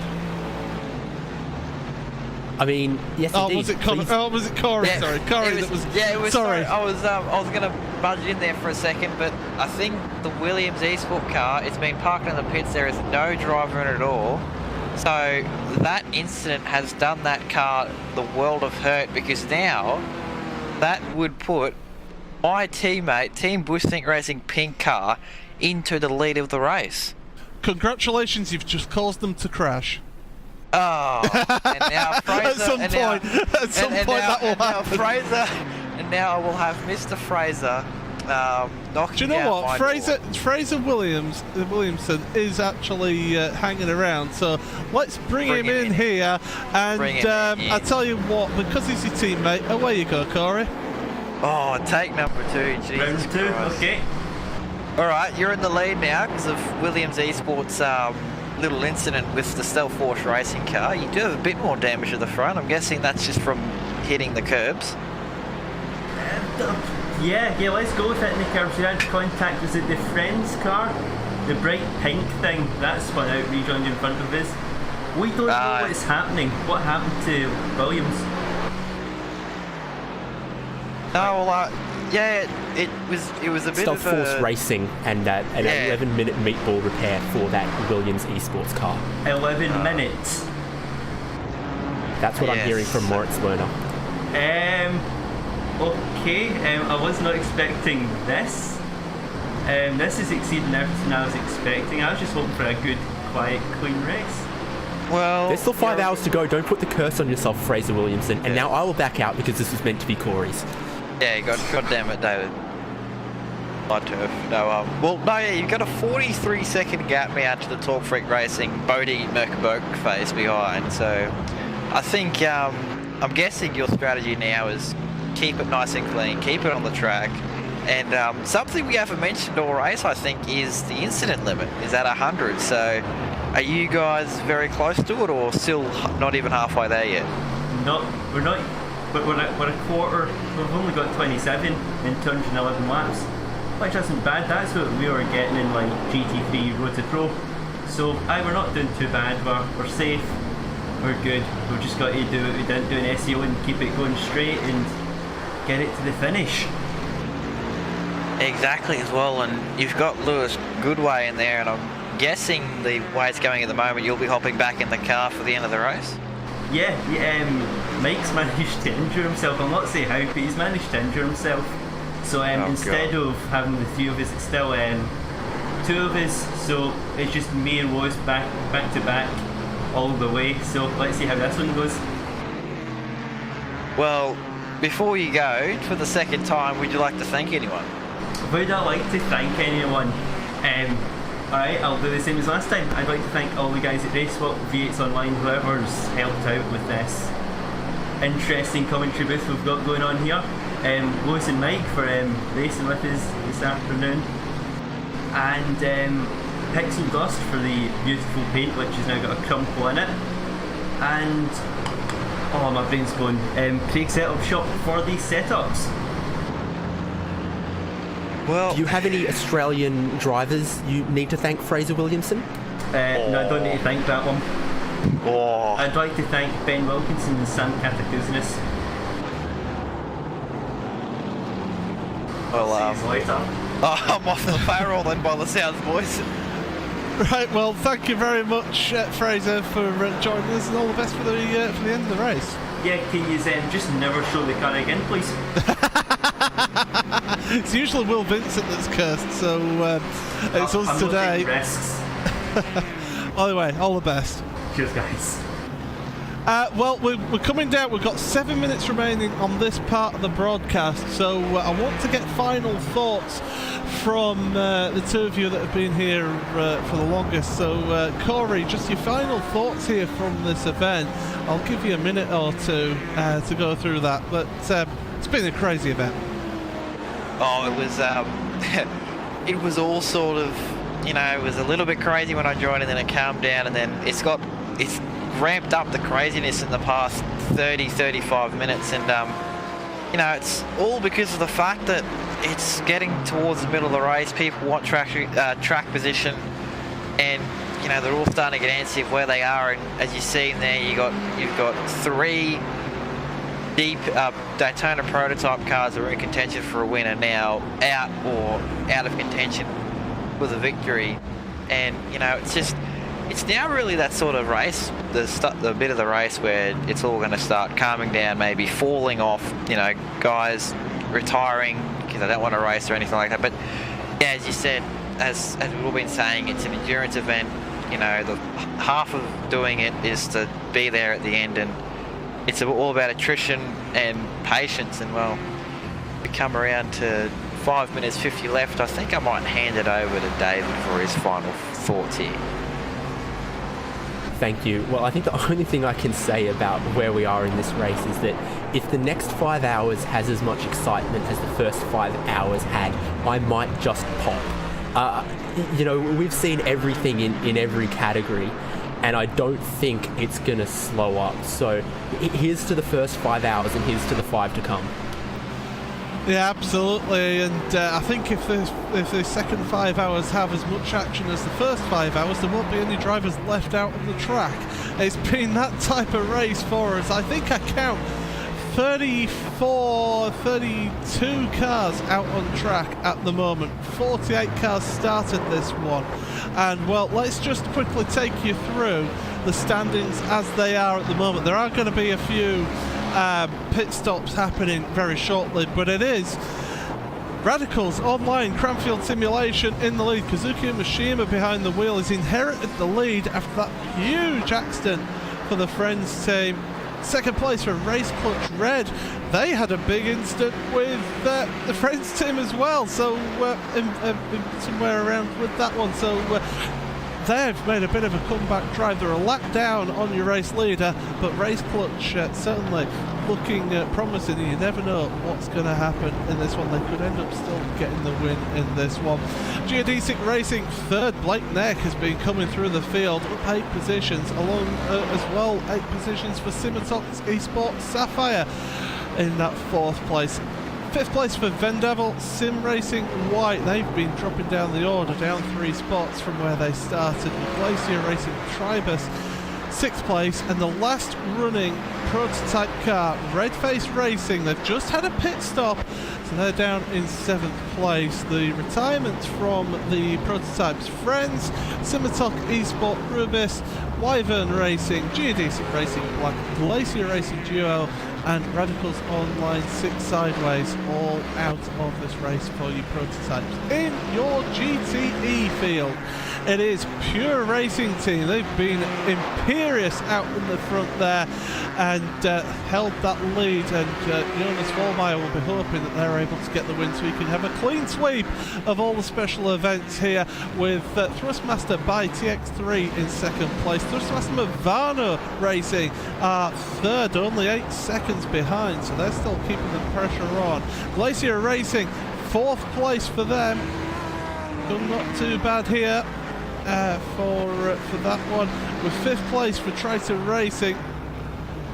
Had a spin at turn number 5 for Triton, with Williams Esport GTE, now's Kosh trying to do the recovery drive for them after a few technical problems earlier on in this race. 7th place for Simicube NX Racing. Jack Sedgwick now has jumped into that car, so they've just had a pit stop now, with Altus Esports in 8th place. Other cars still in that GT field, SimRC.de Crimson, Pure Racing Team Orange, Team 85 and GT Ross SST Orange are all running. Pure Racing Team Black are still in the race, but they've been on pit road for 83.5 minutes, so they're pretty much out of this one. GT3 then, your final category in this race, and it is Team Bushfink Racing Pink who lead this one, ahead of Talk Freak Racing Boaty Merc Boatface in 2nd place. We didn't expect those two to be in those positions. Team Scheib Einhaus in 3rd place, with German Sim Racing Cream 4th. Sinister Racing Team is 5th place, been a big day for them, with Reunion Esport in 6th place. GT Temple Racing 7th, with Straka Sim Racing Yellow, with that damage that they've got right near the start of this race, in 8th place. Williams Esport, they are back up and running now. Lauren Heinrich, just coming out of pit road right now, is in 9th place. Stealth Force Racing, they're still running as well, even after a few incidents, in 10th place, with TNT Racing Gold a number of laps down in 11th, and 12th place for Red Face Racing. They are the last of your running GT3 cars, but we've just got a minute to go in this one, so thank you very much for joining us for this part of the broadcast. Remember to switch over to part 2 of the broadcast here on the iRacing Esports Network. Coverage brought to you by RaceSpotTV. My thanks to everybody who's been involved in this broadcast. Bo Albert, who's joined us for the start of the race, Corey Ott, David Haynes, and we're going to be throwing it over to Conrad Maddock and Alvin Nieves for the second part of this broadcast. And Hugo Lewis, let's not forget him, he's going to be here for all 10 hours of this broadcast, behind the cameras and in charge of the graphics. But from myself, Paul Smith, thank you very much for joining us here. Stick around though on the iRacing Esports Network for the second half of this race, joining us. But from myself, it's a very goodbye.